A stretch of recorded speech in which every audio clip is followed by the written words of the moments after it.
lights are on, the cameras are hot, and the audience is fired up.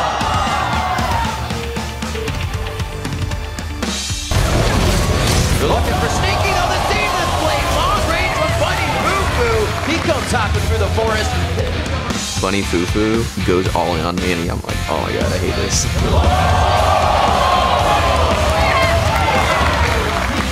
It's really important for us to beat Coast.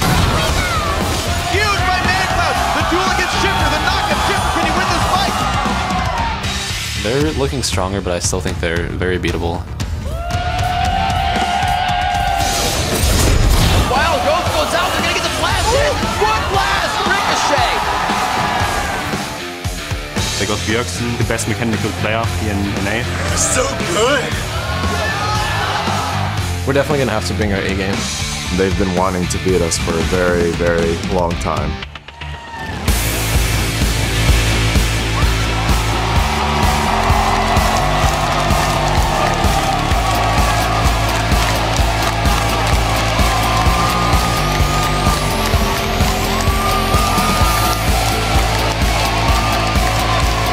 Welcome everyone to Week 10 of the North American League Championship Series Spring Split. We're coming to you live and in color from our studios here in Los Angeles. Hello everyone, I'm Ruben Tabiz in the third, and with me is Joshua Jat Leesman. Jat, how are we doing this week? I just got to say I'm doing pretty good, Rip. It's nearing the end here of this LCS regular season. We're just gearing up for the playoffs right now. But that doesn't mean these games this week don't have a pretty big impact. Seems like it all just started yesterday. But big news this week. Dignitas announcing that after 2.5 years as a starter on the team, Skara would be stepping down off the Rift and taking over as the team's coach. Yeah, it was really big news. And you know, this move was meant to stop Dignitas' slide down the standings and make them more of a threat for the playoffs. And you know, so far this year, even though Scar's had a great career, 7th in kills, 2nd in total deaths, and 3rd in assists for mid laners. So not the year you'd expect from Scar. But you can't discount what he's meant to his team and to the sport. Scar has been a long-time presence in the North American LCS. He went to Worlds in Season 2, was overwhelmingly voted to represent North American All-Stars, taking 50% of the votes last year, and he is also one of the most watched streamers and highly respected amongst all the pros. So still, great career for Scar, but he's out this week. Right, and on that point, taking over the mid lane for Dig is going to be Golden Glue, who comes from the North American Challenger Series where he was playing for Complexity Red. Yeah, he's coming off the Challenger Series where they placed 3rd in Series 1, and then they recently lost in the quarterfinals of Series 2. He was playing with some familiar faces as well. He's a getting a bit of experience. He played with NK Inc. and Evaniscus, who used to play for the Old Velocity. So he's kind of in there. And we can't forget, Dignitas wasn't the only one to see personnel changes. Evil Geniuses have 2 of their regular players, Yellow Pea and Snoopy, returning to the starting lineup, while Crepo is out again today. Yeah, covering support once again this week is going to be Ken from the Challenger team, the Blue Pill. He had a tough debut last week as EG went 0-2 against a decidedly strong schedule, COG and Cloud9. So today they face Dignitas and then Coast later in the week. So it gets a bit easier, but it's still tough. See what they can do. All these changes come as teams lace up their shoes for the last sprint towards the spring split finish line. Right. Each team has only 6 games left. The bottom 5 teams are also only separated by 3 wins, which means every game for those guys is critically important as they hope to avoid summer relegation. And if they can't climb out of the danger zone, they at least want to give themselves the best chance of success by being able to choose who they face. Yeah, just to people's home are following the NA Challenger Series. The pros are as well, and nobody wants to face LMQ. Yeah, easy to say there. Finally, starting today, teams will be playing on the 4.4 patch, which means the Eye of the Void Vel'Koz is available for play.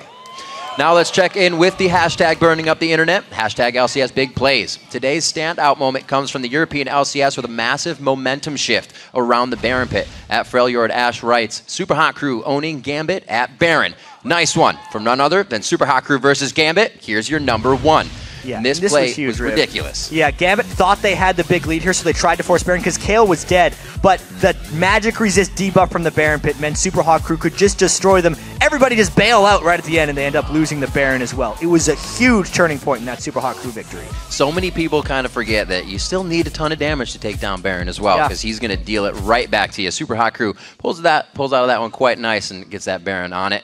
Big play of the week goes to them. Remember to share your favorite moments from today's games at LOL Esports and use that hashtag LCS Big Plays. There were some big shakeups in the European League table after their Week 10 action and resulted in, you guessed it, more ties. Joining SK Gaming in a 3-way tie for first are Alliance and Fnatic. Let's look at those standings. Gambit and Roccat slid down to a tie for 4th place, and then clinching the MVP honors as well was Alliance's support Nip. He had a big week on Thresh and Leona. And now let's take a look at the North American standings, brought to you by the new season of Game of Thrones. In first place, Team Solo Mid with only 3 losses on the year. Big cheer for them, but Cloud9 just 1 game back in second. Third place is Logic Gaming at 14-8, and then the tie for 4th. Pretty far back though, Curse and Dignitas. And 2 games back, it's Coast in 6th place. Then tied for 7th is Evil Geniuses and XDG Gaming. We'll check out how all that changes after our 4 games today with Dignitas versus Evil Geniuses up first. After that, it's a big match between Logic Gaming and Team Solo Mid. Then Coast look to hold on to 6th place when they face off against XDG. We'll conclude our LCS day with Curse versus Cloud9, but be sure to stay tuned immediately following our LCS action for the North American Challenger Series 2 semifinals. That's what's coming down the pike today, but let's take a closer look at the players we'll be watching. Yeah, up first, the guy we have to watch is the new man for Dignitas, Golden Glue. After climbing to 3rd place, Dignitas has been sliding back down the standings, and this move has to give Dignitas some type of boost. If it doesn't, then what have they really done with themselves? Because this was a huge decision by Dignitas. We'll see what happens. We'll also keep an eye on Nien from Logic Gaming. He has a big challenge ahead of him when he squares off against Dyrus. If CLG wants to overtake Cloud9 or TSM, they will need to win today, and Nien will have to step it up and make some big plays for the team. Yeah, and of course we have to look at Zion Spartan. He was so good in Coast victories, but he has been bad during their 6-game losing streak. They need to be a solo lane focused team. That means both solo laners need to do well, and that means Zion Spartan has to step it up. Next up is Bunny Fufu. So far this year, Curse has had 3 different supports: Zken, St. Vicious, and now Fufu himself. In his 6 games, Bunny Fufu has had a better start, helping his team go 4-2, and now they've climbed into 4th. Yeah, speaking of bottom lanes as well, Yellow Pete is back this week, and we're going to have to be watching him. He does not have Crepo with him for Game 1. He will be playing with Ken, and in order for EG to succeed, they've relied a bit on their solos, but if they really want to stay in the LCS, Pete's got to step up in his return. We will see what they can do. If you think these players will give their team the win, then head over to lolesports.com and share your predictions. Be sure to click on Schedules, Week 10, and lock in your vote. Also there you can find interviews with the pros, statistics, and box scores. Or, if you're feeling nostalgic, take a stroll down memory lane and rewatch all the games from this year. You can also plan your trip to the NALCS today. Click on tickets for all the details on how you can join our audience. Yeah, and also, Riv, you can get international coverage at lolesports.com. Yeah. Big news out of the OGN, by the way. SKT, T1K, the world champions, and also the winners of last season of Champions, got 2-0'd by KT Roaster Arrows last night in the group stage. Spoilers, sorry, but it did happen. They're pretty much kicked out of the group stage as long as their sister team wins one more game in their 2 matchups. So that's just huge news there. It's pretty crazy to think about. We got a lot of matches to go over for us today, but for now, we're going to send it across the studio to Kobe and Freak, who are joined by a very special guest. Hey guys, thank you very much, Riv. And you can hear the crowd. Skara, you popular guy. I'm David Freak Turley. With me is Sam Kobe Hartman Kensler. So Skara, how's it going, man? It's going pretty well. Yeah, I mean, we could hear from the crowd. There was some really big news this weekend. We brought you in. It's going to affect pretty much all the mid laners in the LCS. Bjergsen got a haircut. What's your take on this? I think him and Reckles have a lot of synergy now. Maybe looking to bring over a new AD carry from Europe. All right. In all seriousness, though, bringing in Golden Glue, when you went to go pick him up, did you have any time to give him advice? Like, there's a whole lot to go over coming from the challenger scene going into the LCS. What were some of the big things that you really wanted to convey to Golden Glue? Just like the mindset when you play mid. Like, it just seems like he needed someone to help him realize like what to do in certain points. Like, he may question himself in certain areas, and a lot of that just comes through like matchup knowledge. And that's something that I know very well. And so he finally has someone else to talk to about any questions that he has, and I'm just there to guide him to become a better player. So what is it about Golden Glue that made your team seek him out to put him in the mid lane? It was like a month ago where I was like, oh, I think Golden Glue could be actually pretty good. And then after that, like I started performing pretty poorly, and the team decided to search out Golden Glue to replace me as a mid lane. Mm-hmm. What do you think Golden Glue will bring to the team? I think he's a more aggressive player, and he's got specific champion picks that I don't play. So, and I don't want to say anything else, but he's really good on those champions, and it's going to be a treat to watch today. Yeah, did the rework of Gragas have anything to do with this? Yeah, that's the main reason. My team was like, you're done. 4.5 Gragas, nevermore for Skara. So, yeah, we have seen Golden Glue play a lot of assassins, Akali, Yasuo being really big ones in the challenger scene. So you said you talked to him about mindset and stuff. Have you already seen him grow in the short time you've been kind of coaching him, or not yet? Yeah, definitely. I've seen him become a better player in front of my eyes, so to speak. It's just like I feel like the questions that he has are like very simple. It's like he only needs a wall to bounce back what he already knows, and for like the most of his questions, and I could just be there and be like, you're right. So he just needs someone to literally be there and be like, you're right. And I feel like that'll help him a lot in terms of confidence and just playing the game better. That's good. I'm glad you're helping him out there to get his confidence up. So then I want to talk to you then about your career here, because you've, of course, been with Dig for 2.5 years, popular streamer for a while. What are some big moments for you for the last while? The biggest thing I can think of, and I was playing Yi yesterday, was my APE game against TSM. That was really the shining moment of APE as soon as he got nerfed, like right before he got nerfed. So that was a pretty big game for me in terms of the LCS. Of course, one of my favorite memories was my first debut at IPL 3. We came out, I played top lane, so something completely random, and we won the tournament with me playing a champion I had played like twice before. So it was just a really, it's like the first tournament I ever went to, so of course that sparks a lot of memories. Mm-hmm. Always a good feeling. So looking forward now, you're moving into sort of a coaching position. What are the goals that you have so far for yourself for coaching Team Dignitas? What kind of direction do you want to take the team in now? I think it's really easy for me to be able to slip back into a coaching position, because a lot of times I was just focused on how to make myself better. But now that I can see like the bigger picture, like making the team better as a whole just means that I have to concentrate on like their biggest weak points. Like we spent a lot of time this week just working on rotations. Stuff that like the mid game where I feel like Dig has a near perfect 5 minutes. Like the first 5 minutes, Dig plays extremely well. But after that, it's like starts to crumble. And so I spent a lot of time working on that crumbling factor, especially this week. Mm-hmm. At least you will see if you guys can keep the crumbs together here with this one. We want to get your thoughts on our Twitter question of the day today. The groans make it worse. Our Twitter question of the day.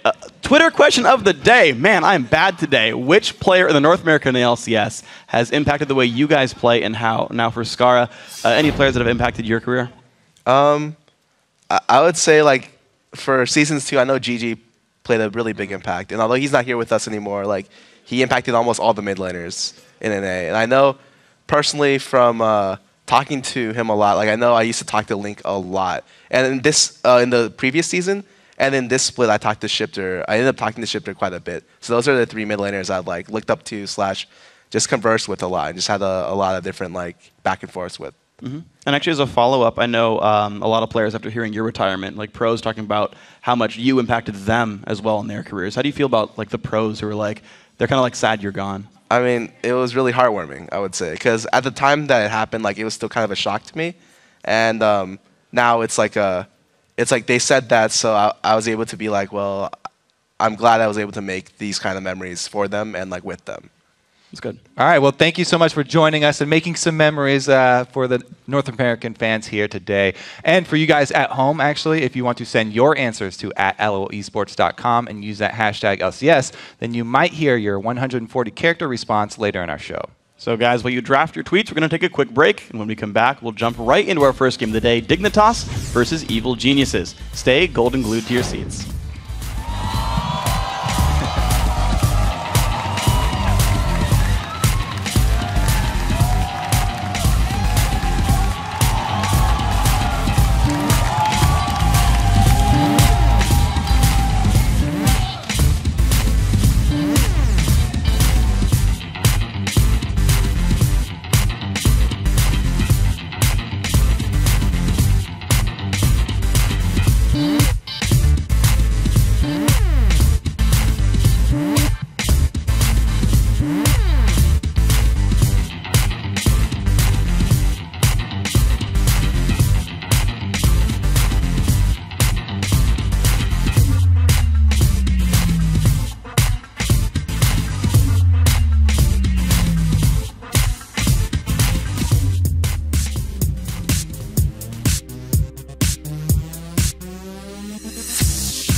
back to the North American LCS. You are in the right place. Don't touch that browser. It's time to get the action underway with our first game. Dignitas versus the mustache-twirling Evil Geniuses. Jap, between substitute players and roster changes, these are two teams in flux. Yeah, and there's going to be a lot of anxious Dignitas fans awaiting to see how they perform with Golden Glue taking over the mid lane for Scar. And like we mentioned, Golden Glue was most recently playing in the Challenger Series with NK Inc. and Evaniscus on Complexity Red. In fact, Complexity Red is actually in the verge of qualifying for the Summer Promotion Tournament, but with Golden Glue being here now, he's going all in with this Dignitas team.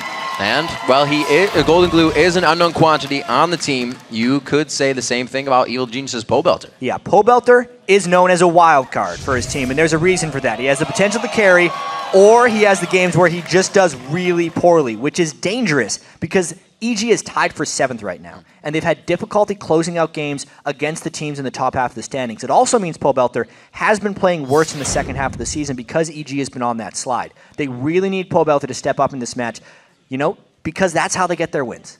And one thing is EG's roster swap they had last week was give some new face a shot at the bigs. Yeah. And we caught up with Robert X. Lee, who got a taste of the dream to play in the LCS. It's all about one day being on that big stage in front of hundreds of thousands of people, maybe one day millions when it comes to being on the world stage. Like that's the dream, that's the goal. It really is hard for challenger teams to get onto that LCS level because they're practicing, trying to play on an LCS level, but getting paid absolutely nothing. That's just tough on players that deal with real life.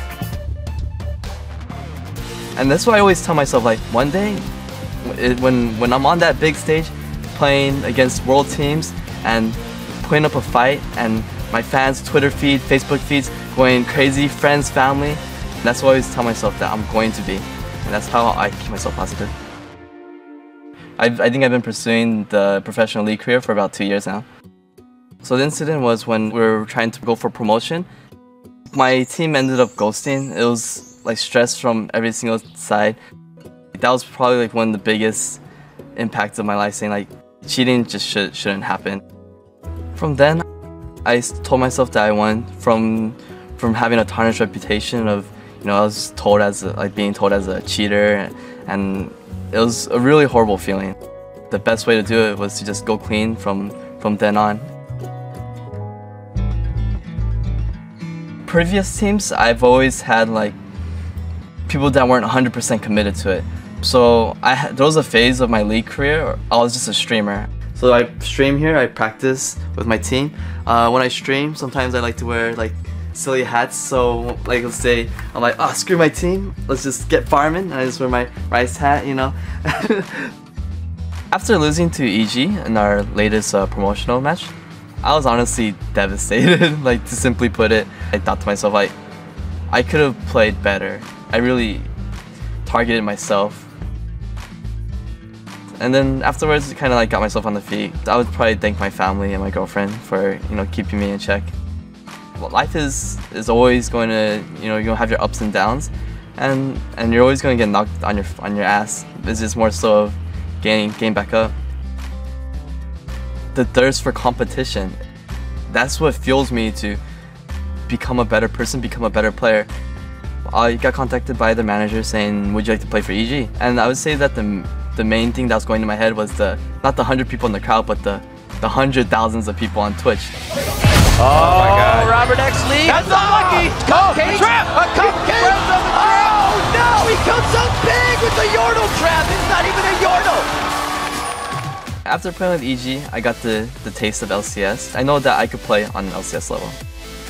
And I know that I could translate that to turn my team into an LCS team eventually. And I really, really want to play at that Staples Center. That's where I want to be. Words can't even describe of how bad I want it. I've dropped almost everything just to pursue this dream. The next time you'll see me is in the next relegations when we play against a relegated team. Being a top 3 team for the playoffs isn't even a question. We will be the top 3, 100%.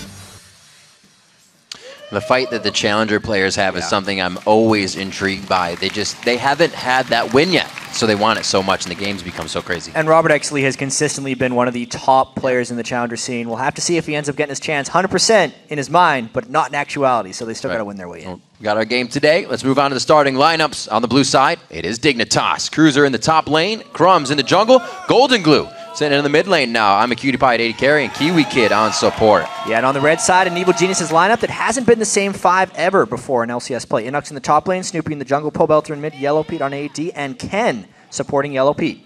Let's see what they can do. Coming into this one, like we said, Ken still filling in for Crapo. They do have Snoopy back this week. It is one of the louder voices on the team, so they have one of their shot callers back. Exactly. That's going to be very critical. It's actually more of a burden onto Snoopy this week because you won't have Crapo to kind of fall back on and bounce ideas off of. There's also the question of how much Evil Genius has learned from those 2 stompings they got that happened to them last week at the hands of CLG and Cloud9, whether or not Pobelter and Inox being kind of the head dogs on the team once the 3 Europeans were gone, whether that transfers over to them being able to call better this week will be very interesting. And we'll have to see what the synergy of Golden, Glue, and Crumbs is coming out of the jungle. We spoke a lot about switches of the junglers happening with XDG, with Xmithy going back and forth with Zuna, and how that affected ManCloud and Benny in the top lane. Now, how will it affect Golden Glue? And what happens from this? Yeah, there is so much unknown for both of these teams coming into this one. You add to the fact they're also playing on the 4.4 patch this week. There's a lot of change coming in. Lichbane has been nerfed a little bit. Lulu's still banned, though that's very expected amongst all this. Elise has been taken down significantly. Crumbs and Snoopy weren't necessarily the players to play Elise to begin with, but it's still a fairly large factor. There have been a couple Dignitas games where Crumbs did play Elise. It's been banned fairly frequently as well. Yeah, very high ban priority. That jungle gets focused out quite a bit, especially in the early part of the year. And now that the assassins are coming back, we're usually seeing them banned out right quick. Kha'Zix, however, is flying through this ban phase so far. Might be a quick pick. We have seen Crumbs on that twice, but he is yet to find a win. Ooh. And Kha'Zix is up right now. There's a couple really powerful picks up right now, actually. LeBlanc is one of them, and Kha'Zix is the other one. At this point, they're just going with the tried and true Kha'Zix. It's the 2-second stealth on his ultimate very early on in the game. Gives him absolutely absurd control. And that's exactly what Crumbs wants to lock down in the jungle early. It would even give him a little bit of LeBlanc survivability, because at level 6 he's going to have that 50% damage reduction for 2 seconds each time he pops that ultimate. It's always nice to be able to walk into the fight and just take all the area of effect or turn it off when it's coming at you. See what Inox and Snoopy have, and they look like they may take that LeBlanc. I'm super happy to see it when Pobelter and Golden Glue, or if, I should say, they get high picks this game. Pobelter so far has, because they are both playmakers, and it is going to be a brutal mid lane. Yeah, and Golden Glue's aggressive champion pool as well. The Zed would make a lot of sense in this. You fight just in absurd amounts of damage with the same thing sometimes. And the slipperiness of Zed can somewhat be matched with LeBlanc. Those two actually have fairly similar play patterns as far as being able to go in and still escape at the same time. You're really just trying to match that pick when you go Zed against LeBlanc. Wow, Kiwi Kid breaking out the Karma for the first time. He has 13 games on Annie, and he actually had no, doesn't have a chance to pick that. I'm sorry, it's banned out. So he goes to Karma. I'm seeing a lot in EU. Yeah, the Karma pick is a little... It makes sense in this situation. I'm confused at how Kiwi Kid stopped playing it, because he was actually one of the first people to play Karma support in its new iteration. He played it all the way back at the Battle of the Atlantic and did pretty well against Alliance at the time, if you can believe it, and then has stayed away from it this entire NALCS season. I really like the Karma pick now.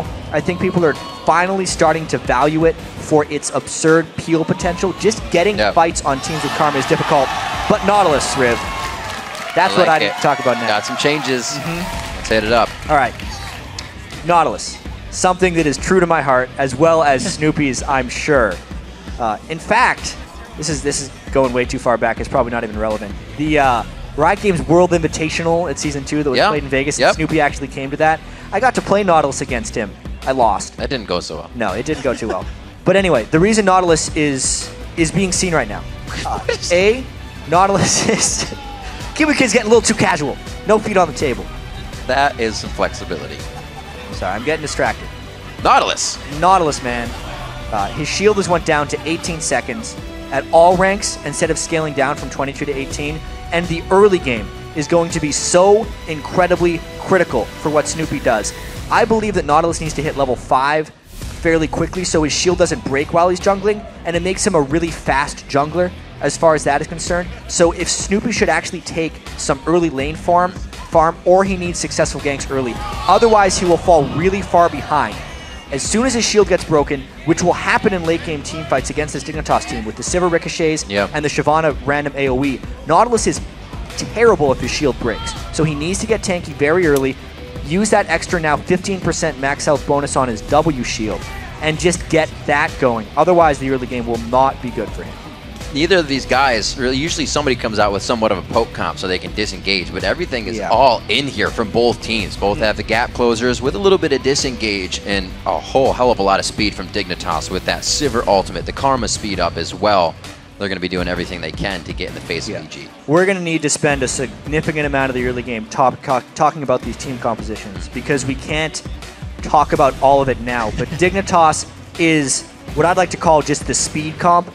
They're combining Sivir and Karma. That's Stampede. Yeah. Oftentimes, Karma alone is enough to speed the team and give you a mobility advantage, but you add to the fact that they now have the Sivir on the hunt as well, and they will be flying around. It'll be a question of how fast you have to be to dodge all the hooks coming out from Evil Geniuses. This is going to be crazy. Everybody jumping all over with the picks we have, and as the teams load onto the Rift, let's see who you predicted to take the W. According to LOLesports.com, 68% of you are giving this to Dignitas coming into the matchup.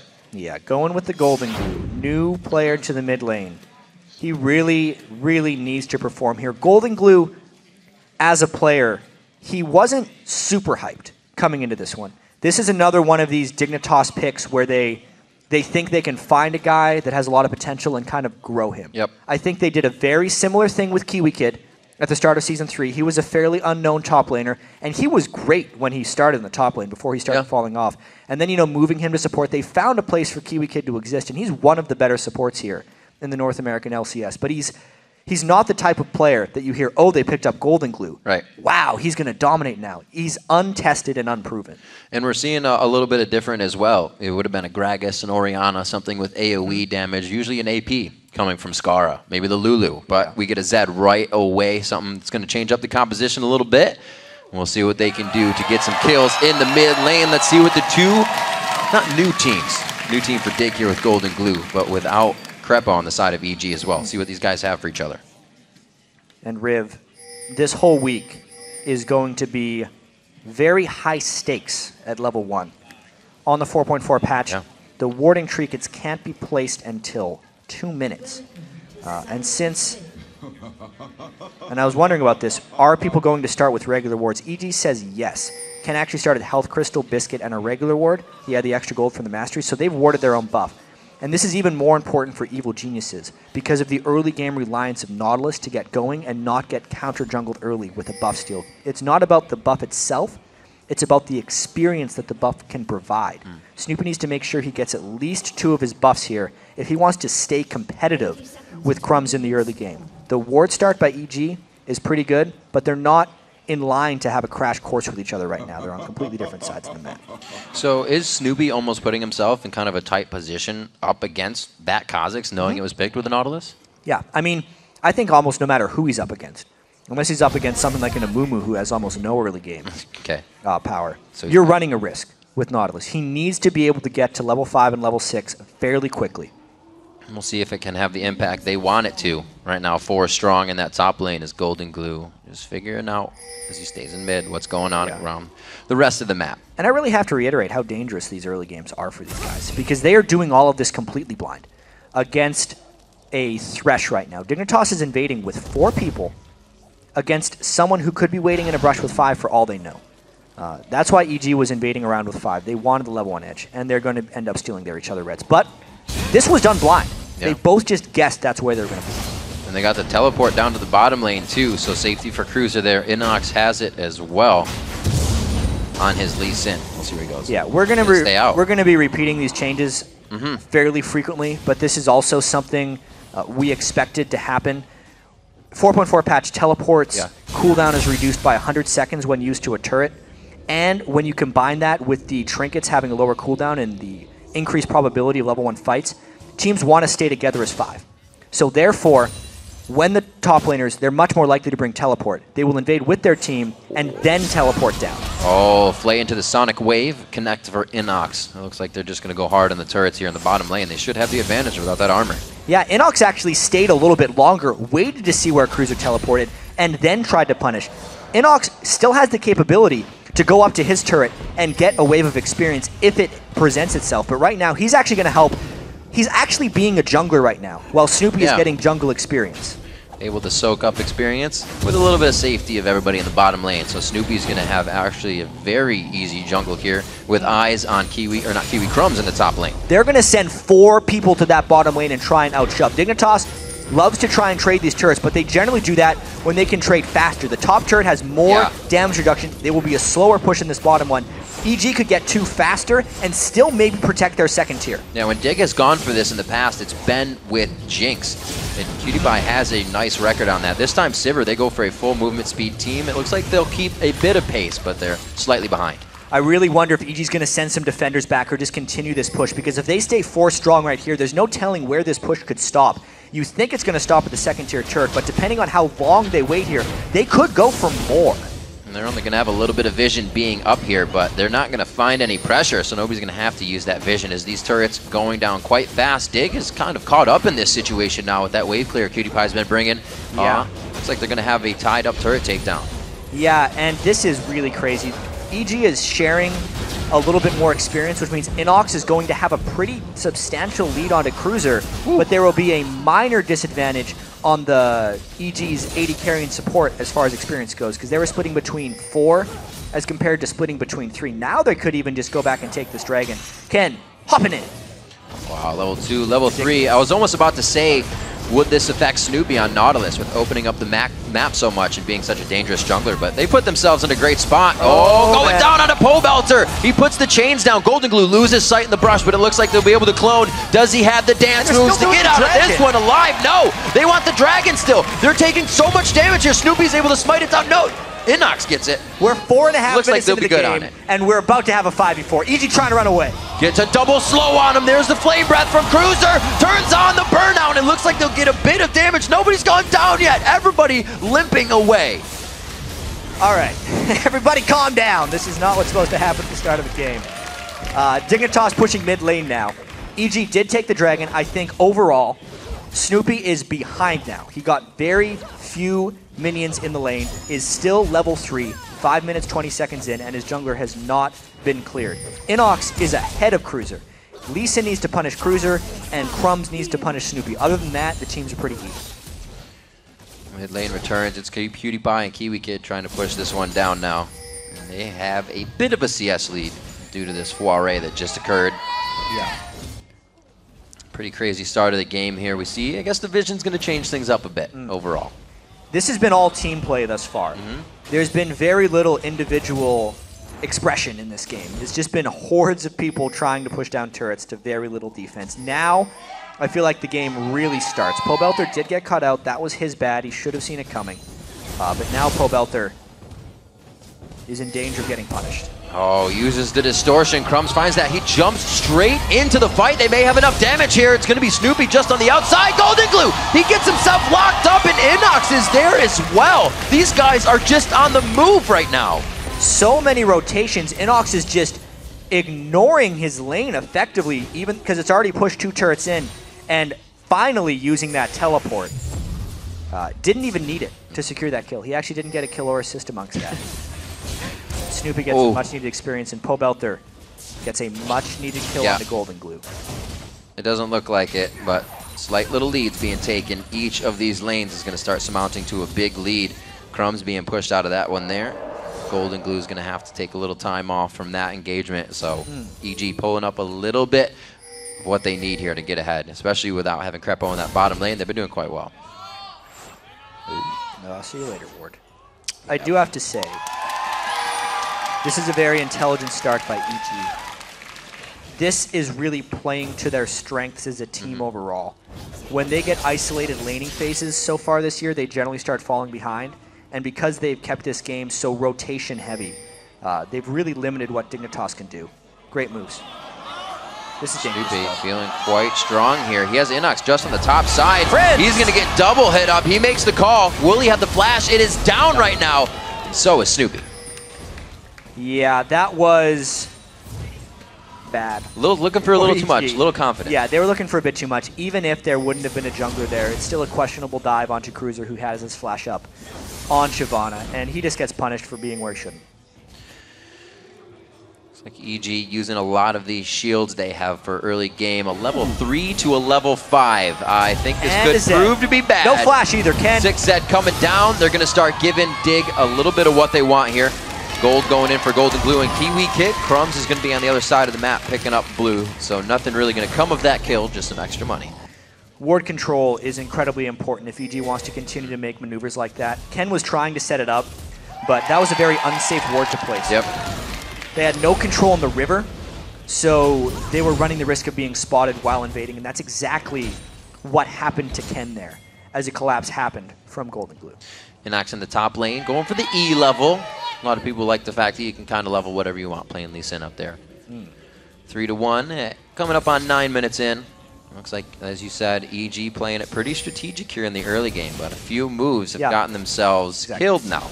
Their overall strategy has been sound, but recently they have overstepped their boundaries. They're losing pink ward control too, which is very important that they protect these if they want to continue to make invades. It was a big jump to get out of that one. Ken needs to find a way of getting some experience. They've spent so much time with Yellow Pete solo in a lane. He's a level 3 Thresh 9 minutes into the game. You just don't see that.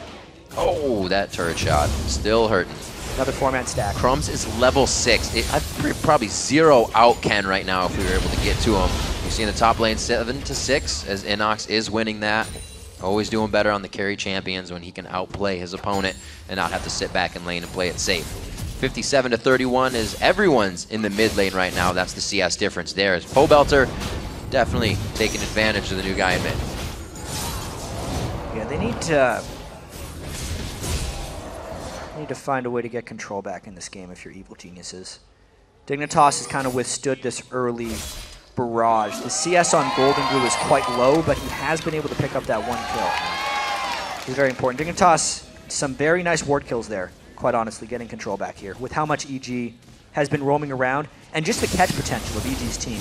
EG is almost all catch, whereas Dignitas is a much stronger 5v5 team fight. Well, we'll see. They're going to get just that in a few seconds, chat. 30 on the clock. Golden Glue clearing out the pink wards with Crumbs in the past few minutes is going to set them up for a nice amount of vision. We'll see. Pobelter trying to go in, misses the chain, and it's going to be Crumbs just on the backside. They can't get the full amount of damage in. It looks like Snoopy may have to cover here, and that could mean Dragon. Ooh, he's got to be careful covering, though.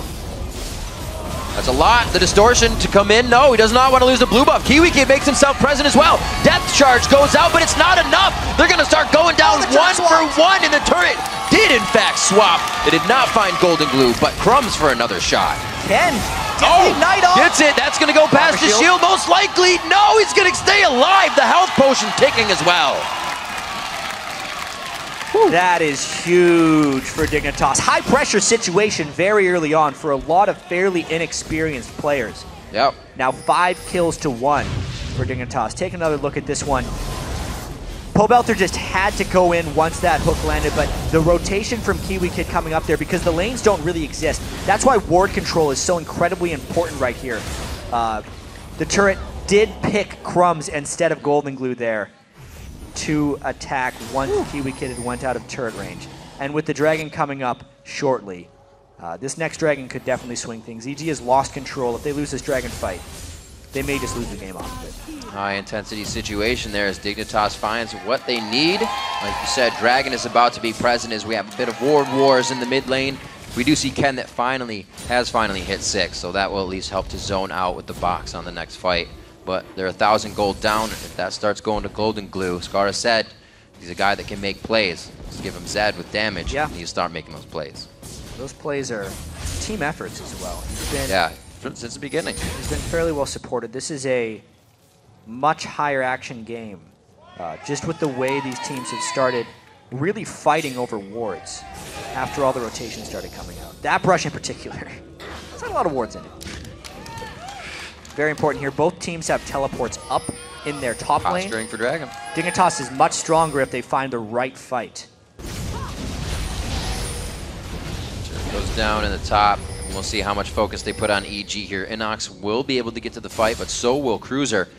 They both have those ultimates ready. All the zone control right here is in the hands of Dignitas. However, they are a very squishy team right here, which is why they're actually trying to get this catch with the move speed. Double speed up. They go on to Ken. They know it's going to be an easy kill there. Yellow Pete without the damage. A full calling onto 2 members of the team, and it looks like they're just forced to back off. It's exactly what happens with Dignitas. Why the Karma Sivir combo is so deadly, really. Anytime they force around the Dragon, unless EG all comes through the exact same corridor, Dignitas has such a move speed advantage that they can choose who to isolate. As soon as EG tried to collapse from different angles, Dignitas just picked one angle, got a 2v4, and picked up a kill. It's really hard for EG to keep track of Dig in these fights with so many gap closers or blinks, if you will, moving around. You see Snoopy just trying to walk around, apply his passive on people, but he's chasing the whole time. EG's trying to catch up in these fights, not initiate them. It's 6-1. We can see it kind of happening over and over again here as we approach 14 minutes. Turret in the mid lane is going to be the focus for Evil Geniuses now. They need to open up the map a bit so they can add their own pressure. And I feel like Snoopy's fallen behind on Nautilus, which is quite devastating. Yeah. He needed to get much tankier at this point in the game in order for himself to be effective. He's one of the rare champions where his defense is also his damage. As soon as his shield breaks, he loses probably over half of his damage.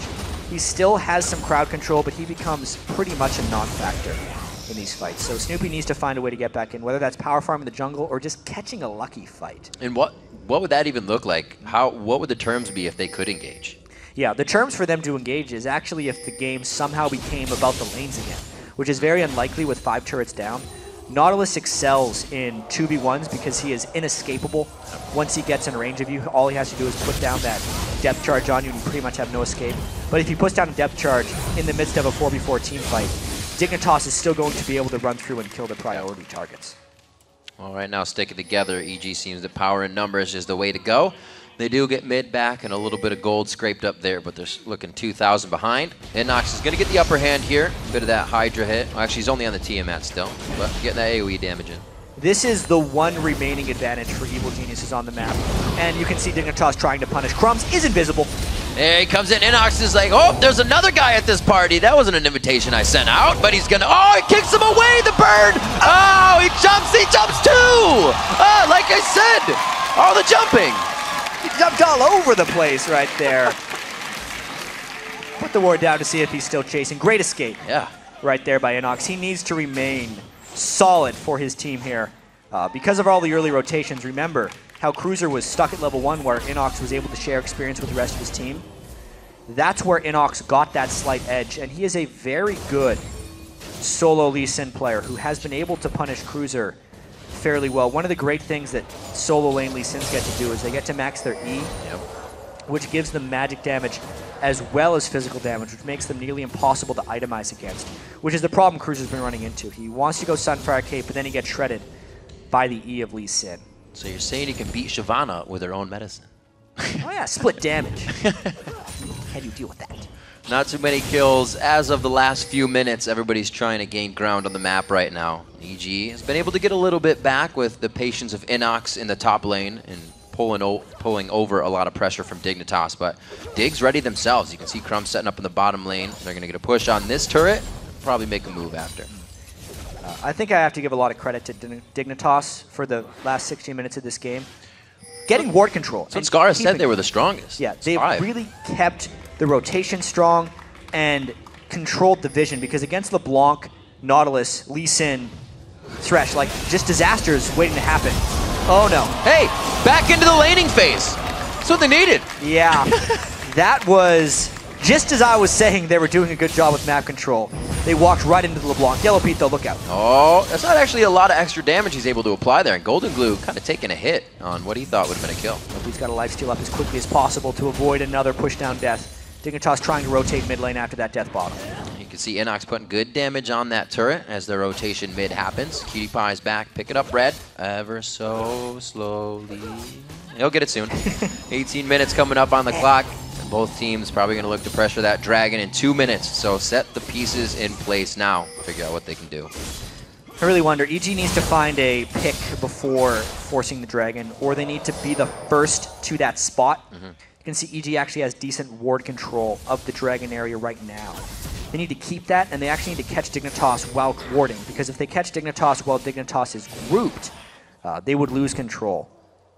The gold is still very close, though, because EG has kept the persistence up as far as their lane pushing goes. A lot of that has to do with Inox holding his own. More than holding his own, holding that lane strong against 1 and 2 people at a time. Yeah. I'm surprised the other lanes as well had so much control back and forth in them. Pretty close in CS still, 112 to 127. It's still in Pole Belter's favor, but those AD carries almost equal in CS. We'll have to see once they meet face to face in these ones. We've seen the Dig having the fights in favor. We see EG able to pick somebody off, and it's all over for Dig. But can they do it? It's going to be very hard. They have opened up to 2 more turrets on the map, so Dignitas is working with less vision.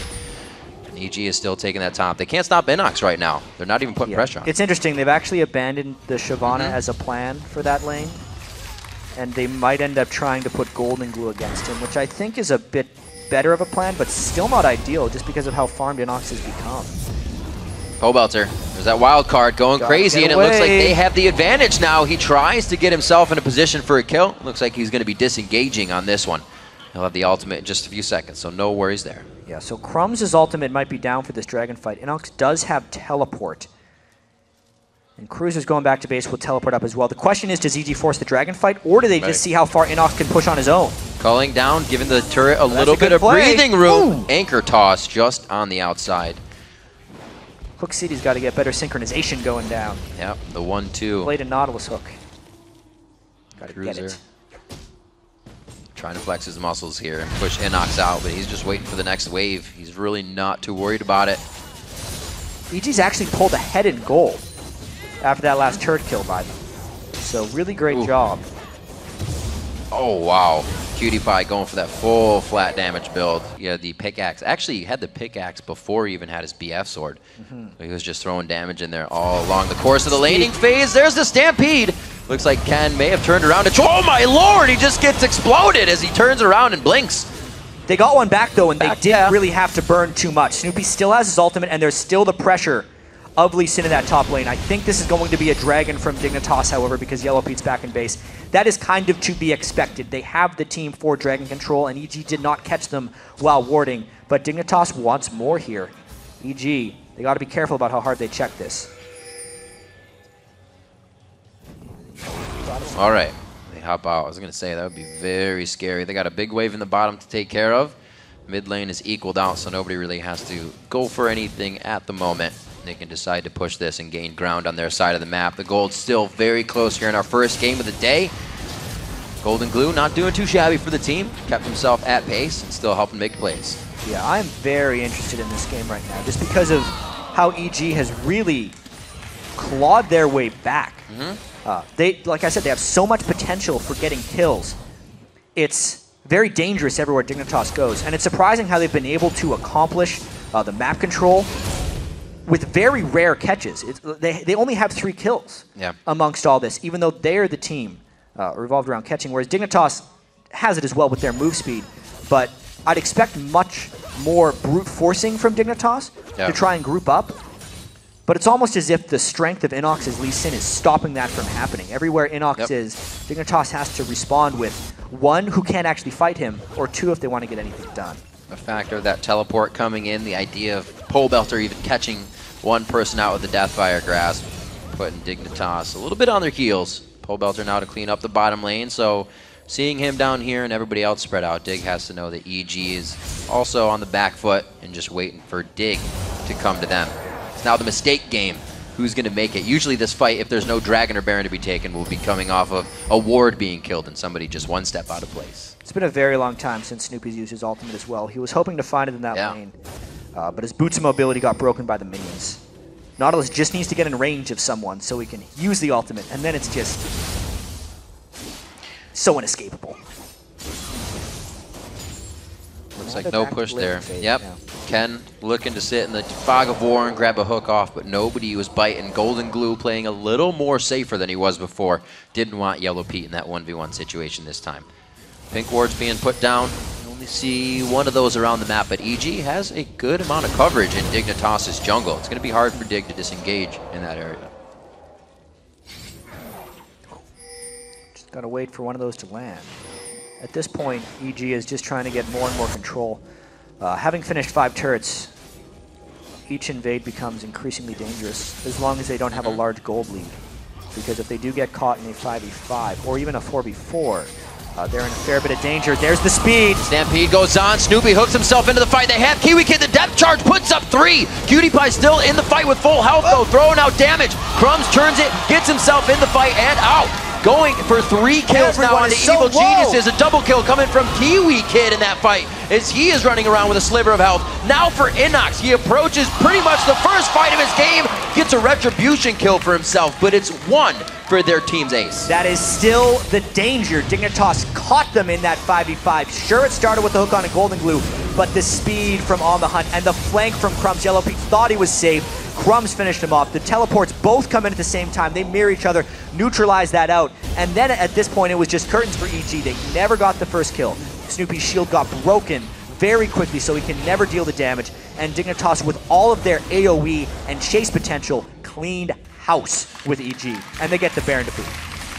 Dignitas had the fight team coming into this matchup, and it shows right there, just below Wraiths on the red side, how much more power they have in that small area. 12-4. We hadn't even had kills for quite some time, though, but they just racked them up quite fast into 3,000 gold lead along with it. Dignitas still looking to push turrets. They were able to get Baron off of that, so now they're going to have to move forward a little bit more. It's going to be turrets next. Yeah.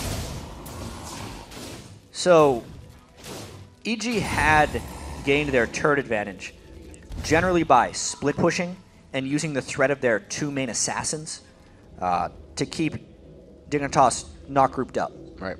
Inox was too strong for anyone to take on, and Pobelter could zero out any squishy who went the wrong way. But as soon as EG started pushing deeper and deeper into Dignitas territory, the map funnels into a smaller spot, and that's exactly where they got caught as that 4v4s during the funnel.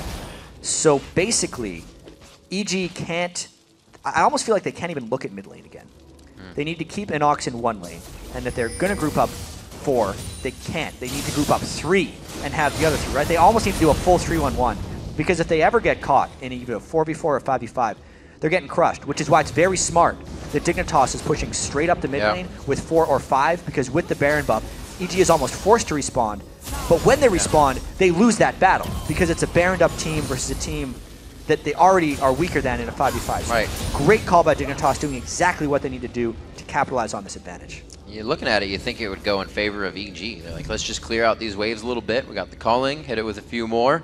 Inox can Tempest it out, but Dignitas is so strong, even with melees. They're in the face of EG all the time, and it looks like Crumbs, he actually gets delivered in for a second, and they still don't want it. Yeah, but look at that like ricochet that just hit EG. They're all at 2/3 health now. They have to burn the Ken ult as the turret falls. This means the Dignitas push gets to continue, because now EG has to go heal. There's still a few minions here. This is disastrous. And this plays into mind games, too. You can see that EG is running scared on this, and Dignitas is feeding off of that right now. Knowing they can just sit on the front steps here, take a few pop shots, being peppered by EG, but they're going to be all right and probably take this inhibitor. The poke from Kiwi Kid as well. It's not to be joked with. He started with that Spell Thief's Edge and has put a big punch on that Karma right now. There are 5 big threats on Dignitas at the moment as they continue to power down that turret and poke EG. Even Kiwi Kid getting in for the auto attacks on the turret. Gets a nice Q out. No mantra on it, but you can still see the damage. Kiwi Kid not going to get himself in. Thought he was going to speed up the team, and they do it one last time. But they have a minion wave 20 yards out, coming in quick, and it looks like they may try to get the last bit of damage into the turret. The hook is down, so that relieves a bit of pressure. They're going in. And Snoopy's shield popped already. He can't go in for any type of aggression. Minions still pushing for Dignitas. Let's see how much they do. There's the Sivir ult. Right when the hook's up, they try to use it again. Pobelter gets focused on there, but he's out of the fight. Deathmark's going to take him down to about a quarter. Cruiser is just being a hell of a tank on the back line. Golden Glue getting grabbed up, but they're not able to get anything off of those hooks. They just got to watch and wait. Very good strategy by Dignitas. Not much tactically EG could do about that one. Dignitas with the direct power play, and now they're just cascading their advantages. Blue buff and Dragon on the way out. Strong play coming in from the whole team, really doing work. You look across the board and Golden Glue's died twice, only because he's really got ganked. Very good ganks from EG in those two instances. The rest of the team really playing on par. Even with the rotations, the early game of what was happening. Got to give credit to Dignitas for really finding their way in the chaos. Dignitas actually swept on their way through the jungle, so they know that EG can't see them coming back. Oh! Man. Ken with the save, though. Rightio on the boomerang. That was pretty painful. Level 14. Wow, Cutie Pie's level 14 to Yellow Pete's level 12. So Dignitas themselves, the Baron, and everything they're getting here in a huge surge on the map. Really surmounting. Good distortion damage. The shutdown coming in very big with the Deathfire Grasp. Inox looking to get 3 on the fight here. He still has, no, his ultimate is about to come up. That's why he was not able to kick anybody back. Culling across the side. Kiwi Kid the last few shots, but he shields himself up. There's the box. Oh, the long way. Get the lantern. Brings in Paul Melter. No way he's going to have the damage. They cannot get the chase on a cruiser. He gets the double distortion follow-up, and they do find the kill after the long haul. Kiwi Kid trying to live as Golden Glue gets himself back in with the team. They're looking at the trifecta now. 3-point attack going in on a Yellow Pete and the rest of the team. Yellow Pete's out and back and forth of 15-13. This does not look like a safe matchup. Oh my god, that was cool, as far as Thresh and LeBlanc are concerned. But if we think about this fight strategically, Dignitas had about 10,000 unspent gold, and they just lost a Baron buff. But the fights continue. Oh! The 1-for-1. They missed. Eye for an eye. He burned flash for that. Golden Glue looking real strong and looking for more. They know Lee Sin isn't here. The turret is safe. Oh god! Kiwi, oh, he was lit for a second. Crumbs is there. You have no mana. Get out of there. Dig is trying to push their advantage a little too much here. Yeah, it's a 1-for-1. Well, they know how many minions they have, and with the duration of that fight, the super minions were actually able to clear out a Nexus turret. All right, they can still push it. All right. That was kind of EG's big chance. Dignitas did overstay because they had so much unspent gold without a Baron buff. But now that they didn't have a full disaster there, they only suffered 3 deaths. They got a few back. We need to watch this one more time. Watch how Cruiser actually breaks both, but then he activated the R like as he was getting pulled in. Just ridiculousness. And the mind of Ken to know as he's taking that wild ride was impressive. to throw the lantern over. Just allowed for kill, but Pobelther can clearly finish him off. And this top fight is pretty interesting because Golden Glue still had his ultimate and was able to burst out Snoopy and basically scare Inox off, which is what ended up stopping this push. If Golden Glue didn't get such successful damage down onto the rest of EG, the Lee Sin would have been able to continue to chase and may have made that a disaster for Dignitas. Dignitas Fight Squad really looking good here coming out this week. Week 10. They are on top of their game. 15-7. Death cap over onto Kiwi Kid. He already had the Morello Namicon sitting there. He just needed a little bit more gold to bring the pain. Kick to Crumbs in the top lane. I don't know if he's making it out of this one. They don't have the damage to take him down right away. You know things have gone badly when the enemy support has more ability power than your mid laner. Ooh. Yeah. 350 AP onto Kiwi Kid. 352 actually. And 326 onto LeBlanc. Obviously he went DFG, so he's a little bit more about the single target burst. But it just shows how powerful Kiwi Kid's karma is right now. And at that point, you're almost nullifying what Pobelter's going to do with the size of the shield you're giving someone. So he's not having a good day anymore. Exactly. Like, for instance, the regular shield is 400 damage, and it's on a 400 shield, and it's on a 6.5 second cooldown. And if he mantras it, it's a 430 damage shield onto the whole team that also gives move speed. So it's rather effective right now. Just the tad. 2,000 effective health coming in and shields for the whole team.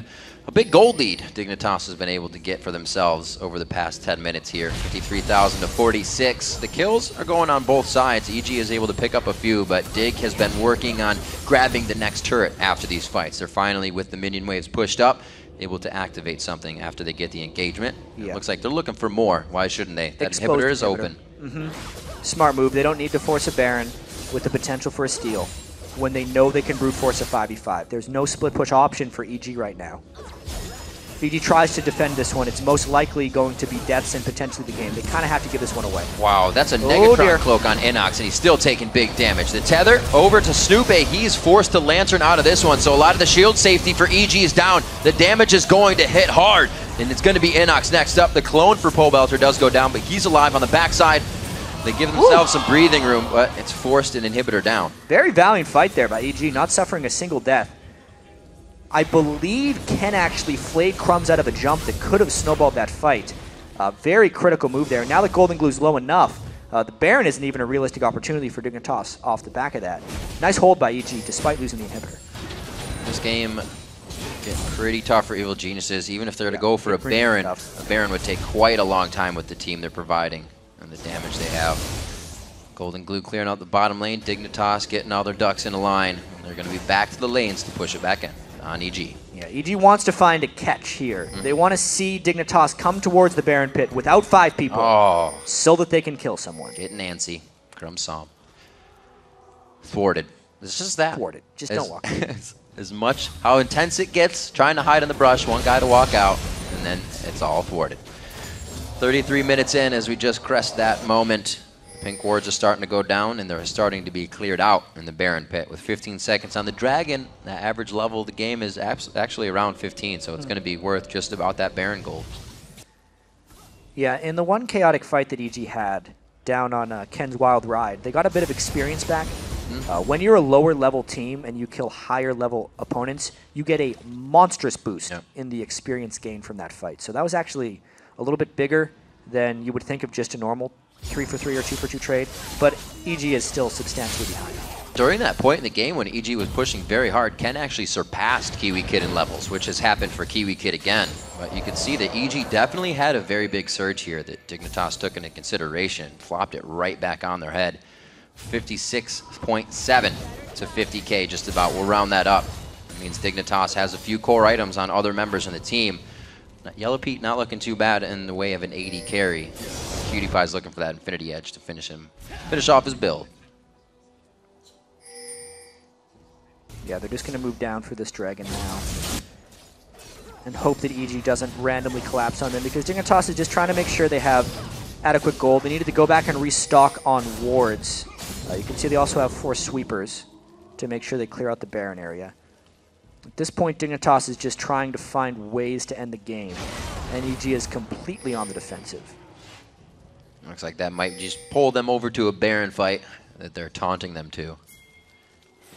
Ken on the top side is going to try to get a sneaky ward in for the rest of the team. It's going to be a teleport in from NACS, so they're going to have to work this perfectly and stall it out. Goes down pretty fast. They got to be worried that they don't get magic resist debuff too much for a potential Pobelter pop. So that Baron starts raining the debuff on them. There's the initiation. Very nice hit. Cruiser to the back line in a 4v1 situation. They get down. Golden Glue. Wait a minute. Pobelter going down. Crumbs. Oh, he gets the Lantern over. Another safety throw by Ken. He's going to get the hook as well. They take down Kiwi Kid. They take down Cutie Pie. The Baron for Dig did not help them at all. Everything old is new again. Dignitas had the advantage and got screwed by forcing this Baron right now. EG is going to get this one, despite not having the better 5v5 team. Unless Crumbs tries to pull off a miracle, but that would be suicide. That is a massive turn by EG. Oh my word. So many teams not taking into consideration that debuff damage that Baron puts on you. Check this out though. I mean, yeah, exactly. They're still sitting on some of it, and Pobelter finished off Golden Glue before Golden Glue could be a part. And check this out, because Crumbs went after Pobelter and didn't get the kill, it was basically a 5v3 after that. Because Pobelter made it back into the fight. Just the way that fight played out meant EG could miraculously come ahead because of the total outplay by Pobelter. Just wild card coming in big. Well, they're still getting everything out of the base and trying to clean up the tornado that just blew through. They have their inhibitors back, spawned up after they cleared the minion wave at the Nexus turrets, but they're still down a Nexus turret. If they lose a big fight here, it's going to be straight home for Dignitas for the win. But if EG can do that again, Dignitas is definitely going to be on their heels even more. EG's not really in the position after these fights to push turrets. They have the tankiness. I don't know if it'll be the full game without the minions. Still recovering from that last fight. EG was pretty much dead in the water before that. And even though it's very easy to say Dignitas threw the game at Baron, that's not exactly what happened.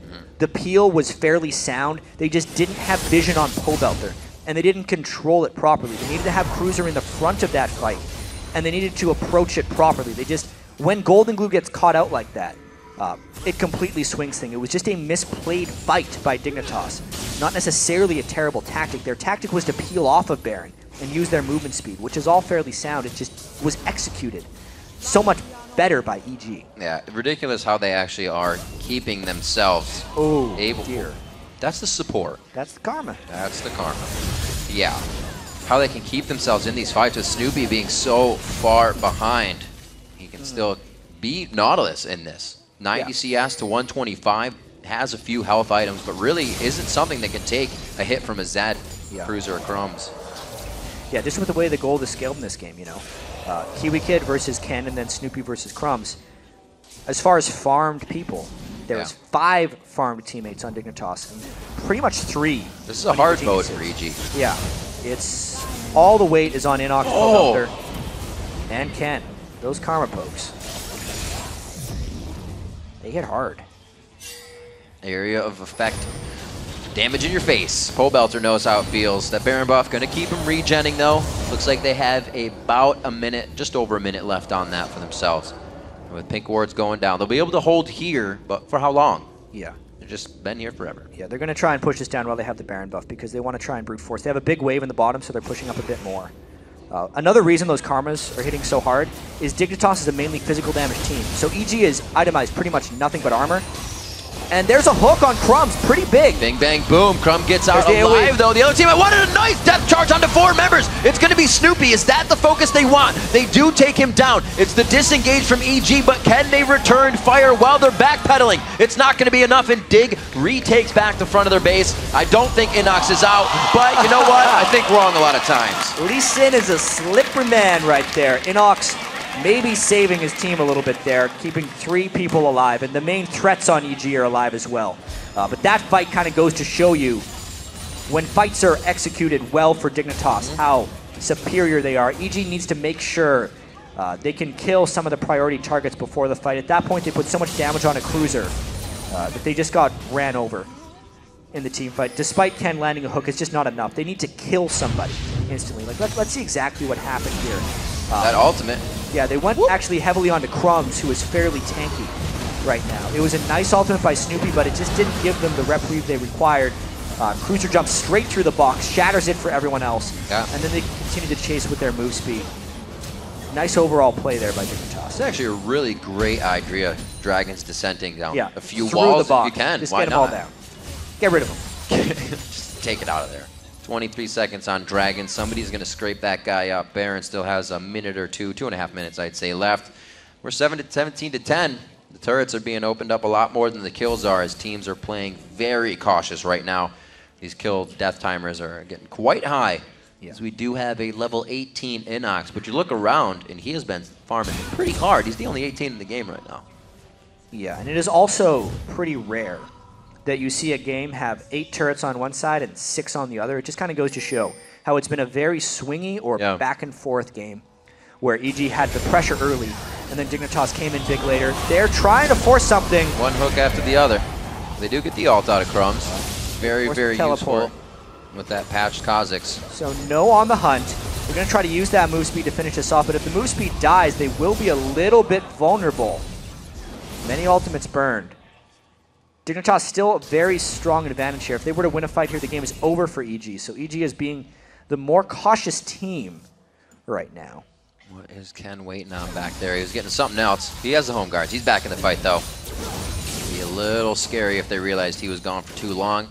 Minion wave is quite far away as well. It's actually a pretty good pink ward as long as they can protect it. That just means when Crumbs comes in, he can't invisibly fly away. He'd still have the damage reduction when he goes in, but they would be able to crowd control him, which is very key. Dig's going to have to consider what's going on in their side lanes here after they pressure down this Dragon. It doesn't look like EG's on their heels too much, so they have time. They're going to clean this up, relieve some pressure in the lanes, and I believe Baron, that 1 minute mark as you can see on the screen. This is interesting. Dignitas is going for a blue buff steal. It's giving EG time to get Baron Pit access, but they're not cleaning wards very well. No one has actually used their sweeper as they walk through that. I think that's a bit of a mistake because now they know exactly where EG is. Grab it! He's safe. I can see that Ken. The inhibitor, though. Possibly Inhibitor's exposed. saving his sweeper. Yeah, crumbs. And even if EG home guards through for this, it would still be a 5v5 they do not want. They're not even synced up on this either. That is just a rotational advantage by Dignitas. Don't go. Be a grab here. One distortion. It's, oh my word! Kiwi Kid gets a distortion hit along with the Deathfire grasp. That would have been a safe pole belter anyways. The Zanyas is there. Inox is going to safeguard. The Zanyas still for pole belter as Dignitas getting a little chaotic here in their engagement. Now trying to disengage. Inox, Snoopy, and Yellow Pete on the front line trying to return fire. If he could have zeroed out Kiwi Kid, it would have been worth it, but that was the danger of flying in. Whew. Oh, man. Kiwi Kid, he didn't think he had to. His Banshee's Veil got popped, and he was like, oh, I should have hit Spell Shield. Doesn't even... No, Kiwi Kid's on the Karma right there. Oh, I'm sorry, Cutie Pie. Yeah. Getting him mixed up. It's tricky. When he goes full glass cannon like that on Karma, he is at risk. And EG understands how much he's doing for the team right there, so he's actually become a priority target. Additionally, he's the only one really dealing magic damage. So if they take him out, all the armor stacking they're doing from the jungle in the top lane position makes it much more difficult for Dignitas to be successful in team fights. Now they have some vision control on Baron because of that steadily pushing bottom lane. St. Vicious. St. Vicious. I see Nautilus and I say St. Vicious. Snoopy on Nautilus. Going up for a Thornmail just after the Randuins, just trying to be a beefcake for the rest of his team. They're going down quite quick in these fights, especially with that front-end power coming out. The Qs of Kiwi Kid, Crumbs his first attack. You're not going to be living very long. Ken on the outside. They got the wards they need for this one, but it's going to be scary. Good activation on Baron. Yeah. Pissing Baron off. Make him a Kiwi Kid. This fight is really dependent on how Pole Belter executes. Dignitas is going to try and stick together, but if Pole Belter can kill a priority target, there's a lot of Banshee's Veils on Dignitas, which make a huge difference for the block, just because of the spell block. So basically, Pole Belter has to find Kiwi Kid, and even then, there might be too much damage coming from Dig. I didn't think this game would make it to the 45-minute mark, but now that it has, it really became interesting. Interesting indeed. Snoopy going back, picking up the dagger for some attack speed. Trying to get that W damage out maybe, or going for a wit's end after that? Yeah. Got to build an item sometime. Not sure exactly what his plan is with that one. We'll see. Yeah, honestly. Doesn't have much time. Dagger. Helps him clear jungle. Yeah. Much faster. See around the map, that Maumel Mortius built on Crumbs quite a while ago. Saw it save him in 2 occasions with that shield coming up to save his life from the burst of Pole Belter. And now Dignitas in the driver's seat here, pushing the mid lane. They finally got their outer lanes pushed up. They're at least at halfway. See what they can do around Baron. And Dignitas has been in the driver's seat for quite some time. Yeah. EG has done a very good job staying alive. It's not to be understated how difficult it is to stall a game like this when the other team has such a substantial teamfight advantage. But EG is doing it nonetheless. Dignitas having a little trouble getting in close now with EG's ability to disengage and play safely on these fights. Crumbs seeing what he can do to taunt over Evil Geniuses here.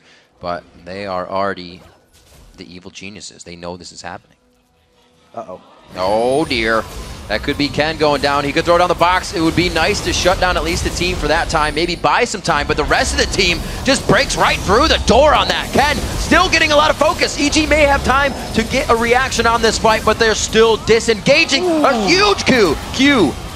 Yeah, coming out of Kiwi Kid. And it looks like Pole Belter's going to have to Zanyas, gets himself to safety as the clone, not really playing a role in that one. This is going to be a chase down, Jat, not looking so good. Fast. Dignitas should be going for the base, but they know these kills are going to equal that anyways. Well, they only got the support. Amazingly. They're going to go for more here. Snoopy trying his best to get away from Crumbs. This is... Cue the music. Oh, gets the stun on him. Oh, wait a minute. Nope. Oh! It's not very fun. Tiny little anchor toss. You got to do what you got to do. The jump, the kill. He doesn't even let Golden Glue get an assist. What a nice guy. Yeah, and a 60-second death timer off of that one, plus no smite threat for the steal. EG doesn't have too many options right now. After that crazy fight, it was a good catch by Dignitas around the back. Once again, it was because EG was split up into different squadrons, and Dignitas could just pick one and rush it down. Very nice try there by Pobelter, but because he couldn't zero him out. Yep. They know the power or not. is what they're trying to dodge here. Infinity Edges on the AD carries. They have all the power they need. This is maximum potential fights coming out here. Yeah, and they're all at full health here. EG decides to give it up smartly. This is crazy.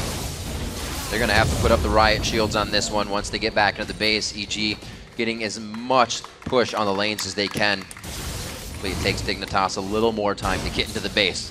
But it's only going to be a few more seconds. Dragon's up. We'll see. Believe Inox hop over the wall to grab this one if he's not trying to deny more experience. Just a ward, and then he'll grab it. Inox might be able to pick up a dragon here, which is pretty nice. Even the gold even. As far as itemization goes, though, we're reaching the maximum items pretty soon for everyone, and at that point, the gold will actually cease to matter. Pobelter can finish off his Rabadon, so it'll be huge. There it is. And until there's magic resist on Kiwi Kid, now with a death cap, that combo that Pobelter did on a Kiwi Kid right before that Baron would kill it. So that's a very important threshold of damage. The way the game's been going, you can see both teams focusing CS about the same. With Kiwi Kid having a little more wave clear, he's picked up more for himself over Ken, but nobody's stealing anything from the jungle too much or taxing lanes as we get here to this late game. We see it being pretty even. Crumbs in the front. Everybody's 18 except for the supports. Like we said, it's getting to that full potential as the teleport comes in. Dignitas is showing they are ready and rare to go. Yeah, and I cannot mention too many times how overpowering Dignitas is in straight up 5v5 team fights. Pobelter has to be a wizard in these fights. That's not what a wizard does. No, it's not what a wizard does at all. Wizards come back to life. Lots of magic, not death. 49 minutes on this one. Dignitas looking to put the final stamp on the game with 8,000 gold in their pocket ahead of Evil Geniuses. The last few fights are just really coming from shurikens and a few spikes out of Crumbs before they get what they want. And how much does Dig want to brute force this? Because they don't have side lanes pushing. They're trying to go right up the middle. It's still only one defensible turret, but the base is so close for EG. No harassable stick. They basically have to go all in on one if they go. And now they're tanking that turret without minions, which is somewhat vulnerable. But boy, they're strong. I was going to say, Cutie Pie gets grabbed, but nobody can go in on that just yet. Pobelter does take down Kiwi. That is huge damage that Dignitas is looking for. Inox makes it out, and he pulls out Crumbs' ultimate. Can they still go in? Pobelter missing the chain on that one as Crumbs gets out on the invisible style. You saw the Fog of War there change the vision of EG.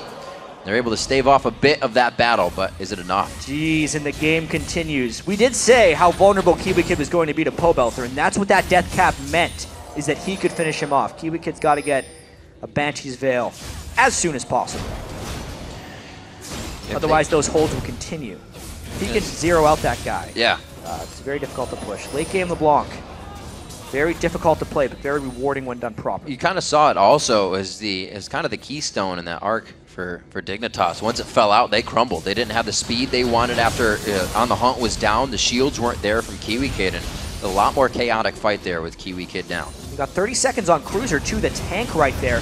So everyone is actually a little bit vulnerable to Pobelter, despite having Banshee's Veils. I wonder how much EG can really get out of this one. 4 seconds on Kiwi, he'll be here soon.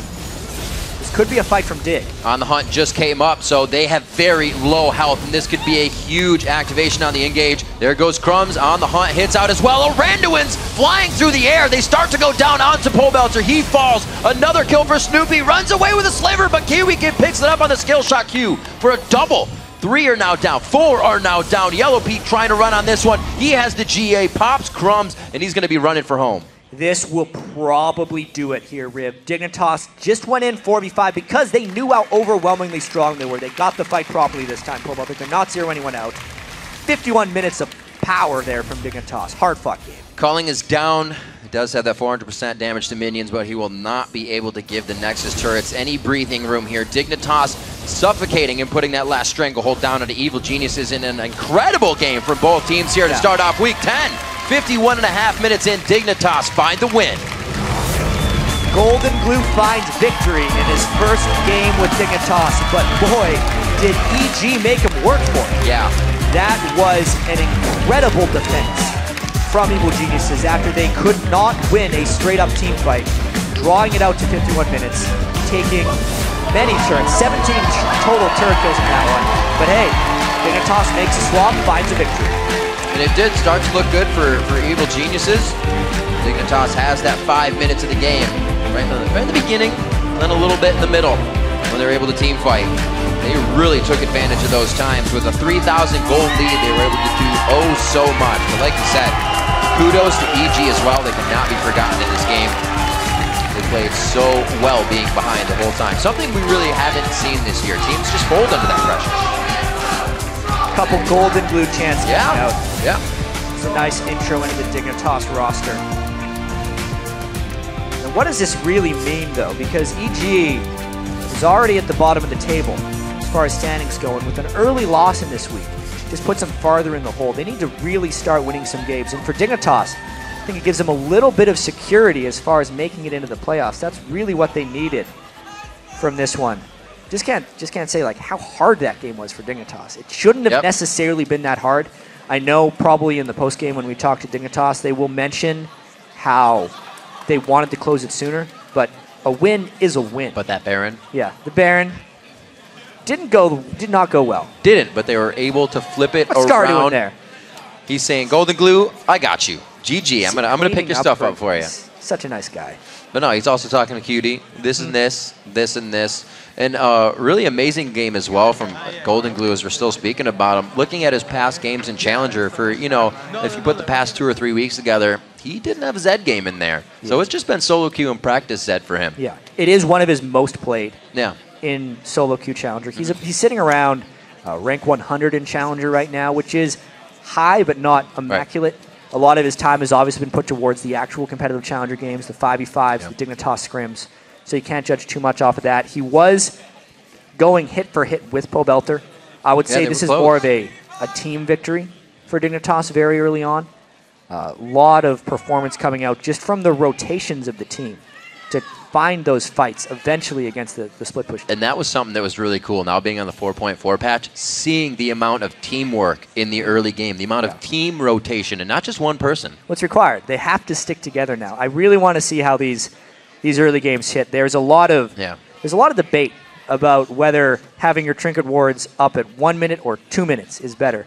Pros are very mixed on that, but as of now, unless they're willing to invest in wards like EG did on Ken, you have to make those invades blind.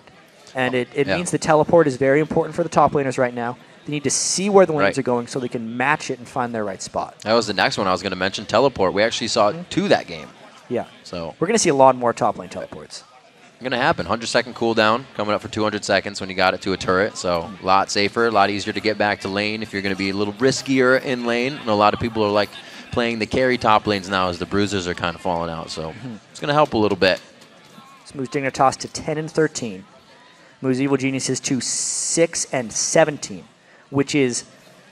Now, it's not what Evil Geniuses wanted when they decided to make the move over to North America. They've had some difficulties. They still did not have their main roster this game. So 0-3 with the substitutes so far. A lot of people hoping they would perform as the sister team. Yeah. Alliance has been a huge surge. Alliance has really surged up lately. Yeah. Yeah. But EG still hasn't made that step. We'll have to see if they can. There's a lot more league games to go for each team. And remember to share your favorite moments from today's action. Send them to @LOL Esports and use the hashtag LCS Big Plays. I know we might have had one in that game with a Thresh Hook. There's a big one. Let's throw it over to Freak and Kobe, who are joined by 2 members of the victorious Dignitas. Thank you very much, Riv. Hey, guys. Welcome Crumbs and Golden Glue to the desk. Golden Glue, you went 8-3-8 on Zed. Crumbs 5-1-11 on Kha'Zix. So obviously, great performances in that game. What were your thoughts coming into the match? I personally thought if I could go even, that we would be able to out-rotate and just win the game. And it took us a while, but we were eventually able to do that. I got to ask you, how much time have you had to prepare for LCS matches and play actually with the team, play with Dignitas? About 4 to 6 hours a day because I go to school 8 hours, and then I come home, I go straight to scrims, and then right after scrim ends, I either study or I go to sleep. So it's pretty busy. So not much time. And I heard actually that you're going to be flying back over to Texas after the games on Sunday. That's true. Yep. So pretty tight schedule for you. Yeah. Crumbs, how many days, how long have you been playing with them? Oh, well, that's actually 3 days in total. We played in 3 days, and I don't think the 3 days were full day of scrims. So Monday was a day off, and we didn't play there. So we played it starting Tuesday with like half-ass scrims, then Wednesday the same thing. Thursday we played, and then we tried to get scrims yesterday, but he had to fly, and that kind of took all day, so we couldn't get scrims there. So 3 days only. So I got to say, when you guys are looking for a mid laner, what made you pick up Golden Glue here? What did you see in Golden Glue that made you want to take it? Well, you have to look at it, people from the amateur scene, basically, or people that are just high-ranked in Challenger that kind of show that even though they're playing solo queue and that's not necessarily an environment to want to make people shine, somebody that just really wants to be in the competitive scene and proves that in both solo queue and LCS amateur league, basically. So even if you can actually show to somebody through your play how you conduct yourself that you want to win in solo queue, that already is a testament to how much you want to be here. Yeah, so that was actually very impressive. So we do have a replay we want to watch. I think in the mid lane, you guys work together, taking down a quick kill. If we can get that on your screen. Talk to me about what happened in this fight. Yeah, so right now we see LeBlanc, and I'm Kha'Zix with my ultimate, so going for a gank is pretty easy. We're just waiting for her to use Distortion, and I tag her with my W right here, which forces her to flash. And, okay, she's pretty chunk, so let's push down this turret, and I still have my ultimate charges. And Nautilus is coming in. I don't know why he's going, but I'm just like, I have my passive, my ulti, just go on this guy, get some damage on him, and he lands this hook that ends up costing his death, because now we're going to get a 2 for 0, basically, because that hook put him in a bad position, and then I still have my jump to get on him as soon as he distorts back. And Thresh comes in trying to get a flash ignite kill, but Kiwi saves the day with a pot and a Karma shield. I saw that was really impressive, actually, coming through there. What's the coordination like in fights like that, where like someone's suddenly a target again, and you're just yelling, "Kill this guy"? Yeah, so it's like I just like kill this guy. Like, what do you think? Like, go on this guy. He can't be here. Yeah. So that was actually your second kill. We didn't get the first one on screen, but how did it feel when you first got that kill in the LCS? I couldn't believe it. Like, especially, like, I just thought I would go like 0-3 before I got a kill, but I was able to get a kill pretty early, and it really helped me just finish the game off with not feeding. Yeah, I mean, 8-3-8, you've got to have exceeded your expectations there. I mean, like, are you still kind of feeling it? I know you tweeted last night, like, I'm in LA now. This is kind of surreal. Yeah. As soon as I landed, too, I felt an earthquake, and I was like, that's right. That's got to mean something. It was like a 5. It's the biggest one we had in like a month or so, too. Yeah. I didn't feel it. I was like, what? Everybody around the car was like, whoa, did you feel it? Like, no. Yeah, we were in the car, and we're at a stop sign, and it just started shaking. I thought the car was like trying to go, and then we talked later. And he's like, "Oh, I thought Scar said I thought you were kicking my chair." I was like, "Oh no, that was an earthquake." California is actually trolling you. It's not even. All right, so let's bring up another replay though. This is pretty much what I consider to be what won you guys the game. This was the first team fight. It's in your jungle. Let's get this on your screen. This is where EG were setting up a pick in this bush where you guys already had a ward.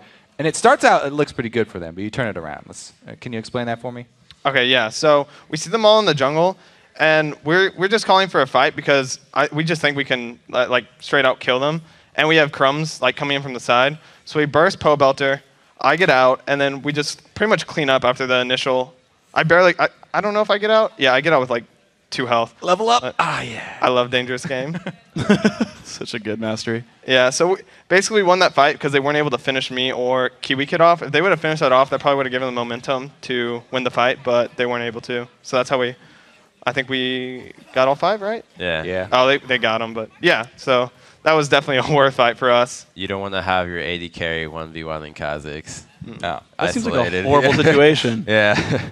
Do you actually look for that then in fights? Do you like look for isolations when you play Kha'Zix, or is it just kind of like jump in, just hit the back line? You go tank build pretty much when you're playing the new Kha'Zix when you evolve your ultimate, so you don't really have that much burst to look for, oh, I'm going to get a reset here, reset that, because you don't do that much damage. Okay. So if you can get a one guy that's just going to be alone, you know he's not going to be able to kill you, because even though they had a lot of CC, I went with Ninja Tavi and Warden's Mail as some of my first items, so I knew Lucian was not going to be able to take me down. So if I could just get him out of the fight, I'm already doing a good job of playing the champion.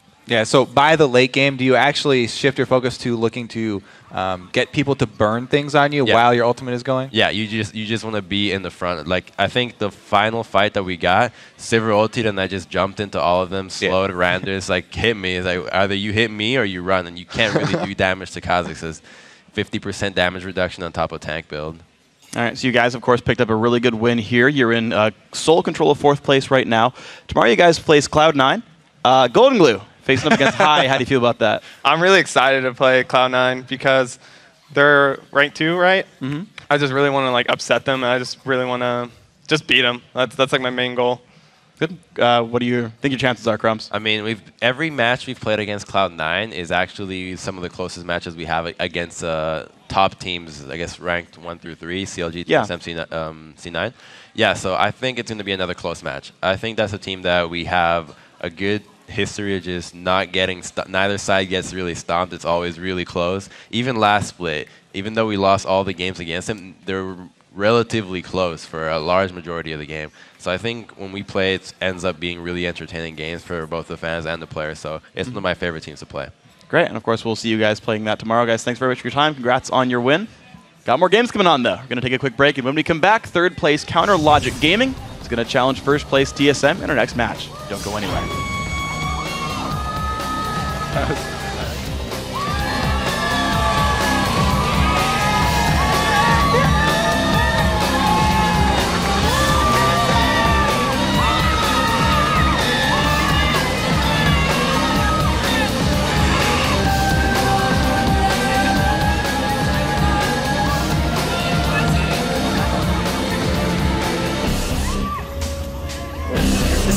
Stampede goes on. Snoopy hooks himself into the fight. They have Kiwi Kid. The depth charge puts up 3. Cutie Pie still in the fight with full health, though, throwing out damage. Crumbs turns it, gets himself in the fight and out. Going for 3 kills now on the Evil Geniuses. A double kill coming from Kiwi Kid in that fight as he is running around with a sliver of health. Now for Inox. He approaches pretty much the first fight of his game. Gets a retribution kill for himself, but it's 1 for their team's 8.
And CLG, I think that they have a huge target on our back, and they've been wanting to beat us for a very, very long time.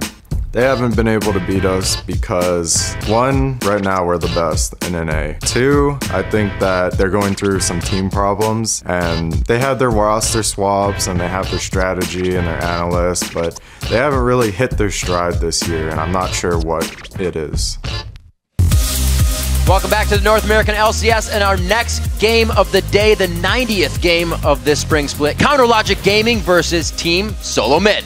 Chat, we heard Dyra saying that they're playing with a target on their back, and he might be right. CLG is going to catch TSM or Cloud9. They have to win here. Yeah, and so far this split, TSM is 3-0 against CLG. Even though CLG hasn't beaten TSM yet this year, they are playing well. And honestly, they're one of the two teams that realistically challenges TSM in this league. Dexter, in particular for CLG, has been having a couple big games in Elise, and so far is 4-0 on that champ. But remember, this is the 4.4 patch. Elise has taken a couple hits. Yep. She's still going to be an effective jungler, but nowhere near the level she was when Dexter went 4-0. The last time these teams faced off, it was with Reginald in the mid lane for Team Solo Mid. But now the Burger King is back and open for business. Yeah, and Reginald did great in his week back, and in Bjergsen's first week back, you know, he reminded everyone what a danger he was. He retook the lead in kills for the LCS, despite missing 6 games. Currently, he has 121 kills and is getting closer to ManCloud's record for most kills in a season. Look at that. He averages 7.8 kills per game, and he will get that record. Historically, he has been the best. If only he could play a whole season, he'd have that record, especially this year. He's averaging 1.5 more kills per game than any player has in the LCS ever. Look at ManCloud, 5.96 is the closest to him. Well, guess what? He's got more time to do that as we got a game coming up right now. So let's check out the starting lineups. On the blue side, it's Counter Logic Gaming. Nian in the top lane, Dexter in the jungle, Link in mid, Doublelift at 80 carry, and Aframu on support. Fan favorites on both sides. On the red side, it is Team Solo Mid. Dyrus in the top lane, Aldrin in the jungle, Bjergsen in mid lane, Wild Turtle on 80 carry, and of course X Special on support. And that is going to bring us to today's featured matchup in the top lane, Nian versus Dyrus. Yeah, Dyrus has been absolutely solid for Team Solo Mid. And to give you an idea, he has 0 deaths in 11 of their 22 games, and in other 6 games, he's died only once. So TSM can always rely on Dyrus to perform, and he will always be farmed up for team fights. But for CLG, you know, you look at Nian, they don't need him to carry. They don't ask him to carry. They actually just ask him to break even in lane. Then, if he gets into a team fight, he can be an asset. But he is not the same level of consistency that Dyrus has achieved. And Dyrus actually spoke about that directly to that point. I don't want to go in my lane just to play my lane to go equal. I want to play more aggressive. And I don't know how many more times we've seen him on Renekton, actually. He's got 5 plays on that champion. Yeah, Dyrus definitely stepped it up when Reginald was in for those 2 weeks when Bjergsen left, because prior they had just kind of known that Bjergsen can win the lane and be like, all right, he's the reliable one, Dyrus, be consistent. But when Reginald came in, Reginald was the one they wanted to be consistent, and Dyrus and Turtle and X Special were the solo lanes that they kind of wanted to carry. But now that they've had that experience with Reginald being out, going, 5-1 in the 6 games, they're keeping that aggression across all lanes. So TSM, I think they're the best they've been all year. And looking at Reggie's stats, as we brought up a little bit last week, it was kind of like just getting the band back together with the lead singer. He had just about the same KDA that Bjergsen had. He was 0.4 off of it at 6 KDA. So Reggie was still able to put up the numbers. The team has flowed through these weeks, and really they're building off of these wins. When you hear a team say, we can build off that loss, they're building off every win they've had. And the coolest thing about this spring split here is, like, even though they're 19-3, they're still really pushing for every one of these wins because they really want to go to the All-Stars.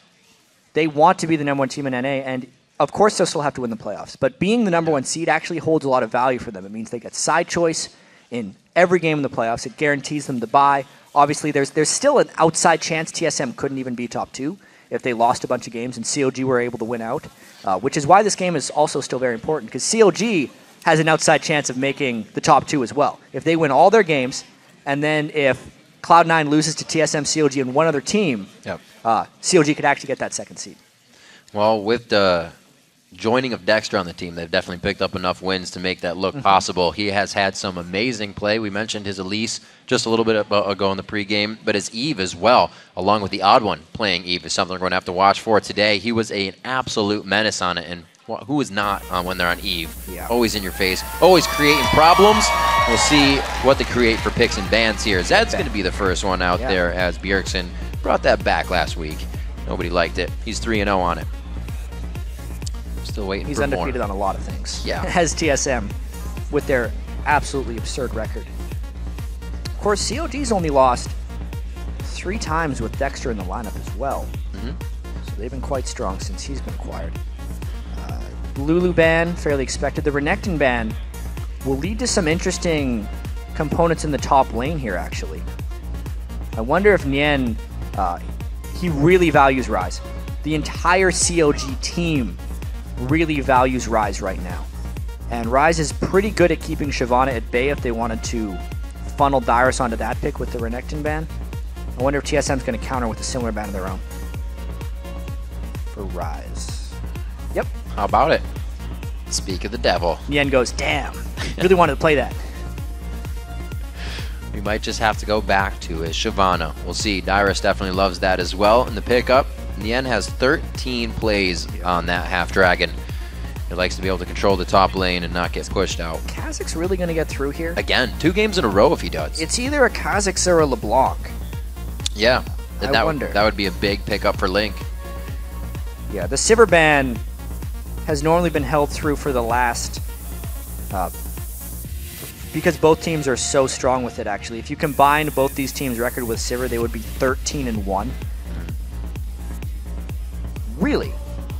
They would first pick a Thresh and let Bjergsen have the choice at LeBlanc. I really wonder what Link wants to play against LeBlanc. He could play something like a Nidalee if he really wants to stay at bay. Link's Nidalee is very strong. He's only played it once this year, but he's 1-0 on it. Everybody seems very calm. They're ready for this to happen. Bjergsen's going to take it, so Link felt comfortable with that pick happening. I'm really interested to see what he has, and maybe they're just going to save it all the way for the end so Link can completely counter the team. Huh. They're smiling right now. They have the Thresh. Whenever you take the Fiddle, you Fiddle can Thresh is a fantastic combo. The Fear would also be decent if Dexter's reaction times are fast enough to fear LeBlanc right as she jumps in so she can't jump back to her distortion and you can burst her down. But it is a risky pick and requires an immense amount of vision control. They haven't locked it in yet, which makes me think they're not going to go that direction. Dexter's talking a little too much for that to be at the placeholder, just playing with the minds of Team Solo Mid. It's like in the end, we haven't seen Trundle come out in a week or so, but he will make his presence now for CLG. Yeah, that's going to only be his second game on Trundle all year, actually. He had really favored Shyvana, so the Renekton ban working against them a little bit there. Unless they really want to plan on running Trundle up against Shyvana. Dyrus is near unstoppable on the half dragon, though. Yeah, 5 plays on that as well, just like his Renekton. I feel like TSM's getting everything they want right now. Giving them Shyvana, LeBlanc, especially if they go with this Eve. Once again, though, they're hovering over it like they might not decide to pick it.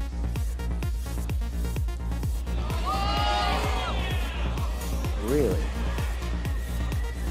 Oh, can he decide to pull out here? This will be the 3rd play for Evelyn, or for Odd1 on Evelyn. We'll see what he can do as the general. And Wild Turtle still hovering it, locked in the Twitch. Considered to be a bit of a lane bully as well. He used to play a lot of Twitch. And I'm wondering why this is the time that he decides to break it out. Because we've seen a little bit of Twitch over in the OGN in Korea, is one thing. Against Lucian, he can trade fairly well early game. He won't get outranged like he would against Caitlyn.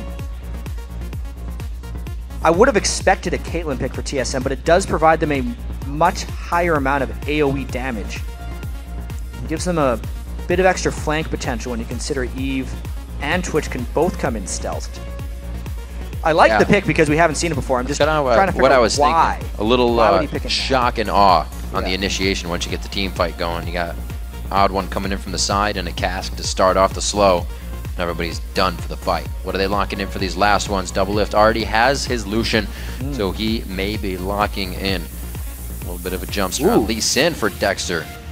That's going to be the first time he grabs that up in the split.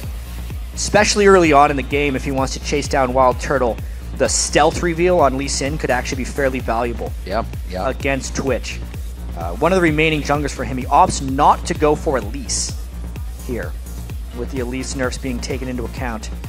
And then obviously COG just, Ziggs is meant to try and shove out LeBlanc, so LeBlanc can't get the roam going. It's about what Ziggs is good for. It's very risky pick against LeBlanc, though. Everything really is a risky pick against LeBlanc. Except Lulu. Yeah, pretty much. Except go. someone with massive sub-shields. So the Twitch pick does get locked in. Very cool. Sweet fact, last game Nautilus. That was the 5th time Nautilus was ever picked in the LCS. Wow. Yep. Leona, did you know, Riv? Did I know? Yeah. I will in a second. That the Twitch Poison will proc Leona's Sunlight? Yes. So it's actually a really deadly combo if they get any type of close, because pretty much every single spell Leona uses, as long as Twitch hit that target, gets the proc without Twitch even It's a cool little synergy they have together. Definitely got to consider the extra bit of damage. It's not going to be huge, but it'll be good enough to really start that engage and get that kill in if you want it enough and the level 2. So looking at these team comps, I really feel like TSM got everything they want, and COG is really going outside the box. Consider this. They've never played Dexter's never played Lee Sin in the NALCS. If I could be trusting these, COG has also never played Lucian. Doublelift hasn't played Lucian. One of the most popularity carries hasn't played it. 1 play on Trundle. 2 plays on Ziggs for Link. They're playing a very untested composition here against what is really in TSM's wheelhouse aside from the Twitch. Well, a little bit, talk about it in a second, because there's another cool factor. The champs are locked in, so we have to take a look at who you guys voted, because you do. We like it a lot, and the teams care. 79% of you from LOLesports.com think TSM are going to win this matchup. And as we were just talking about, sweet and little cool facts. Looking at the lane of Doublelift and Alframu, the most amount of their losses come from a Thresh and a Lucian lane matchup. So they're taking that in their own hands this time and saying, we lose against it, so we can't beat them. Take it. Yeah. What have they lost 6 times against Thresh, I believe? It's 6 Thresh, 5 Lucian. Little Only 8 crazy. losses on the year. COG. Like one of them gets hooked or just shot. Now here's the added question. Dexter and not Dexter, the top laners, Yen and Dyrus, both brought teleport once again. I think we're going to be seeing this pretty much throughout the entire week. But COG has been the tricky team at level 1. They have pulled off a lot of maneuvers to get kills even before the trinket wards could be placed, only at 2 minutes. Look for COG to try something very creative here, especially with Thresh.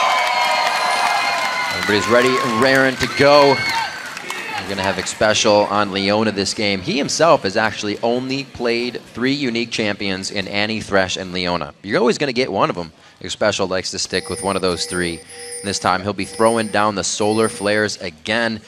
Had some pretty crazy ones last week. You saw in the preview show one of those huge plays with a 4-man solar flare. People aren't going to be target banning the support against a team with as many threats as TSM. Yeah. So it's a very safe strategy there for Xpecial to just cycle those 3 supports. Leona's also the only support he's undefeated on of the 3. A lot of stats going in TSM's favor here, just from Champion Select. Well, CLG is one of the teams that has a higher KDA.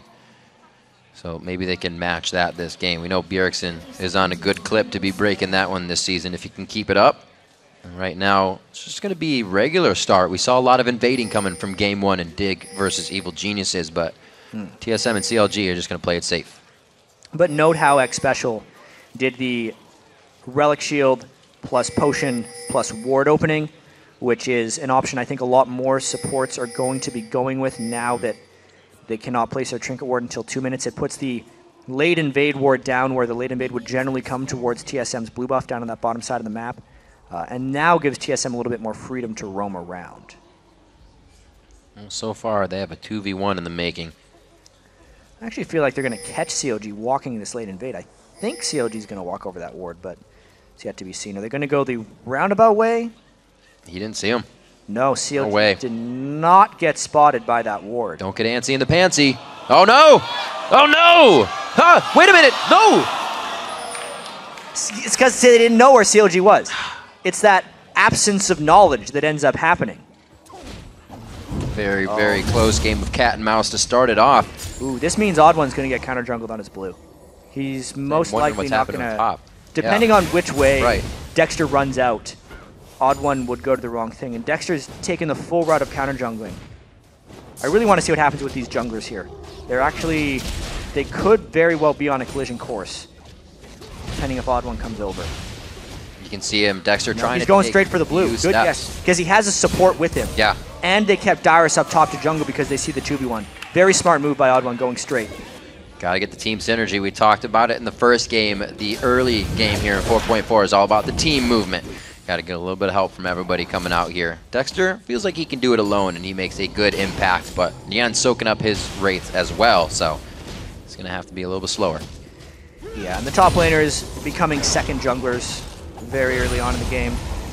We're going to potentially see that double turret trade once again. This is one of the implications of the trinket change. You wouldn't think it at first glance, but since the lanes are very difficult to scout, you have a lot of blind invades, and the teleport chain is for cooldown reduction. All of these things become much more possible, and we're going to see a lot more turret trading. Bjergsen going hard on Link right in the beginning, but he does have the flasks, so he's drinking up those consumables to keep himself safe. We see top lane and bottom lane going to go down, mirroring last game here. It was a bit different of a start, but they do find themselves in the top and bottom lane.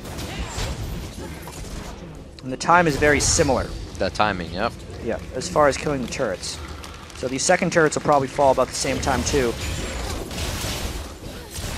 And one added effect of this is so strange. You have the top laners jungling and the junglers laning. Eventually people are just going to shove with the top laner and let the jungle actually jungle. It would be much more efficient, if you think about it. You think so? I don't know. Especially if they're bringing teleport. Got to get that red buff burn on the turret, man. Just kidding. 4 minutes on this one, and we are looking for CLG to drop the bottom second tier, or the top. And we'll look like it's going to be the top bottom turret going down, back and forth. Got to flip it around. 6.7 on each side, and now this opens up the map. Where is the vision going to go? Usually we see the teams slow down a little bit because they don't have enough of that vision just yet. Yeah, so nothing to be gained really by either team. Since both the top laners decided to jungle, it was kind of a matter of who jungled a bit faster. Nian jungled slightly faster. And now it's because CLG is rotating for the dragon. They're very low to this dragon, though. TSM's not in position to collapse, though. So overall, CLG with the bottom lane take, because they peeled back for the dragon, gets this one as well, which will give them a slight edge. This is what EG did last time as well. They were able to get it. So kind of following suit here with what happens in the 2v1 swap. You're going to have all three in the bottom. Why not grab the extra gold?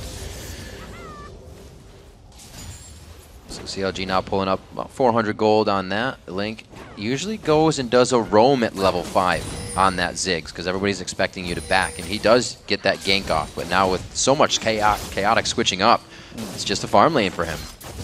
These are CLG's strengths as a team, actually, recently. They focus very heavily on objectives, and they generally get them. Starting the game like this just starts the objective game early and neutralizes the laning phase where TSM is quite strong here. Double Lift and Aframu are probably the strongest 2v2 laners for CLG, so they're the ones that are probably not too pleased about this one, but they'll do it for the team. Double Lift has been thrown out of his natural habitat very early in this one. He won't be farming too much. Back to the jungle. He'll find it. He will find it. We'll see if TSM can get the poaching crew out and figure out where he is. Yeah, level 4 wraiths being done by Double Lift. Hey nice, man, nice gotta get what you can. Big special. Being he got the pink ward. Omnipresent all over the map. Doing the support duty. Not too much pressure for both teams. They're definitely giving each other the consideration here in the early game. No ganks towards Bjergsen or Link in mid after the lanes have kind of panned out in the way they have. The junglers is just trying to soak up what they can. So slow. It's probably going to be that next dragon or one of the ward engagements we talk about. Yeah, or maybe just a big shove in the top lane. How many people are CLG going to send for this lane? Because they currently got 3 on the way. This is big because Dyrus is freezing the lane, whereas Nian was pushing the lane. So now CLG does have a potential to push. We're going to see a 5v4 up here if we're not careful. Great timing. They know Dragon's down and they have the timer on it, so they have all the time to play around up here. Looks like they're going to be able to cut off Bjergsen from getting there, so he'll force mid, draw Link back down as well. The kill may not come here, but the turret should eventually. Yeah, Link doesn't want to spend too much time away from home, but teleport actually coming in. 4v4 dive attempt. This is going to be big. Nian taking a few turret shots there. They disengage quite well. Nien throwing down pillar to help. And it looks like they are going to still get a few shots. There's 5 people up here now for COG. That's the hook onto X Special. Nobody's able to get in there for the play. Dexter's a little far off, gets Tempest down for first blood, and he is going to be hit up. How did Link get all the way back there? He's in the fight too. The Lantern out from Afromu, and it looks like they're going to be safe. No move from Bjergsen in mid just yet. There's another kill coming in. Burnout could be coming up for Dyrus, but they wait on that one. 2 kills and mid-turret damage. Yeah, I think that's actually pretty disastrous early on for COG because they are the ones that invested 5 people up there. Oh, but can they get Dyrus? That is nice. Very good job coming in from Double Lift and Afromu. Just talking about that bot lane. That almost evens it out. Now you just have to consider that Bjergsen got all that uncontested farm in the mid lane because of the 5v4. Slight edge to TSM. You don't expect to see a 5v4 in the top lane this early on in the game. Only 2 people, I believe, have their ultimates here. There's the Dragon's Descent and the Ziggs ult to come up here. Nien just pinging 6 as well because the Lee Sin queued. Decides to take it. Or tried to take it. Never mind. Oh, there's Link. Yeah. How did he Link get came back all the way there? from the side, and then he flashed in. But see, Nien had the turret at this. They ran out of minions, and COG couldn't fully support that dive. With the way the fight ended up happening behind the turret there, if COG could have somehow all moved through the turret, they may have had the upper hand. But because they isolated themselves, it ended up being a 2v3 post-dive. Very risky from Counter Logic Gaming.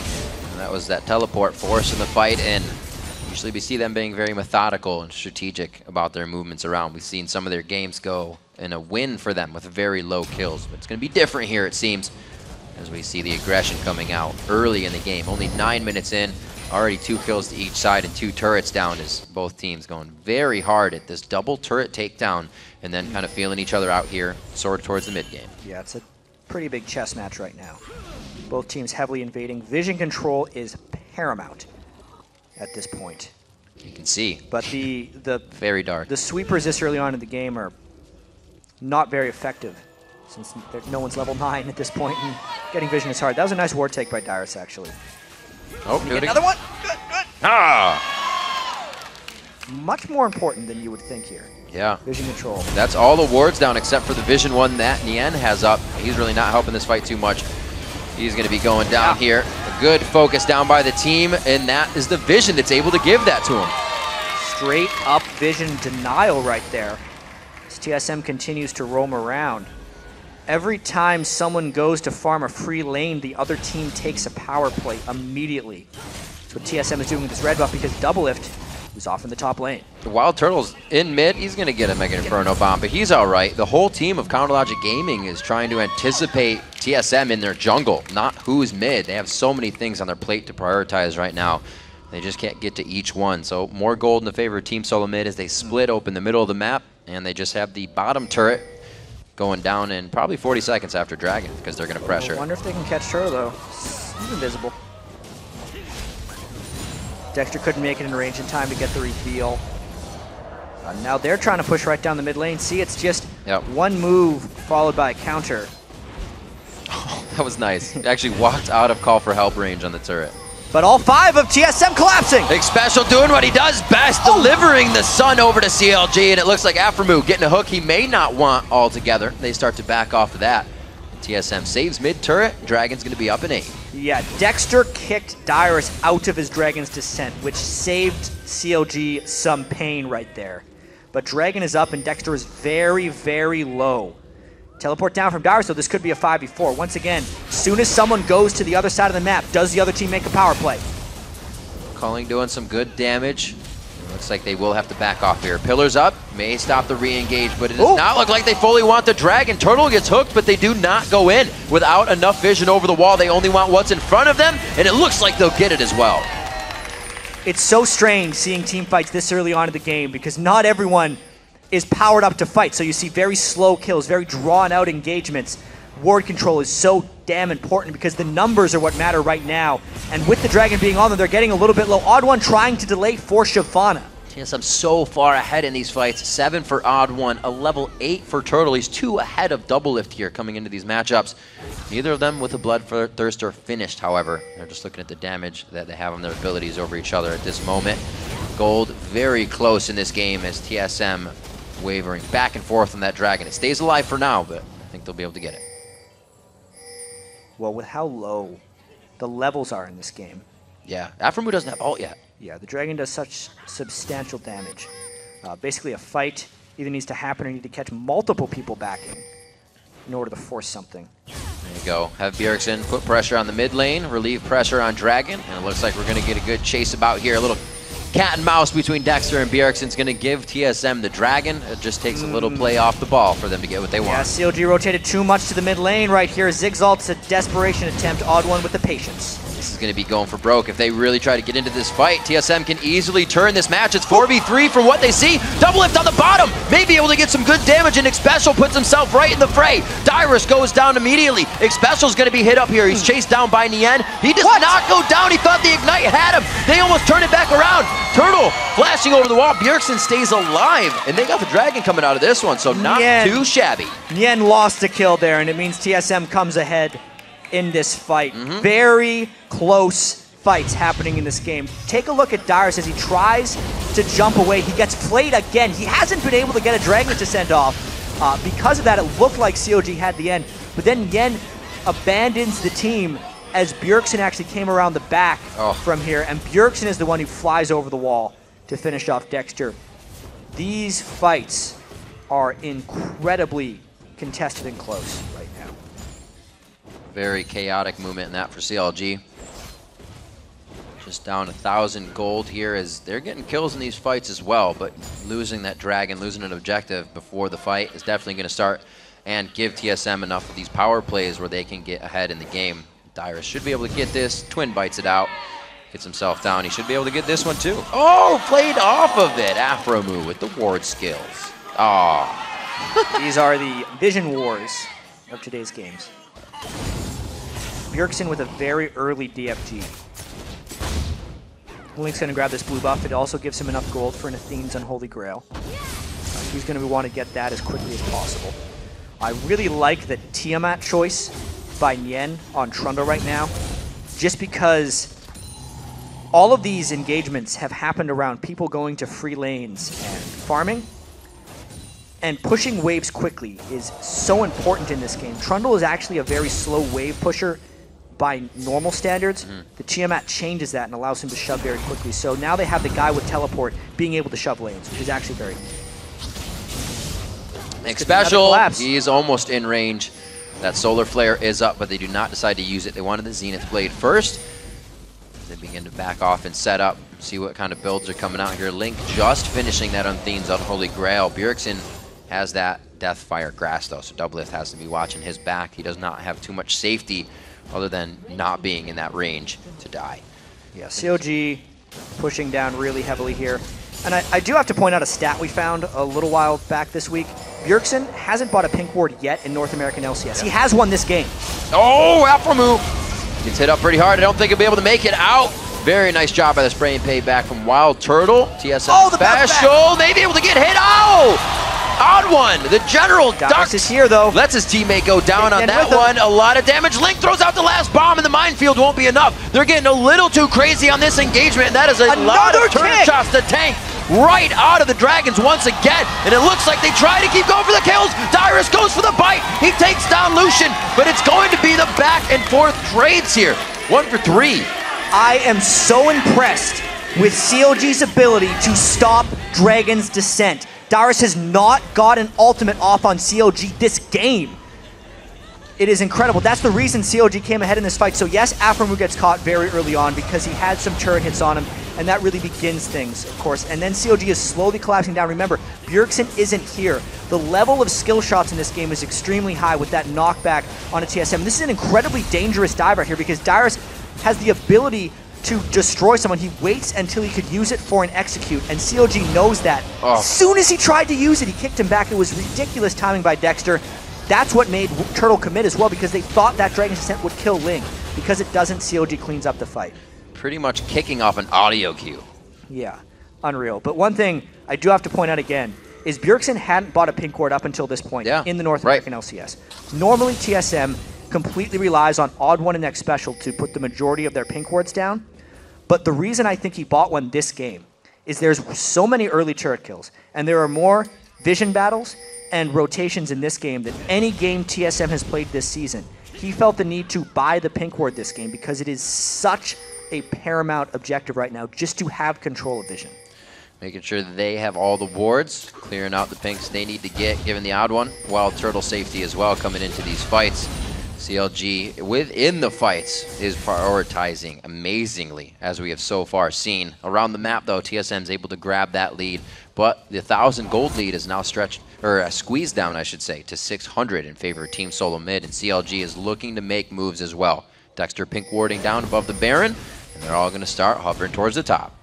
And the team play has been so important in this game, as we've already mentioned. But just to kind of illustrate how CLG is doing it a little bit better, Link and Double Lift both have 100% kill participation at this very short juncture of the game, whereas TSM is much lower than that. You can see 7 kills. The most someone has participated is 5. So CLG is actually grouping up more than TSM, and TSM is prioritizing farm a little bit more. That's why they have more CS in lanes.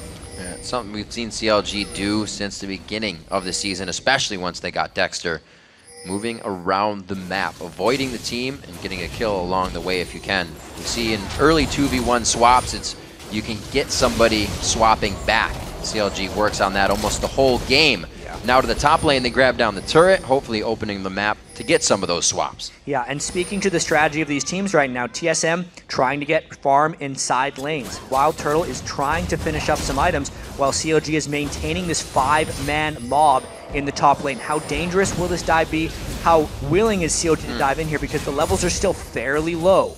Got a very far Wild Turtle crawling over now. Looks like he's going to actually grab Dragon as he tells the team to kite, not fight. We're going to get some extra gold across the map. Yeah, TSM finds yet another pink ward. I will say all this movement as well has really neutralized the Odd One's effectiveness early on in the game. He hasn't been able to exploit lanes. Yep. Inability to ward him out because everything's been a big mob. Dyrus gets caught. Oh, gets away this time, though. The Vision Wars. Yeah, finally, it's used in defense. Maybe it's going to be Nien on Subjugate is there. One last hit from Nien, and again, he cannot close out the kill, unfortunately. Odd One's there creating too much pressure, but the team, they would have had that. Just an inch more for Nien, and he would have had 2 more kills in this game, but let's see if the pressure they created there gives them yet another turret. They're really laser focused on objectives here. The whole reason they got that is because they were baiting around the red buff. Erickson over to blue. They know the team has a pretty good upper hand on the situation. They may get some damage on the turret for CLG, but they're not going to take it. Team Solo Mid is just too big right now. Erickson backing. TSM really not forcing anything. CLG pretty low on health and mana right here, which is why Xpecial decided to go in there. The turret is barely finished off there. CLG gets what they came for. Gold is tied. 31 threes, 5-4 in turrets now. What a game so far. Second game of the day here. Like we said, 90 games in. And to look at the head-to-head between these two teams, it's 3-0 in favor of Team Solo Mid. CLG's putting up a good fight right now. Yeah, and even though CLG is fairly unlikely to finish the regular season in the top 2, this fight and this game is really to try and prove their competitiveness for the top spot in North America. For so long this year, it's really been a conversation between TSM and Cloud9. Who's the best in North America? But if CLG can win this one, they will have proven to beat Cloud9 in a game, to beat TSM in a game, as they continue to try and improve through the end of this season. It is really a huge confidence game for CLG, as they too want to be considered for that North American All-Star spot. Well, when we talked to Link, he said those were the guys to beat him. Team Solo Mid and Cloud9. Why? Because they will constantly out-rotate us. They will make the better moves, and they will make it before we do. So far, CLG has been able to read that book pretty quick and adapt this game. So they're staying and stop the bleeding that was happening in the early game. Staying in this one. So will things calm down here, now that so many turrets have been pushed back? Right. Is a bit of a question. The Dragon is going to be very important, and getting vision control over the Dragon and Baron area is so contentious. And as more turrets fall, the amount of map that you need to control just increases, because there's no turrets for safety. Also, when you consider there's 2 stealth champions on TSM and a LeBlanc. Say that. And a LeBlanc. It's a little Link is scarier. so much danger. Just about those 2 stealth champions you were talking about. Notice how he barriered there too, because he didn't know what else was coming at him, and he thought he was going to be dead, even though the Lantern came in to save him eventually. That's a lot of vulnerability now for Link. We'll see what they can continue to produce here with the pressure they just created in mid. With double lift at the bottom, this is a did not want to show there, but he had to, and you could see he had second thoughts about going there because COG does not have vision control over the Baron area either, and they know this is a 4v5. Expect a scout maybe with the Ziggs ultimate. Mega Inferno Bomb, yep, that is up. That's going to be the Baron debuff if they're able to hit that on, but TSM leaves the base. The Solar Flare kind of hitting wide on that one. They go on to Nien. They're going to have to put a lot of pressure on this. Link does not get the satchel charge he wants in this one. Bjergsen almost pulled into the fight. Odd One's going to go down very quickly here. CLG finds what they want. Nien starts to return, and they want the initiate here. Subjugate is already down. He's going to try to lock down Xpecial. Could have the pillar coming up quite soon. Throws down the movement speed. Xpecial flashes over. Dyrus makes it in with Dragon's Descent. He's able to get one, but they turn it down. On the backside is the spray and pray triple kill from Wild Turtle as he puts the shell on and goes hard. Now it's 3v1 as they chase out double lift. That is why Wild Turtle picked Twitch in this game, finding the corridors that CLG would chase into and wrecking people with spray and pray. What a fight there, back and forth. You can see right at the start, a missed initiation by TSM as CLG very handily disengaged. And then Link, not jumping all the way away, actually baits TSM a little bit in there. They kick Odd One forward and trap him in. But then CLG feels like they have the upper hand. It's all about kiting back for TSM. But notice how Wild Turtle's in stealth. When he pops out of this, he gets the attack speed bonus. And CLG is in a line for the spray and praise press Dragon Descent. And it rips through the CLG lineup right there. Everyone going down, including Link and Afro. Such a crazy play coming in. TSM wanting that fight and actually having to produce it by manipulating CLG into moving behind the Baron pit. They did exactly what they needed to. He came out with a 2,000 gold lead after that fight. So TSM with a bit more of an element of control here. Obviously Wild Turtle, huge amounts of money now. He is going to be a much higher priority. He's going straight for Infinity Edge Straight for Infinity Edge. There's not too much armor on the side of CLG right now. They have to fear for Bjergsen as well. Even though Bjergsen, this is not your typical Bjergsen game. CLG has neutralized him fairly heavily, but the threat of LeBlanc still exists. He can still close to zero out double lift or Link at this point if he flanks around in the right way of team fights. CLG just continuing to try and keep map control here. Yeah, that fight actually was a loss of vision control once they walked into the brush behind red.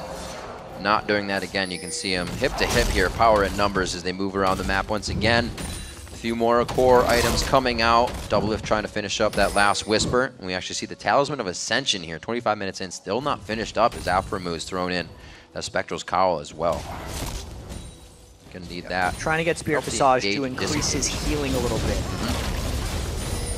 Trundle is a monster in late game team fights, often because he has that percentage health heal when people die, as well as the resist steal. It's just such an amazing scaler if he can exist to the end of team fights. Nien in the bottom lane now, probably what they would have wanted when Double Lift was down here, since Nien has that teleport, but it won't be much use as they're pushed up against the walls of their base. We see them pretty much backing, getting themselves set. Double Lift up in the top lane, only getting himself to 187. He is 5-1-5, but Wild Turtle picking up 6-1-3 now at 211. You see how much hurt he has put on the team. This has not been a farming game, that's for sure. And a lot of Wild Turtle's success actually came because CLG was prioritizing objectives heavier than laning. And TSM was obviously laning a little bit more than objectives. They've been matching each other a little bit in both. But Wild Turtle was the recipient of a lot of that extra farm, and then he was still there when they had the big team fight. So he could use that very minuscule edge he gained through the farming and lane to get even more kills. And he is trying to turn himself into that monstrous Twitch carry. Oh, Xpecial, the Solar Flare once again. This is the Zenith Blade though, a good flash coming from Link there. Actually jump out, I should say, on the satchel. No follow-up with the team there, so a miscommunication by the TSM team. Their Xpecial said go, and for once the team did not follow. They were not in position to be fair. Right. And luckily it does not cost TSM much but Xpecial's ultimate. That does leave a vulnerability here if CLG finds something. As the teams push each other out here and figure out how much power they're dealing with. We look at our top lane matchup. It was Dyrus versus Nien for the featured matchup of the day, and with that swap, with everything that happened. Oh, they caught Odd1. That's the second time this has happened now. Odd1 was kicked back in the last fight, throws down the Agony's Embrace. He is so tanky right now, not going down to Dexter or the end. The Mega Inferno is able to get him.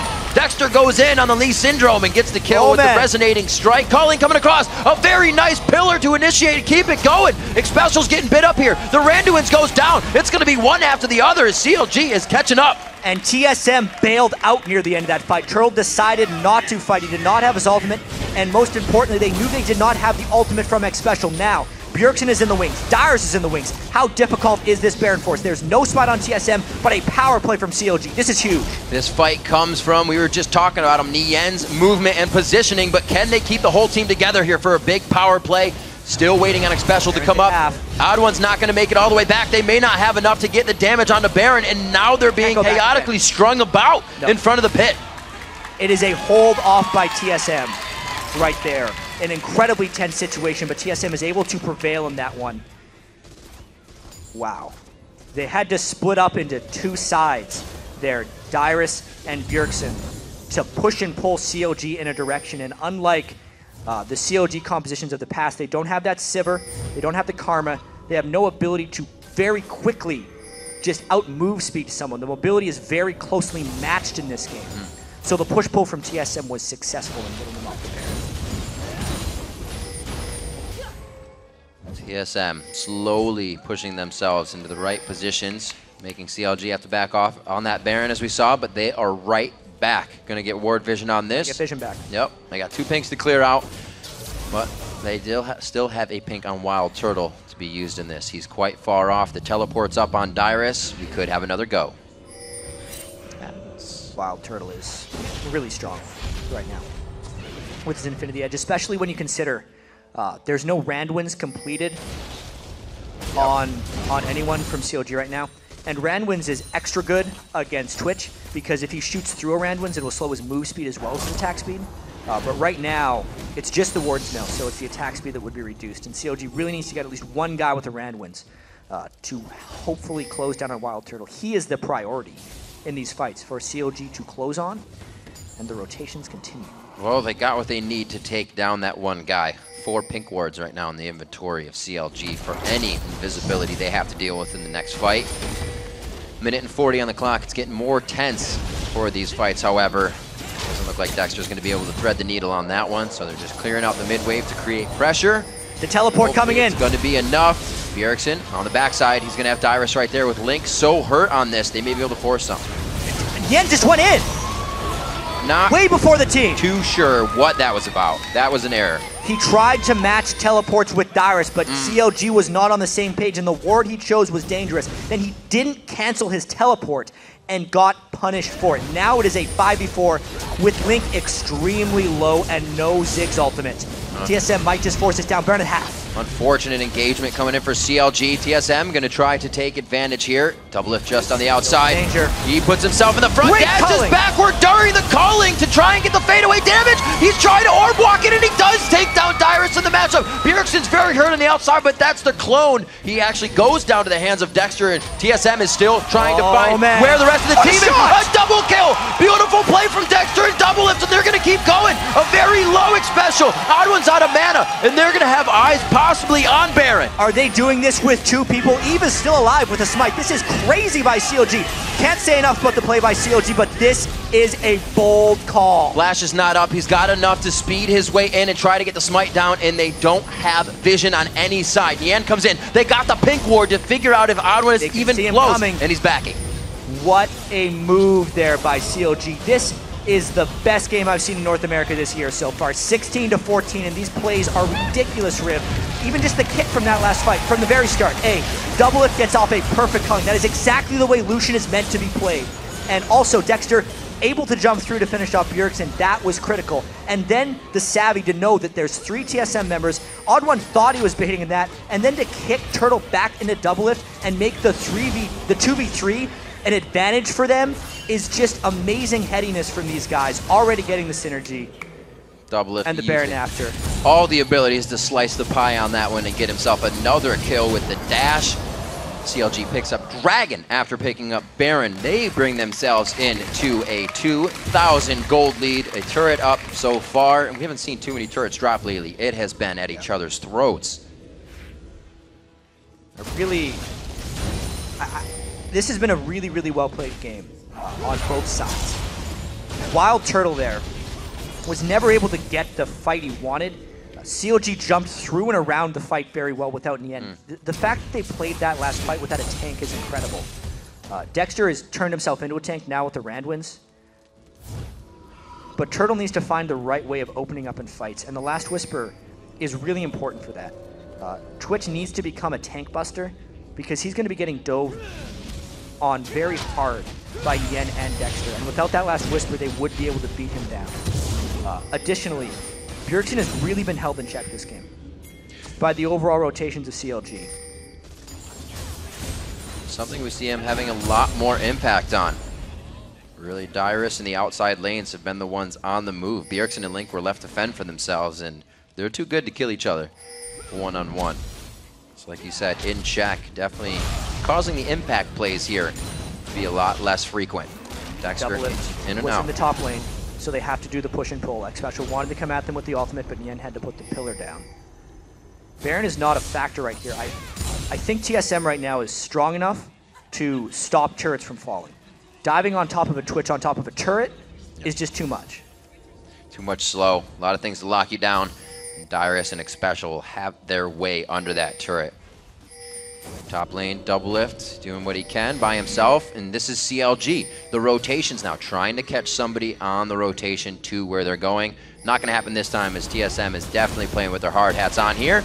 We'll see what double lift can do. That Sheen hitting off the turret from the Triforce. Yeah, and even with a Negatron cloak, double lift takes a large amount of damage. Bjergsen didn't even DFT burst him there, but of course, large amounts of lifesteal there on Lucian. The siege is very dangerous for CLG. I actually feel like they're going to have to pull back pretty soon. A large wave in the bottom lane, someone would want to clean up. But they're sticking around. They want to try one more time at this one. They have too much clear coming out. Very nice job for TSM to stop that one. Double lift. That was just 2-hit there. He did get the ultimate on the duplicate, so he's not actually taking that much damage. And if he gets full distorted on, it's going to be his death. Staying very aggressive and trying to poke down the turret as much as possible. They knew Dyrus went back to base, so they're just trying to get pot shots in, though. Remember, though, these turrets now regen. Yeah. So if CLG doesn't either maintain this push until it goes down or return very shortly, all this will be for nothing, and they're losing a substantial amount of creeps in the bottom lane. TSM wants to make something happen. I just don't know if it's in the cards. I know Double Lift is cringing about missing this CS in the bottom lane, but they're doing what they can to get this inhibitor. It will give them such an advantage in a game that they've been on their heels. The wave clear is good. The siege will be there on the turret as well. Ooh, Double Lift. Just on the edge of getting Zenith's Blade over by X-Special, but they're safe. They don't have much Baron buff left either. They've spent a lot of this time just poking down this turret. I mean, the next wave is here. They have X-Special pretty low. If they don't all in on this turret, all this is pretty much for nothing.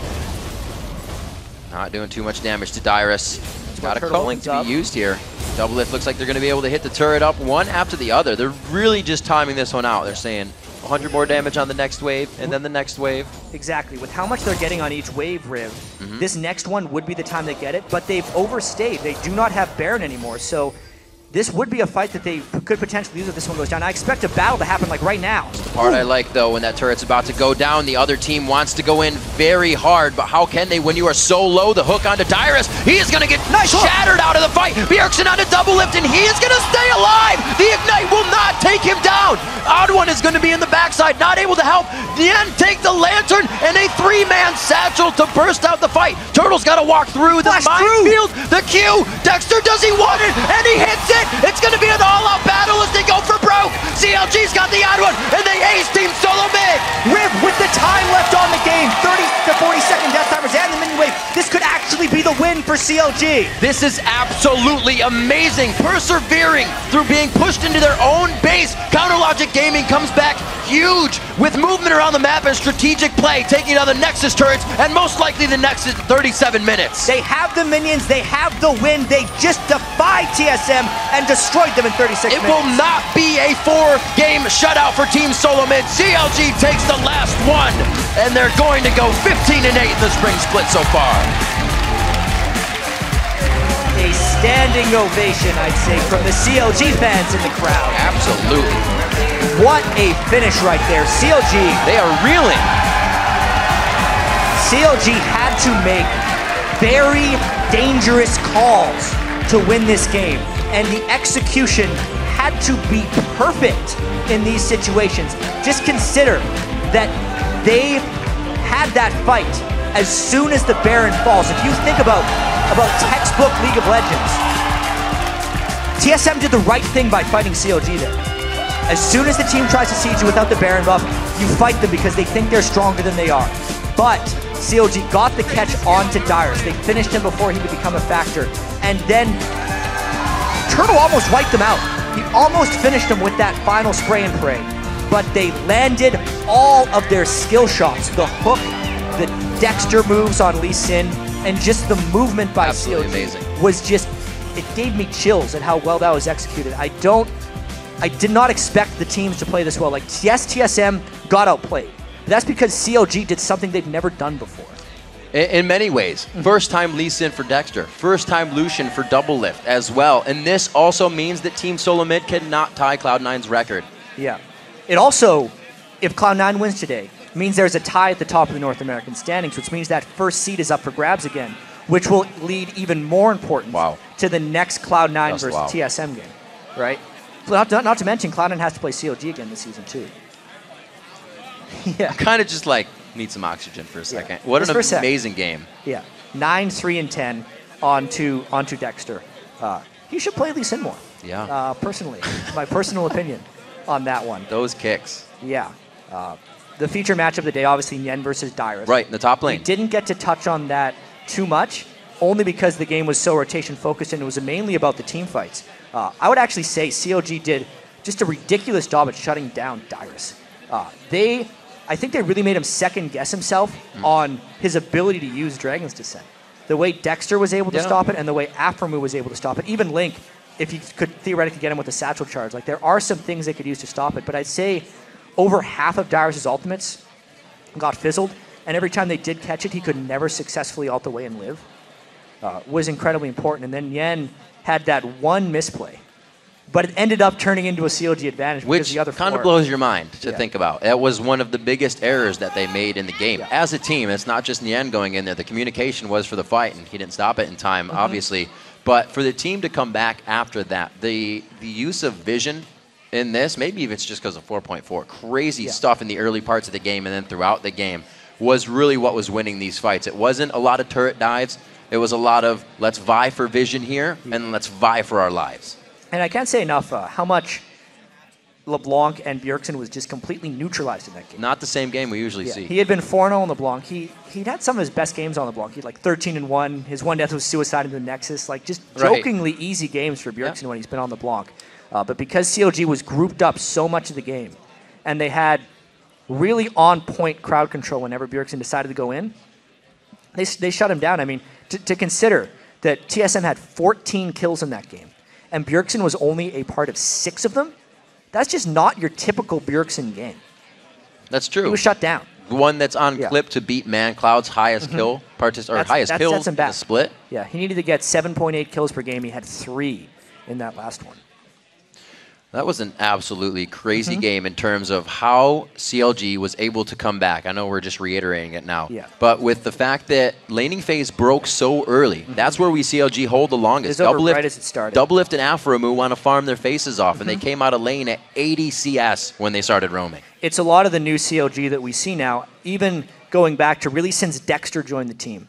They've been heavily objective focused. They're continuing to move in that direction. And as we can see now, all of the time and effort they put towards breaking out of the laning habits, starting the team fight together, making the right calls in high-pressure, dangerous situations, it's really starting to yield them results in their first win of the year against TSM.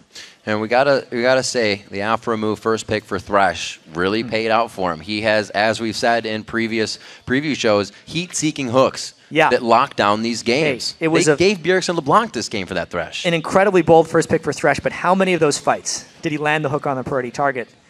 All you can say is worth. Worth indeed. So for a first-hand account of that huge win, let's turn it over to Freak at the analyst desk. Thank you very much, Riv. What's up, guys? Joined by Dexter and Double Lift. You guys played incredible that game. Dexter, start with you. Lee Sin, I think it's the first time we've seen you on it this year. Why?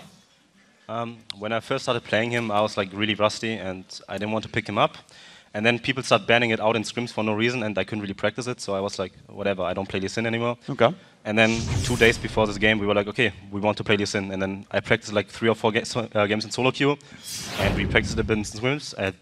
Ever since then, it has been working out good for us. And then we were like, okay, they have Evelyn and maybe Twitch. So I just go for Lee Sin. And then I picked it and locked it in. Yeah, that worked out really well for you. I actually want to press you on that one more time as well. So you went a fairly offensive build. We're low tankiness, Lizard Elder, Hex Drinker, Sightstone, finally late Randuins. How do you navigate fights when you've got so little durability? I think everyone is kind of stuck in an old Lee Sin mentality still, where you just build like pure tank. But if you play Lee Sin, you can create picks. And like we had Thresh on the team as well, and we could skirmish around. And I knew that when I had Hex Drinker, LeBlanc won't do anything to me, so I can just 2-2 the Evelyn with Ziggs together. And yeah, that like I snowballed really well in early games, so I could afford to build damage. And after that, I just wanted to have the Randuins for the Twitch. And otherwise, I would have probably stacked more magic with this because all I had to do was like hit a Q on a priority target and maybe look for a kick. And yeah, I was just there in the team fights for disruption and to create picks after all spells have been thrown out. So. Yeah, worked incredibly well for you, of course. Now, Double Lift, I want to talk to you a bit. Incredible Lucian game, 9-1 and 10. I think it was the first Lucian game you played this split, or one of the few. Yeah, exactly. I didn't really like Lucian at first because I was still stuck in playing like Ezreal every game, and I'm primarily just meant to play hyper carries. That's like my old mindset. But Lucian's really good for taking objectives, and he's really, really good at cleaning up fights when people misplay. And he's got like a really big mechanical skill cap, which I didn't really know before. And after playing against these LCS level Lucian, especially when I just played against Turtle in scrims a lot, and he played Lucian, and I was like, oh, like Lucian's pretty good actually. So I kind of stole his champ. I told him like since the start of the season, play Lucian, play Lucian. No, Lucian sucks. I don't want to play it. And then Sneaky got to rank 1, and then obviously he had to pick it up again. And then, salty, dude. Salt. Oh my gosh. So you fought against, not in lane, but in the game at Twitch, someone we haven't seen much this year. Played in Korea a bit, first time for North America. What do you think about with Twitch? Yeah, Twitch is what used to be one of my go-to champions, and I understand that he's really strong late game. He's an insane hyper carry. Once you get to 6 items, I mean, he's got 850 range, he's got an attack speed steroid, and his ulti gives him AD too. So he's just really strong when it gets to super late game. But these days, doesn't really get to super late game, as you saw. Yeah. He's really good for making picks because of his stealth. And when you have you're up against Twitch Eve, it's really hard for you to push out side lanes. So we were always scared to push him out in case Twitch would like randomly gank us. But his biggest weakness is in team fights, he's really, really unforgiving for bad positioning. So, you know, like Turtle just kept flashing forward or getting hit by hooks or something. And as soon as that happens, Twitch is useless. Yeah. So actually, speaking of Twitch getting caught out, we have a replay of a crazy chaotic team fight right before Baron. It ends with you getting a miracle kick on Twitch. Plant, of course. Yeah, we can get that replay on your screen. I want you guys to walk us through this battle. You can do it. Well, so they just gotten a pick on Nian because we misplayed, and then they just engage on us because 5v4, they think they can win. But they're all really chunked from Baron because Ziggs poked them and Baron's was hitting them the whole time. So I'm just on their front line, and Link just dies instantly. But we managed to kill LeBlanc, which is the biggest thing. Basically, Link kind of suicided to kill LeBlanc, which is totally worth. So now it's a 2v3. We don't even think that we should go back in, but this miracle kick happens right here because Turtle wasn't really paying attention where Lee Sin was. And then after this, it's just really easy to clean up. I mean, I just E forward, kill X special, it's free. Free SM. And then Nian thankfully respawns in time for you guys to take Baron. Yep. So I want to kind of talk to you about what was happening in this game, though, because you guys were actually at a gold deficit almost the entire time. It was close, but oftentimes deficit, because while you guys were pushing turrets, TSM was farming. Yep. And so you were up 5-4 in turrets and down 2,000 gold. First of all, were you even aware that their farm is keeping them up so much in the game? Actually, I was under the impression that we were ahead in the game, but obviously now we're really objective focused, and it's even more important against stealth champions like even Twitch to take away their towers. So they don't have like safe spots to like stealth from, so they have to stealth from their tier 2 and stuff. So we just kind of took all their towers, and they weren't able to make as many picks as they probably wanted to. And when we're grouping down a lane, I mean, it's totally worth if they just get some farm, whatever, and we take like a tier 1 or tier 2 turret. It just takes away so much control from them. So then how did you play the rest of the game out where you've got no turrets to take anymore? The game's actually still very, very close. How do you get the next advantage? Well, we have Thresh and Lee Sin, and we are really good at skirmishes, and they have TP, so we know that they want to use the TP, and we had Nien versus Shyvana, both had TP, and we knew that on the rest of the map it's a 4-on-4 100%. And if we get the catch, we win the 4-on-4 100% because we have Thresh, who's really good, we have Lee Sin, and we have Lucian, like hyper mobile and everything, and they have Twitch, and if we catch Twitch, like if I get a Q on him, he's dead 100%. There's nothing he can do against it. And we knew that as long as we keep vision in the game and they don't flank, like the thing is, when you play Twitch, you want to flank. And they almost caught out Ziggs as well in mid lane several times, and all they wanted is kill Ziggs instantly when he had no flash. So we just had to keep up the vision pretty much with pink wards and everything, and don't let Twitch flank us.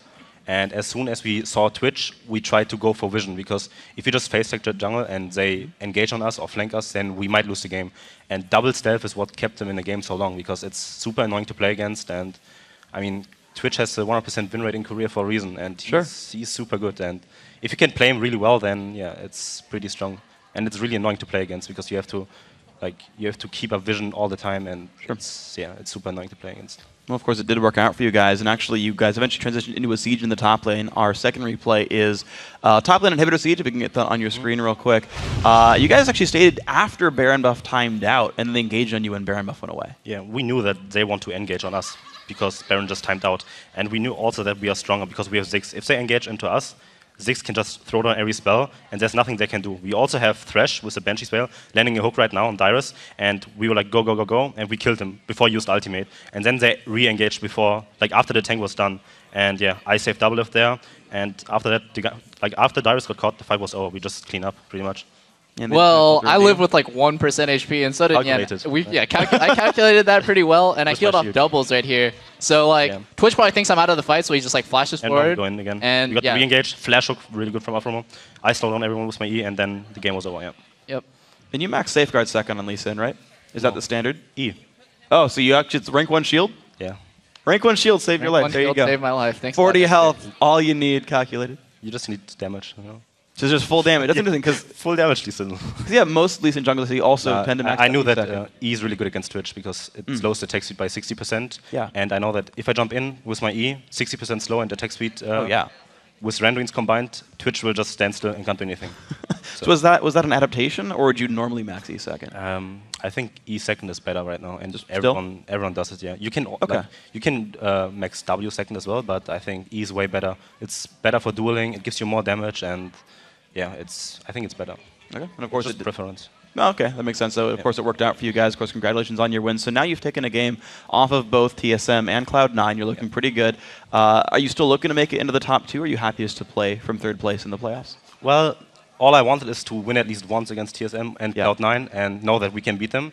And if we go into playoffs, like right now, I don't really care if I am 3rd or 2nd, because we know that we can beat every team when we play our best. And I think top 2 is still the priority, but we can't really control that. Sure. Cloud9 has to lose a lot of games, and I mean, we got like a game right now from TSM, which is really good, and we still have 5 more games to play. But I don't think Cloud9 will lose to like any bottom 5 teams or something, or maybe drop a game. Sure. But yeah, it's not in our hands if you can go top 2. It's all about like Cloud9 being consistent, beating those teams, and I think if we just win all our games, then we are pretty happy with our performance. And I think ever since I joined, we have been like, I don't know, 13-3 or something right now. You guys are great, yeah.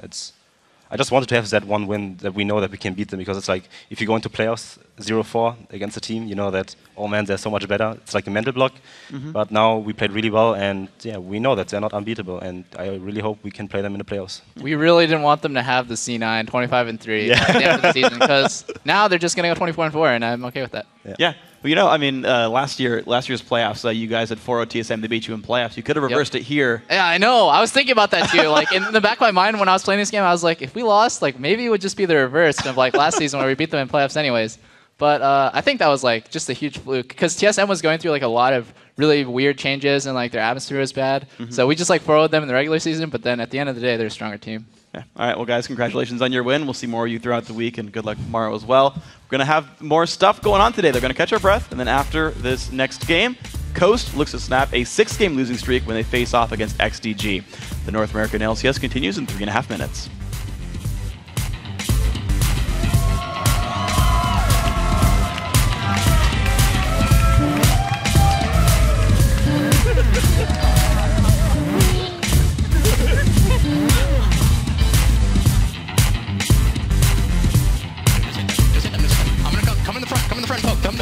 kill the ward. Poke, poke, poke, poke, poke, poke, poke. Yo, we can poke, we can poke. I can save you. They're coming in, they're coming in, they're coming in, they're coming in. I'm on Leona. Bjergsen, Bjergsen. Shyvana. Bjergsen, nice. Yo, you can take it slow, take it slow. Torch is right here. Take it slow. You guys got this, you guys got this. Nice! I got this!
crowd. Welcome back to the NALCS. I'm Rivington Biz III, and joining me at the caster desk for our next two matches is the man himself, Sam Kobe Hartman Kensler. Welcome to the desk. Thank you, Riv. Nice to be here. We all know in League you can plan and you can prepare, but sometimes there are just those players or champions that seem to have your number. It's no different for the pros. I definitely think like C9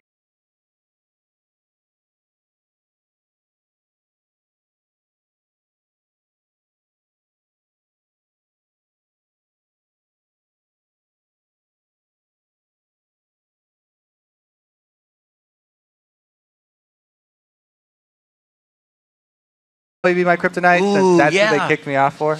Damn. Good old Saint. Oh, well. Now we want to check in with the conversation going on at Twitter. Early in the broadcast, we asked all of you what player in the LCS has impacted the way you play and how. And here's what you guys have been saying. At Rhinal Shredstar says, sweet name, being able to carry games by getting yourself better has made me a better player. Doublelift taught me to stop blaming my team and win. There's a lot of players now that have sort of reformed and are preaching this message, and I do like it. Yeah. A lot of streamers and stuff, so I'm definitely actually on board that. Learn that from G-Bob. Good dude. Oasis7, our next Twitter? God, can't get that word mixed up. Definitely the odd one, he says. He has inspired me to play jungle, and I love how he plays for everyone else but himself. All hail the general. Yeah, he is definitely. He was one of the guys who started the selfless jungling thing with Maokai Jungle. Yep. And also Nautilus. He was definitely a big fan of that one too, as we saw Snoopy bring that one out today. Absolutely. Our next tweet comes from Cameron Gould, 3. Lemon Nation actually helps me a lot with my support play. The way he studies the game and makes me look at the game more tactily. You have to be careful when you're watching Lemon for tips and like following him on Twitter because he trolls a lot too. So if you can decipher Lemon's messages, then he's got a lot of great information, but you have to be careful about being trolled. Back in the day at IPL 3 when Dyrus died to Wolves, everybody remember that one on Gangplank? They all thought it was because Odd One used to put troll builds up. And he said, you should do this with him. It didn't work. Sabotage his own teammate? Sabotaging. Not at the time. They were on different teams. Thanks for all the tweets. There are a ton of great answers coming in today, and it was hard to narrow it down to just 3, but you guys use 140 characters quite well. Now it's time to dive into our next match. That is Team Coast versus XDG Gaming. On the line here is sole possession of 6th place. It's a big one, which becomes increasingly more important as the summer promotion creeps to an end. Yeah, last time we saw that Shifter put up a valiant fight in their loss to CLG last week. You know, he tried to carry his team as Ziggs, and he managed to pick up 14 kills, which is the most in a single game for this year in the North American LCS. And I have to say, now it's almost like a cliche to talk about Coast being the solo lane-focused team, but it is still true. And the only thing you have to remember is that there are 2 solo lanes, and lately Zion Spartan has been struggling. It's in part due to many teams focusing him and keeping him down early, so Coast are definitely going to have to look to get Zion going. And meanwhile, on the other side, XDG have pulled themselves out of last to tie Evil Geniuses for 7th now and are just sitting 1 game back. Yeah, Coast is 2-1 against XDG, so historically they have the edge in this matchup, but that one game that XDG won against Coast was the game that they played right after swapping Zuna back to his main role, Smithy back to the jungle, and they picked up Sheep. So with Sheep, they're 1-0 against Team Coast. We'll have to see if they can have better results, continue their better results with this lineup. But Smithy still does have a lot of ground to cover, speaking of the jungler, because he used to be so strong in the jungle. He's been having a couple hiccups, honestly, with his return to the jungle, and he's definitely going to need to get back to his old shape if they want to continue winning. Right, and XDG has been on an upswing after several weeks in last now, while Coast has been falling back to earth with a 6-game losing streak. But for both teams, the stakes couldn't be higher.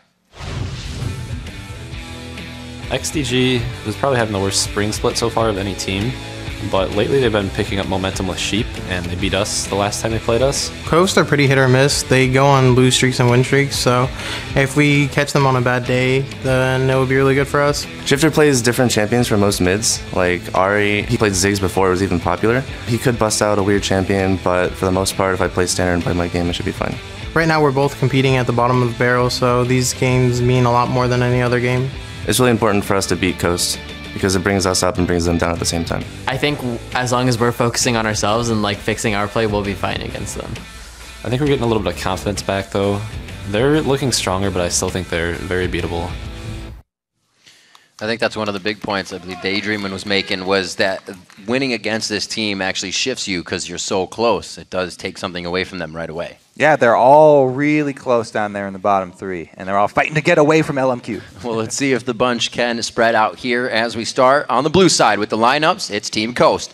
Zion Spartan in the top lane, Nintendo in the jungle, Shifter there in mid lane with Fusion on AD carry, and just to his left, I would say, is Daydreamin. And on the red side, it's XDG. Up top is Benny, and the jungle is Smithy, keeping warm there. Then mid, we have ManCloud, Zuna on AD, and Sheep supporting. We'll see what these guys have for each other coming into the matchup. Daydreamin' and Sheep play quite a bit of the same champions. We've had a Lulu attempt on the side of Daydreamin' and Sheep. Actually brought out Zyra the other week, which is something we haven't been seeing. Elimination did it over in IEM. A lot of that zone potential, and with all the disengage that's been happening in fights, you might see a little bit more of her. Yeah, she's very good, especially with the new Spell Thieves. If I had to pick supports, though, for both of these guys, the iconic supports, I'd love to see Daydreamin' on Thresh, because he's a hook maniac. He loves Blitzcrank and Thresh, very similar. And then for Sheep, Leona, because I mean that's the one he's had the most success on. It's the one he started on. Definitely like to see those two for these guys. Definitely going to be putting a little bit of focus here on Xmithy and Nintendo. Two players we kind of talked about a little bit ago. We got to remember versus the teams back in the day, Nintendo had his blue buff and red buff poles. I believe Dignitas played that with Patoyan Blitzcrank, and he was able to come back, definitely able to get around and adapt to any troubles he had in the game. Xmithy, like we were saying, one of the most improved junglers last year, but both of them now kind of fallen off. Yeah, they're definitely both struggling, so this is kind of the opportunity to come back and get yourself rolling against another jungler who is sort of stumbling feeling that pressure right now, yeah. Zion Spartan, those were some fast bans coming out, and Kha'Zix has swept his way through as he did in the first game. We'll see if that's a quick pickup here. We know it's going to be for the solo lane, so it wouldn't be surprising to see support or that Kha'Zix pickup. Last time around, Nintendo got the jungle Kha'Zix, which is pretty much most junglers' dream right now, is that getting that Kha'Zix for the jungle. He played the early game really well, I have to say. He did play the early game really well. It was a late game where a couple of picks really went against Coast in the end. And that's something that could happen on any champion. So I still think focusing Kha'Zix, getting that one early is a great pickup for them. Extremely strong champion on this patch. And I'd expect pretty much every single team to be focusing him either in bans or early picks. And I would hope that Coast would kind of keep their picks in the we have the right to do things first. That aggression on Kha'Zix, maybe something strong in the top lane like a Renekton for Zion Spartan so he can keep going strong and win the game early if they can do it that way. Who knows? A lot to go through these picks and bans, and Xmithy will take Lee Sin. He actually has only played it once this year, but we know he is super proficient. Yeah, that was one of his favorite junglers, even way back in the day when he first started jungling. He was 4-1 on it last split. And my goodness, did we just see Dexter show you how it's done with Lee Sin. His first play on it, too. Beautiful Lee Sin play. He's been practicing it recently in solo queue, but man. I heard he played 5 straight games of last night. Thanks to whoever said that on social media. So we'll have to see Shifter. He is not actually played Akali. I was going to say he's not a stranger to that pickup of the Assassin, which he isn't, but not an LCS play, that is. It's going to be the Shyvana and the Leona picked up. So Zion does get something he can bully his lane with. So far, great picks. And they swapped over the supports that I wanted for these guys. Sheep actually takes away the Thresh early, so Daydreamin' doesn't get to play around with any sort of hooks. And then he takes up the Leona. So it's going to be a reverse situation. We'll see if Sheep's reactions are quick enough here to cancel the Zenith Blades. This matchup down bottom is pretty classic. Those are some of the top 2 supports, and it's really about who can get the first step on their opponents here. It's definitely a game of cat and mouse with those supports because Sheep has 3 plays on Leona, and Daydreamin' has 9 plays on Thresh. So they're kind of taking away each other's just to play on their worst statistical supports. See if it helps them out in the game. Definitely going to take them out of that first initial comfort zone as we pick in now a possible Twitch. Like we said, that was the first time we've seen Twitch this split. He's been picked 52 times back in 2013, but now only once here, 10 picks in. Twitch is a great late game beast of a champion for AD carry, but Zuna's main problem on AD carry has always been his positioning. And if you remember back to last year, several times, specifically on Twitch, he was caught out and killed by a mid lane assassin, a solo. So Zuna's going to have to be very careful this time. Now, that being said, it is at least this time paired with a Thresh. So as long as Sheep is around, he can provide an escape to Zuna and provide that very, very valuable reposition. But man, Zuna has definitely had problems. And actually, it was specifically against Ahri, Link's Ahri, that caught him out last time he was playing this Twitch in the LCS. So definitely going to have our eyes on Zuna with his positioning, but it's also going to be up to Shifter to make those picks. picks, plays all around. I was going to say that's a new thing for Wiz, but he's definitely got Varus 3 times, actually. But looking on XDG's side, that is a first time in this split for Zed on ManCloud. And it is going to be Zuna's first Twitch, as we just saw the first one last game. So anyone here on out, everybody's trying their hand at it. Yeah, ManCloud has been favoring a lot more range champions, a lot longer range AP mages for the mid. So we'll see how he fares on the Zed. It will be his 12th unique champion picked. He's definitely up there in the pool of mid laners that have really tried to broaden the horizon on that aspect of their gameplay. We'll see what he can do with this Zed pickup. Looking for Benny. Benny's been all over that Shyvana, but it's taken away by Zion Spartan this time. So he's onto the Trundle. He's 1-3 with it. Now, both these teams are very similar, actually, the team comps here. They both have good pick potential, but they also have strong team fights here. As we saw in the last game, Twitch is extremely powerful when you get into those jungle fights and you can line multiple people up. Wild Turtle just putting out impressive damage. So it's going to be up to Coast to not fight in those corridors, try and spread out during the team fight, which is what they want to do anyway, seeing as though they have Kha'Zix, they have Ahri. They're going to have no problem splitting up these team fights and trying to pick off isolated targets, whereas XCG here are looking for a straight, condensed straight line of a team Lock fight. it down, secure the kills. So the game's about to get underway, so let's lock down and secure the percentages. You've all voted on at LOLesports.com, and that says 70% of you are tipping this one in Coast's favor. Pretty big percentage there. I have to say, if it does go in Coast's favor, it is going to look a little more chaotic, I think. It's going to be those more spread out skirmishes, wandering around. That's really the type of play that Coast thrive on. Shifter loves to be roaming around, flashing in very early. Yeah, exactly. And especially on Ahri, he's going to have plenty of mobility to do that. It's also going to be a lot on Nintendo's shoulders this time around. Kha'Zix, as we said before. I mean, that's something that this team does. I mean, look at that team right behind us on the screens. They are all diving in. Not many are going out of the fight. So once they're in, they're going to be killing you. But they have a lot to deal with that on the side of XDG as well. So it's going to be very interesting. It's kind of what we just got out of last game, is that both teams want to go straight in, just under their own circumstances and conditions. All right, so I'm really interested to see what happens in the level 1. As always, down 4.4. Yeah, and exactly. Crazy. Absolutely crazy. It's kind of the game of hide and seek. I pretty much always nowadays just want to be with my team no matter what they're doing for the beginning of the game, because you never know when that 5-man squad is going to come around, jump out from a bush or something. So it's become very, very important, the level 1s now. We've seen actually a lot of 2 vs 1s because it's very easy to 2 vs 1 now and guarantee a buff for yourself. You just invade your opponent's side. And it often turns out that you're just trading buffs. But as long as you're not coming out down 1 to 3 on the buffs, then that's probably the way most teams want to go. But man, XCG and Coast just go back to the same old boring 4.3 style here. They're alive. They don't want to take chances. They're happy with boring if they are alive. We'll see what. Whoa! Zoom in on Zion. He's going to be important. That's why. Zion pushing himself into that spot so he can see in that bush position as well as anybody coming in above him. Quick bit of sentry safety as a personal.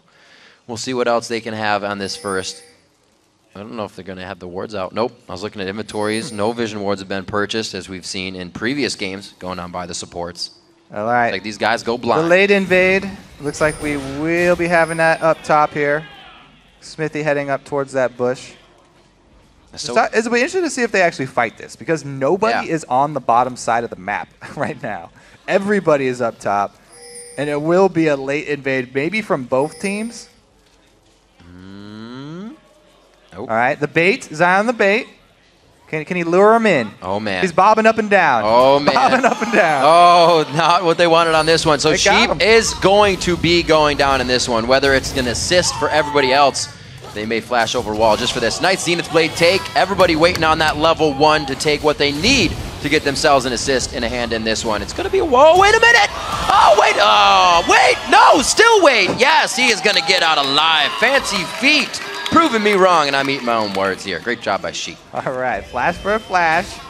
Now it is a solo lane flash here, and it's going to be Zion You know, he doesn't really have to worry about it as much since the solo laners have been jungling a lot. But since the swap has been answered, both duos up top, he actually needs to get to that lane and not jungle as usual for the sort of top laners, quote-unquote, that are actually going to be down bottom this time. Very interesting choice of champions really all around here, especially with Fusion, like we said, playing that Varus he has. But deciding not to go for Caitlyn this game on that. 6 plays on Caitlyn, a pretty good record. Not positive, but he decides to bring out Varus. Only played it back in week 1, so he may feel like he has something under his belt in the advantage here. Mid lane Shifter trying to push ManCloud into the turret. Already has a bit of a level advantage, but can't push it. All right, let's take a look at the top lane. Neither of them have started with gold for 5s, these supports. Oh, Sheep with a great answer for Daydreamin'. Very nice flay into the auto attack. This could be it. No, they do not have that last shot coming out. Very close as Zuna almost goes down as well. So Thresh and Twitch is a very, very scary early lane here, but so is Varus and Leona. They both have similar damage procs. Nicely predicted. All right, so this is Shifter kind of showing why he's one of the few Ahri players right now. Taking those small opportunities to be able to weave your charm in through minions. It's very difficult to do, but he's... It is. Especially playing Ahri when there's a big wave in the middle, is you almost tell when you're trying to get a charm off because you have to walk outside of it. So anytime he can get that now just shows the power of Shifter. He's already caused ManCloud to drink down his potion, so he's trying to farm from afar for the time being. 4 minutes in, only a little bit of a lead has been had by pretty much the pressure you've seen in the lanes here, and Nintendo's going to try to create more. All right, so he heads up. There's no wards currently up top. Good call there from Team Coast. And Nintendo making his first move here. If XCG go aggressive at all, they will definitely pay for it. Slowly wait. So just by playing passively, Coast think that there's a ward here now. So Nintendo has actually backed off from his aggressive move. Now, down bottom, we talked about Zion. He was going to be a really important matchup here. He's down 9-24 because he took so long getting down to that lane. And Benny's going to have a really good time down here. Pretty much it's just up to Benny to keep good ward coverage. And he should be able to retain control of this lane for the remainder. And what does it kind of tell us that we're not seeing teleport on these guys this game? We've kind of seen it in the past 2 games, especially with the 4.4 change. Yeah, I guess they want to fight more. They want to have more combat viability in their lane. But man, is teleport hard to pass up now. I really, really like the new teleport on the top laners. Both of them looking for those in-lane kills, though. So they have brought the ignites. I mean, it's especially effective for Zion because he wants to cut through all the extra healing that Trundle has. Right. But it's not going to be the case this time around because, as we said, he got such a huge lead, that Trundle in lane, by getting there early. It's going to be hard for Zion to actually bully him. We'll see what happens. They may get a little bit more love this time since they're on the Dragon side. And top lane may get a little bit of love here from McSmithy. So when this turret goes down, everybody's going to be swapping around, and we'll see what effect that Zion and Benny can have on the game. Only 6 minutes in here. The turret pushing is not too big by either team. Most of the lanes are just even at the moment. And there's not any sort of deep ward coverage. A lot of the times we'll see junglers trying to take advantage of all these swaps and get down some early vision. Looks like Nintendo is trying to make his first move, though. Check. Got it. Wraith Ward. 300 gold in the lead now for XDG. How are they going to push this or even work with this? Nintendo X still kind of waiting off on the wing here. Getting wards. Now, the thing is, with Kha'Zix versus Lee Sin, it's pretty close matchup early game, but Lee Sin has the opportunity to miss his skill shots, whereas Kha'Zix is going to do all his damage no matter what. So really, it's pretty even until Lee Sin misses something. If he does, then it goes in Nintendo's favor. There's an engagement going in onto Zuna. Good damage from the piercing arrow. And he misses the hail, actually. And then catch back onto Wiz Fusion. To reopen there. Zuna had to be careful there. He was actually walking back through the slow of the hail of arrows. So yeah. It's been a bad re-engage. Just because you land a death sentence, you do not always want to re-engage there, especially since he got completely chunked before that thing landed. Very dangerous for him, but they pull back out because Leona's cooldowns were up, so not able to...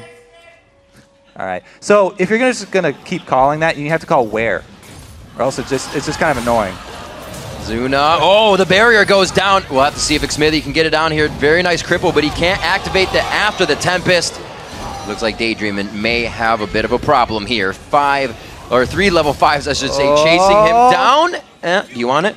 Lee Syndrome. He does not. All right, so ward placement paying off there for XDG.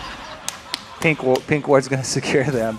And Smithy looks like he has stepped it up. He's able to get that first blood. Going to be very happy with that. We talked about him needing to step back up, get back to where he was. This is going to be a great start for him. We'll have to have and see if Zion Spartan can get himself going. Now about 20 CS behind in that lane. Benny really taking control. He's going to be able to steal whatever stats Zion tries to get as they go into the late game. Yeah. And down that bottom line, since you brought up the no teleport top lane, I mean, it kind of turns this game into a much easier to predict game, how it's going to go out. The last game that we just saw, TSM versus CLG, was more of a cerebral game, and they have many more options for their rotations and their map movements. But this one is really going to be all about just the grouped up team fights for both of these guys and their positioning during those fights. So the first Dragon, since both top laners are down there and the duos are up top, will probably be a lot further away. I'm very interested to see how they can actually set that one up. ManCloud wanting that blue buff so he can get these clear on the waves and that energy regen. He'll be quite well off against Shifter here, but Nintendo's going to try to make that a little scarier, and they say, oh, I thought they were going to want the blue buff. A little too tricky to try and get a Zed, though. Yeah, ManCloud's not worried. He's doing pretty well, too. Staying even here. He's got at least the Cutlass, so he has opportunity, but Ahri versus Zed is a very interesting matchup because when Zed goes in for his death mark, Ahri, you know exactly where he will appear after the shadow. Yeah. So an experienced Ahri will immediately be able to land his charm on you after you throw out your death mark.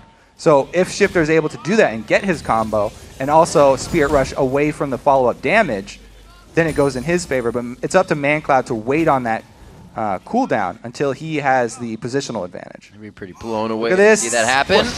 Oh, he misses the Q just off to the left side. Zion Spartan staying safe in what would have really put him behind in this lane. He's already having trouble. Man, I mean, this deep coverage is really doing a lot for Coast. They've got so much vision inside the jungle here.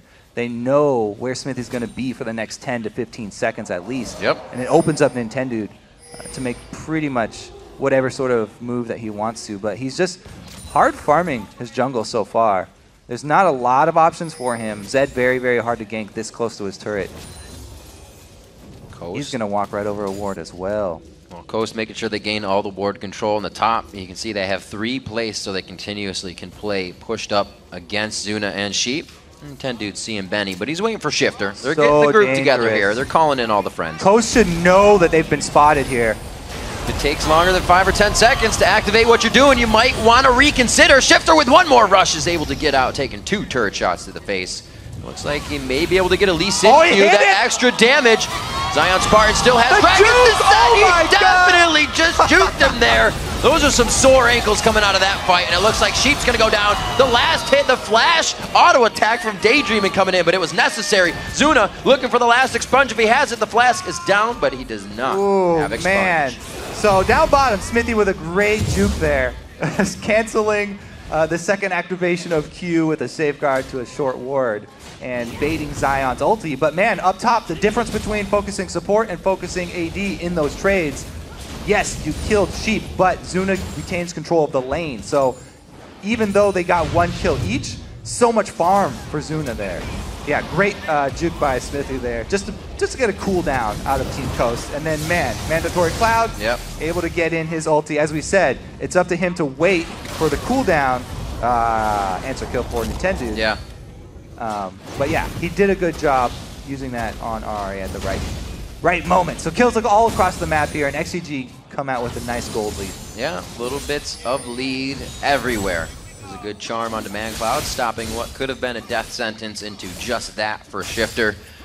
And Man Cloud with that now has a kill death as opposed to the death assist. And he's on that Blade of the Rune King finished up already. Seeing Shifter try to rush the Zanyas, which is not normal for him. Usually he goes for power, but he's putting safety in play with power this game. Yeah, I don't think he's actually going to rush the completed Zanyas. You got the Arm Guard is a very efficient item when you're laning against an AD. Just because, yeah, as far as armor and AP goes, it's very efficient pickup.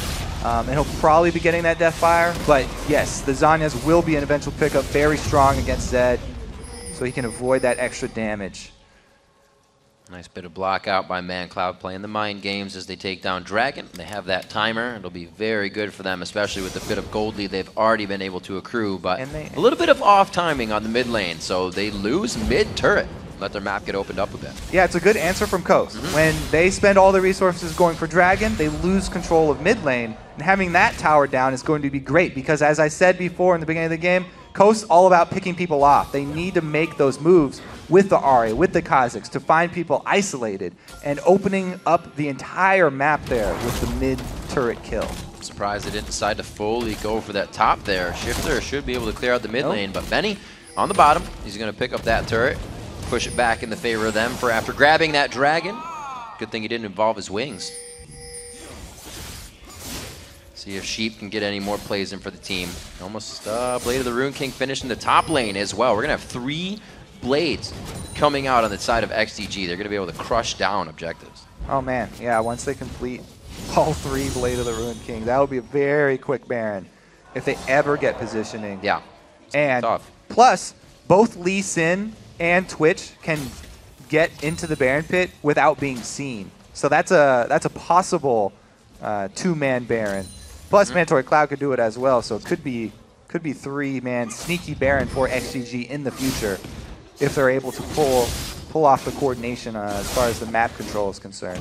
Heck yeah. Back in the day when Heartbeat brought out Tristana, he would use the Blade of the Rune King, and they do the early Tristana. Hop over that wall, nobody even knows. Put on the rapid fire and go to work. Looks like we got 15 minutes coming up on the clock. CS is actually fairly close for each lane. It's really been brought back together. Zion's doing what he can with even all that pressure in the bottom lane to get it back. He's not trying to build too much that Benny can steal from him, but he's still got to get himself tanky. Interesting. A lot of pink wards actually from both teams, but XGG holding on to a couple of theirs. They could use it in a fight with Kha'Zix, try and secure a kill, but even if you reveal him, it is so hard to kill him with the damage reduction, but also the speed. It's not just all this damage reduction that people are talking about, soaking up spells. That 40% speed, just running around like a crazy madman.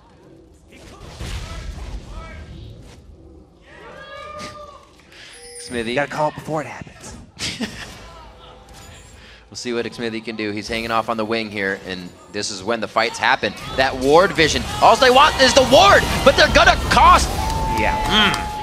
Yep. I thought they were gonna keep going for the fight, but it only cost them 1. I thought it was gonna cost them more than that. Now, it's ward baits are going to be extremely common in this game especially, and Coast getting one of the picks right there is really, really big for them because it also allows them to surround this top turret, knowing that they have the advantage, and another assassin coming in. Shifter's ready. That's a good flash, but it's only a flash for him to go down.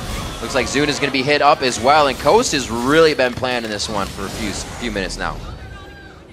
Now they're going to get the objective off this too. It's pretty much just up to Zion to try and hold down there against Benny. Talked about how Benny was going to have control of that matchup pretty much for the duration of the game, but it looks like he's lost it. Oh, good juke though. A quick flash. Oh! He turns back in. Trying oh my to put God. It on. It looks like he may be able to get the kill here. Whoa. Pushes off Zion Spartan. Very nice play by Benny to quickly flash out of that one with the fast fingers, keeping himself alive, and the team is going to try to reposition here on the bottom lane. All right. Get your heart pumping quick there. Watching Benny, and ManCloud tries to come down, but it's going to be way too late. They need to get some more coverage inside the jungle, though, because as we've seen already, Coast have been capitalizing on the picks that they get. It's not just a pick and then walk away. They got the top turret after they killed someone for that ward up top. And dude, good juke. Sheep was guessing. He got him on the second one. Though. There's that damage reduction you're seeing. He actually jumps away from McSmithy, so he can't take the dragon kick. Very nicely played. Yeah, calculated. Got a kill on Mandatory Cloud there. Good initial juke by Nintendude on the play. Might have actually got it. The kick went off. Wasn't quite sure with all the jumping around who it went on to. Deathfire, Grasp, and the likes of the Blade of the Rune King being used up in that engagement. And we see Daydreaming. All the sweeping going on right now. Things are clean in the side of Coast. Yeah. 3 pink wards down for XCG. All along this side. It's a pretty good little path here, but they're not really in a space to defend those wards because they're fairly extended on the bottom side of the map. Wow. And with that turret going down, they lose a lot of ground. Not able to answer. We just saw Coast in the top lane. It's like they all teleported down to the bottom, and then they're able to take that one after the other. The domino effect begins, and that's just one person. Wiz Fusion able to take down Xsmithy to a quarter of HP. So yeah, Coast, they do a good job making use of the power play here. After that pick in mid, well, it wasn't even really a pick. I guess it was a bait by Nintendo. We'll give him credit for that kill that gave them the positioning to do this. They get that kill, they make a move down bottom with their extra person, and Zuna answering up top. Good for XCG, but they have to make a decision now. Dragon coming up in 25 seconds. Do they want to bring him over for this? Because the gold is very close. They could easily do this team fight. XDG has a heck of a lot of wards, but none of them are really where they need to be right now. Coast is past all of them, and right now trying to take down these turrets. Zuna's coming in with a completed Blade of the Ruin King here. They do have all 3 done. Yeah. So this dragon is very, very dangerous for Coast. Because Zuna can open up if they're inside that pit. Very easy for him to hit everything. Oh, he's not here yet.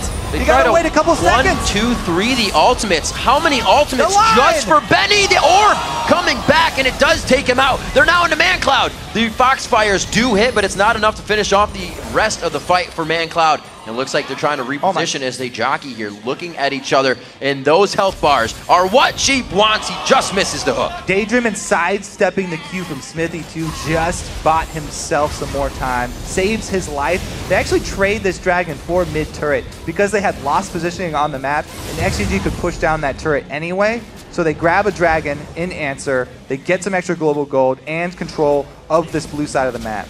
One of my favorite parts when both teams kind of just gentleman agreement, knowing that they'd all die, so they'd rather take a turret for the dragon. And they're fine with it until they meet again. All right, so let's take another look at this. Benny getting caught. Because he charmed closer to the team, the solar flare actually misses. Yeah. Daydreaming was predicting the escape. As well.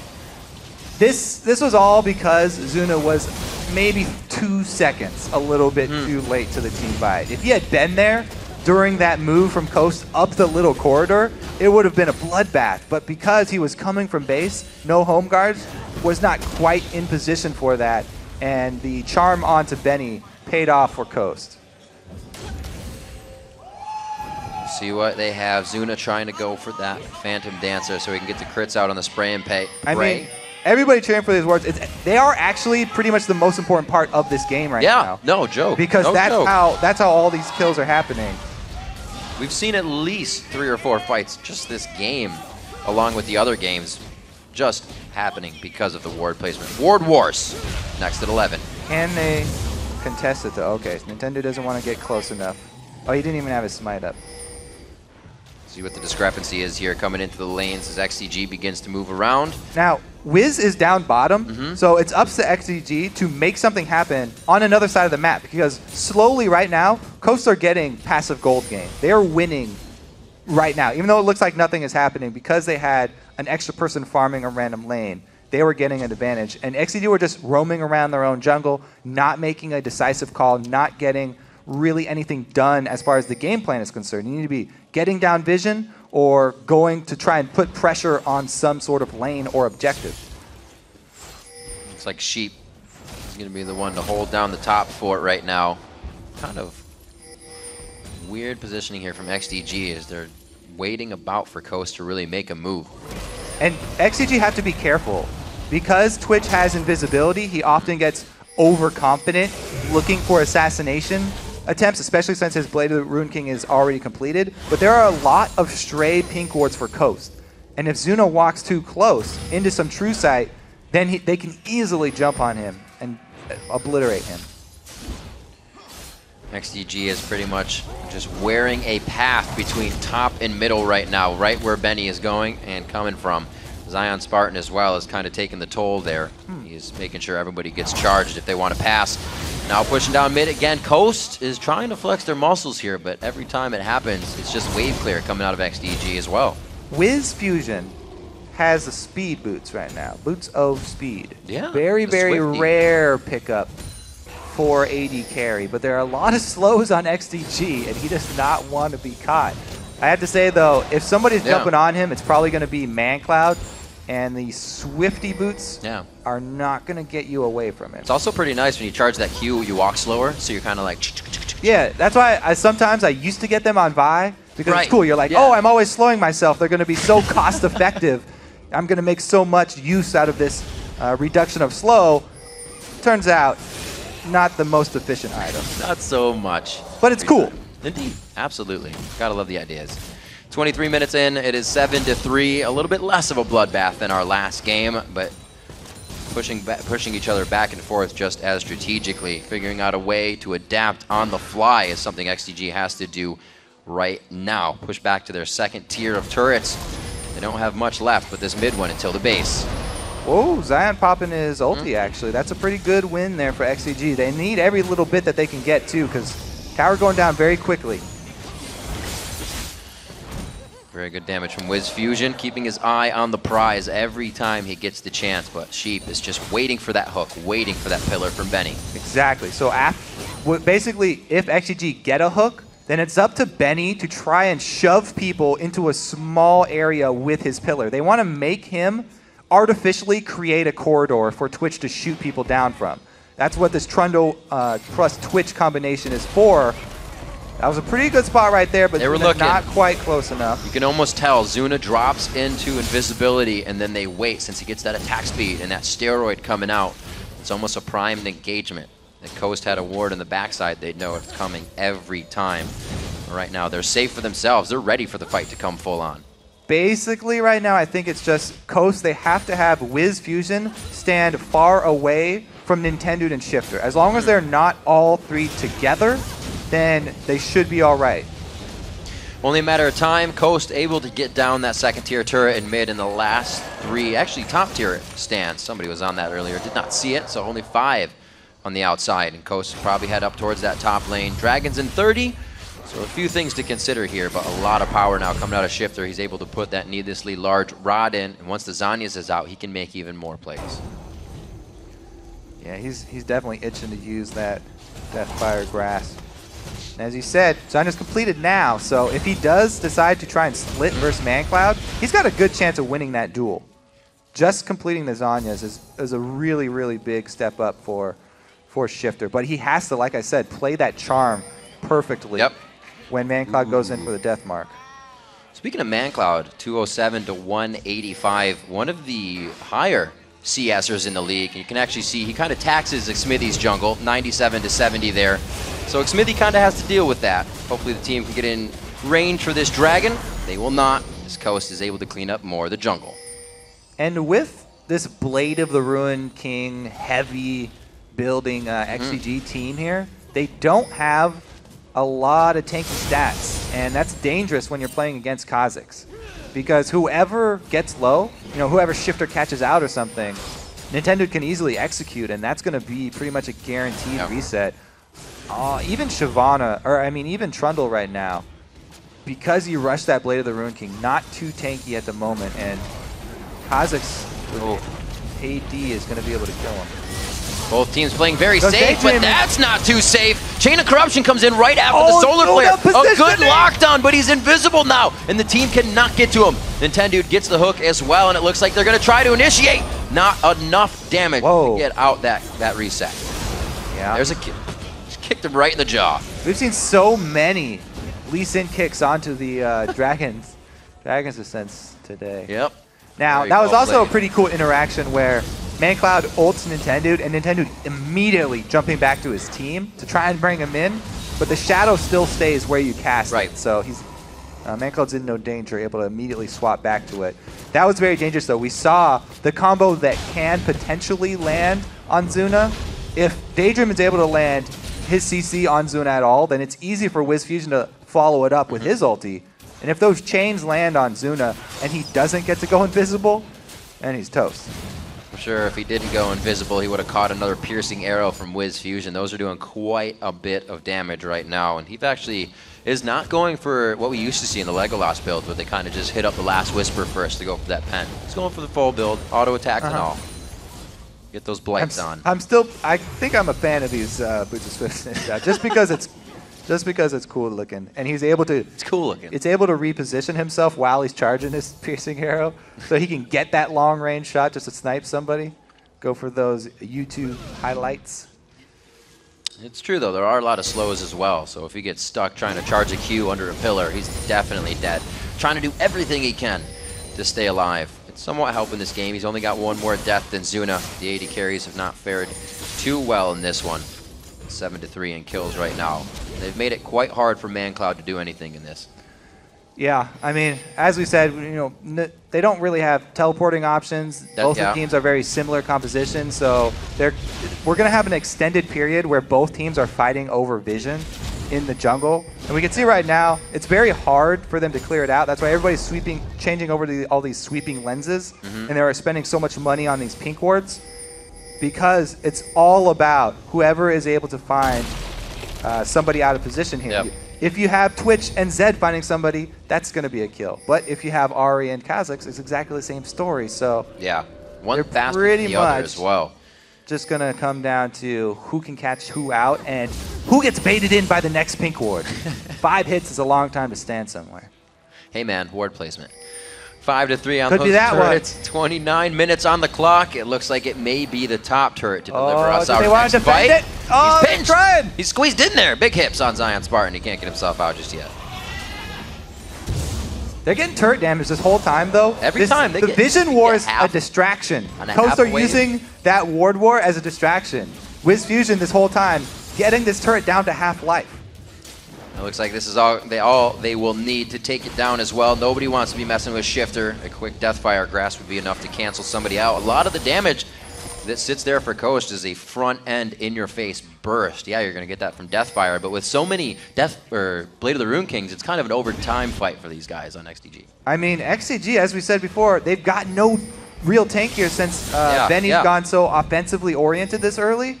So that's why you can see them at the turret. They're like, oh, we don't really have a point man. Can't really fight this. They need to get some sort of flank to try and get around the front line of Coast. Oh, the long range Zenith Blade! Solar Flare hitting beautifully onto the team, but they all try to get out of it with their gap closers, and they do a good job of it, but the disengage is even better. Nobody has gone down in the fight yet, but there are blinking red on both sides. Good flash there. Stops Daydreaming from getting caught out. The Shuriken not enough coming in from ManCloud, and both teams are left wondering what would have been. Just bang on each other for a little bit in the jungle here, and everybody rocks away unscathed. Let's see, what cooldowns did we lose here, though? Couple of flashes. Twitch still has all of his, though. That's the main thing I'm looking at. Since Zuna keeps getting away, even though the Chain of Corruption spread to him, he keeps on being able to go invisible and not going down to the fight. So with Twitch having the summoner advantage over Varus, I think XDG might actually look to take the next fight. They've been on the defensive for so long here, but they're in a pretty good advantage now that they do have that extra AD carry summoner spells working in their favor. Uh-oh, Smithy, though. Just a little sidestep, keeps him safe. Nice. Double Sometimes it's piercing arrow. dangerous to go back for those lanterns. That was pretty close to the enemy team there.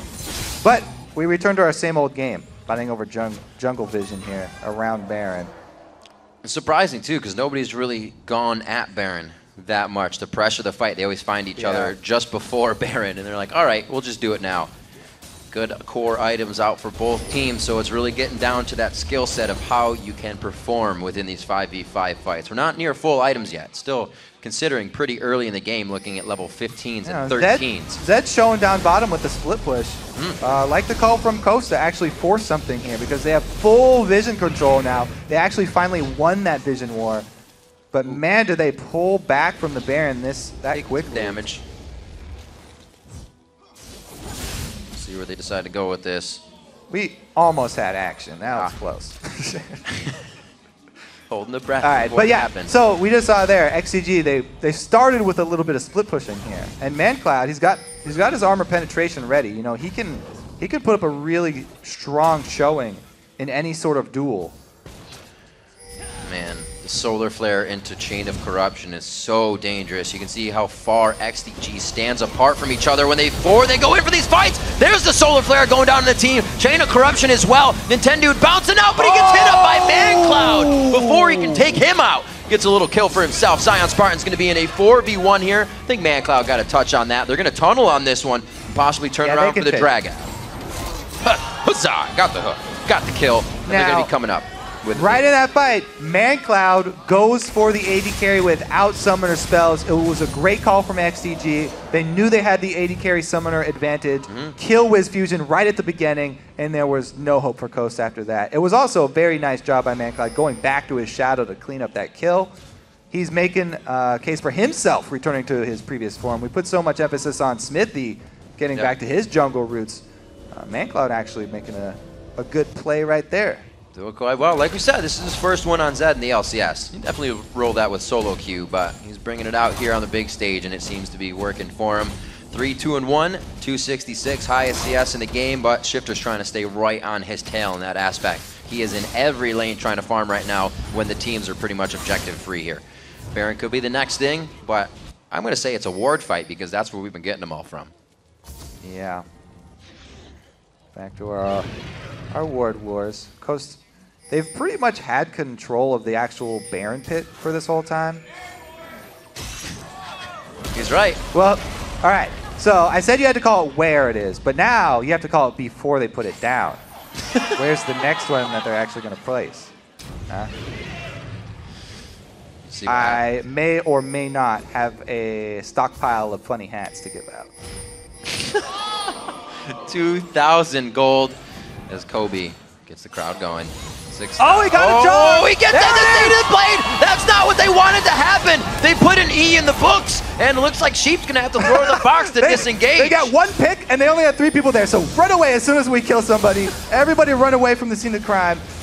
Smithy's dead. Nobody take a second look here, but now they're inside the Baron pit. XCG, they're looking to contest this one. They do have Twitch who can shoot over the wall. Oh my dear, going into the pit. He only got one shot off. He is just chewing people alive right now, eating them right up, daydreaming very low. Benny's going to try to go in. Baron is a non-option anymore. Wiz Fusion gets a kill onto ManCloud. Sheep going a little too deep, and they cut his code off. Benny's going to get chopped up by Nintendo. Zuna trying to go hard, but he can't do enough work. Getting taken out by Zion Spartan, and they're back to Baron. Well, Riv, we were waiting for the pick this whole time. The Vision War lasted like 10, 15 minutes there. Finally, Smithy is actually the one who gets caught, though. Mandatory Cloud landing that charm to start everything off, and they make use of the power play. One man down, boom, immediately go to Baron. They force another fight and come out on top. Even though Zuna trying to make a play at the end, not low enough for him to capitalize. So our first real chunk of gold going in favor of Coast here, about 6,000. Yeah, 6,000 gold in their favor. 3 turrets as well. We haven't actually seen them going for many more turrets after that second tier middle one. That was a good 5, 6, maybe 7 minutes ago. So Coast now may be able to put something else in their back pocket. Daydreaming, as you can see, didn't get that Baron off of that one. Yeah, I think that we are drawing to a close here because Zion... Not only do his hips not lie, but he's got a blade mail now, or a thorn mail now. Yes, indeed. So all he has to do is jump in front of Twitch. Twitch cannot damage anyone now. If he's shooting his spray and pray through Zion, all Zion has to do is be in the front of him, and he's going to be killing this Twitch. Twitch is going to be killing himself at this point. So Zion actually, by going Blade of the Ruined King last tier, is a really good build for him. All he needs from that is the slow, so he can stick on Twitch. It's pretty much just, you know, even if Benny shreds Zion's armor, it just means that, oh shit. Ooh, they went very hard on Zion, or Smithy there rather. Zion doing what he can just to be, like you said, in the front line. He was kind of waving back and forth, making sure he was the first one to always be hit. We'll see what he can do. Really just saying, you know what, I'm against a Trundle, but I'm going to build stats all game. Usually you'll see a Shyvana trying to bring out that Blade of the Rune King first, but he gave no care. 1-1-6 coming out 256 on the CS as he's gotten a little bit of a lead over Benny here, and they still try to approach the turret. That Sunfire Cape always gives him aggro right away, so they got to be quick on this. Yeah, Zion's just looking to be the front line here, though, and scare off XEG. He's opening up the opportunity for these hits onto the turret. They're slowly wearing it down, making good use of this Baron buff. If XEG want to go, it'll be on the next minion wave here. So the pressure's on. Sheep, can you land the next hook on this minion wave? It's going to be very dangerous. It's going to be very big. Daydreaming Charm with the Randuins as well. If he gets into the fight, he's going to be throwing that off. Sheep, for the other support side, has the Crucibles to keep someone safe. We'll see if all of these can be played out just perfectly. The pressure of the hook is now down for a few more seconds, and the 6,000 gold lead is starting to weigh on XDG in this mid inhibitor turret. No defensive items for Zuna either here. There's 2 Banshees Veil out, but he still doesn't have one. He's going full offensive items for this Twitch. Very, very dangerous for him. One more time. Zion, I guess they give it still up. up front. They go in after the turret's Smithy down. going in very hard. Kicks with Fusion, but nobody's there. They didn't know he was going to do it. ManCloud jumps right onto him. It's going to be the Death Mark. No, he just actually takes back that first Death Mark Shadow, and he will be safe. Daydreaming getting hooked up. That will be a kill, but no reason to let the rest of the dominoes fall. They are going to back out at a 1-for-1. Now 1-for-1, but they engage the fight after the turret goes down, right when it goes down. So inhibitor turret down, that was the objective for Coast. They are very, very happy with the way they were able to spend this Baron buff. 7 seconds on Dragon. It's going to be great for XDG to pick up that gold. It's easily and close worth that Baron gold right now at its highest amount. So they'll get that for themselves. You can see the average time now being crested for both of these teams. Doesn't mean they're playing outside their means right now, but it does mean that we're going to have to see a little bit of what they can come up with for the late game here. And if XDG can really do something worth 5,000 gold to put themselves back in the game. I don't know. We might be getting to the point where Zuna starts getting a little antsy and goes for some assassination attempts to try and make use of that invisibility, because they are getting a little bit desperate now. In exposed inhibitor at mid, Coast will probably try and force here, since you know, Dragon is down, long time till Baron. There's not much else on the map. But anytime you walk through that little window into the base, they're grouping up for Zuna, and once his flash does come back up, XG will probably actually take that fight. Well, they're definitely not going to get the jungle fight we've been talking about. They have a good amount of wards to let them know where Coast is coming from, but I don't think it's their position to fight in just yet for XDG. Still on the back foot at 40 minutes in, 5 kills down and just about 5,000 gold. They're waiting to pick up these turrets. So the turrets on the map are definitely gold that could be in their pocket. So they do have a surge of gold they could work with here, but they have to get to those turrets. None of the lanes are pushed up for that just yet, so they got some time to work with. I think, you know, XEG, now that they do have a tank with Benny, their chances are definitely improving a lot for the next team fight, because Smithy can kick away Zion. As long as he does it after Dragon's Ascent is already used, then he might be able to buy Zuna some space to actually get off that damage. They're putting a lot of their hopes into this Twitch damage, this full offense Twitch right now. They really need him to be able to survive and get off his full spray and pray to have a chance. But man, does Zuna have a lot of things to dodge. He has to worry about not only Shifter and Nintendo jumping at him, but also the ultis from Wiz Fusion and Daydream. And this crowd control bottom lane that Coast are running, it's very, very dangerous for Zuna. Interesting look at Sheep. Sweeper has not upgraded that yet to the Oracle's portion. Figured they'd be using that. They're still buying pink wards for coverage of the map, as well as Nintendo X in these fights if they wanted it. You can see that Daydreamin' does have that upgrade. We're 41 minutes into the game right now, so you can see the priority of what items these guys are going for. Yeah, so we're talking about defensive items on AD carries. We saw Wiz Fusion actually using his Quicksilver Sash there to take off the Death Mark. Since Mandatory Cloud has shown a penchant for really going towards him and assassinating that target to jump back out immediately, should save his life. Probably will save his life multiple times. Whereas, as we said, Zuna full offense, so he's really counting on positioning. Well, this is where Zuna always really got the best of people in that late game. When he played his Kog'Maw, when he played that Vayne, if he could get to the late game with any of the long-range AD carries like Caitlyn, he would do well. Right now, he can keep that distance. We'll see what he can do if they get the corridor fights. We keep putting that pressure on for these guys. Now, even though Baron is coming up, It's going to be a long time till Coast can clear out all these wards. There's some really good wards from XDG, pretty much all around the Baron pit, so they'll be able to know at least if Coast are inside. I think it would be much safer for Coast to actually force that fight towards that exposed inhibitor rather than around Baron. Coast is definitely giving XDG's damage consideration.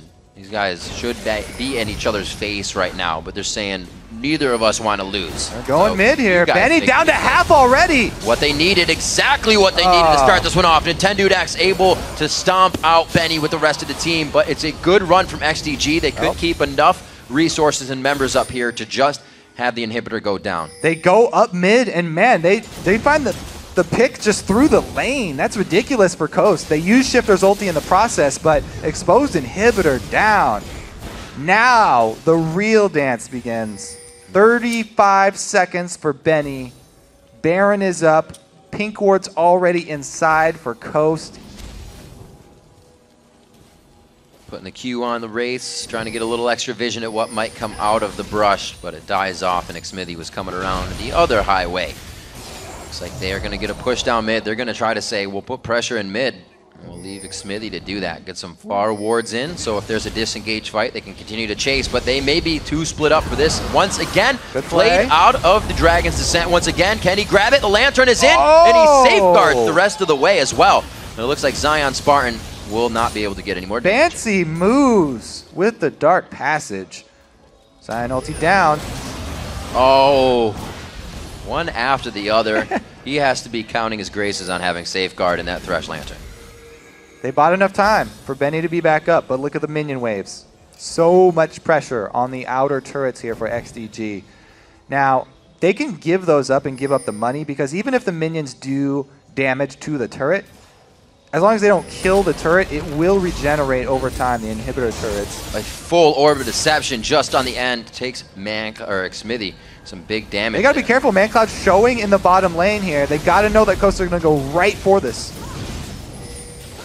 And he going around the outside. We saw him do a pretty good amount of damage and disruption. Xmithy goes down. Shifter's going to be able to charm once again. Orb and Foxfire are up for the kill. He actually held the Orb. Double kill in a 2v1 situation. Solar Flare comes down. Zion Spartan hits the full Dragon's Descent this time, and XDG is in a bad spot at the right time for Coast. And it looks like Benny will be the next one to fall. The 1v1 of Mancloud and Wiz fusion. And Wiz does what he does best, taking out Mancloud. All right, so they not only do they have you know, that giant wave that was bottom, but they've got mids, double super minions. Top is already pushed in. That's probably game for Coast there.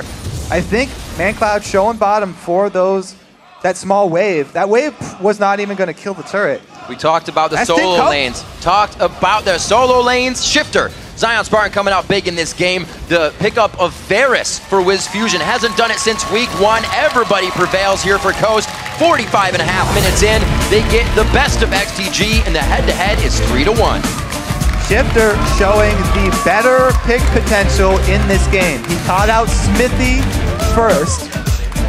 Got them a couple more kills around that Baron. Then at the end, by Baron, catches out Xmithy again and actually gets the double kill second time around. So Shifter with the Ahri, able to make up a lot of ground for his team with those picks. When the team as well plays near that level even, you can see how much energy the entire Team Coast has. A lot of time it's chaos after the fights, them trying to regroup and figure out what happened, but they were in control the majority of the time. And I have to say, Nintendo right there, he's been getting a lot of flack. He performed very well this game. He only died one time on Kha'Zix. He had some good jukes and he baited in Mancloud a couple times. Very well played there from Coast. A lot of these teams that have not been finding wins or struggling in the brackets. I guess we saw CLG's been doing well, but they found their win today. The new patch, early game, kind of affecting people. The swaps, the chaos that's being created. A lot of these guys that think on the fly for new stuff and not what they planned are coming out ahead. Yeah, you gotta be changing. I mean, flexibility is the most important thing in League of Legends, because patch to patch, the entire game can change. We saw today, what? It was Lee Sin, and then Doublelift picked something on Twitch, and then Zuna just picked Twitch, and then we had, what was it?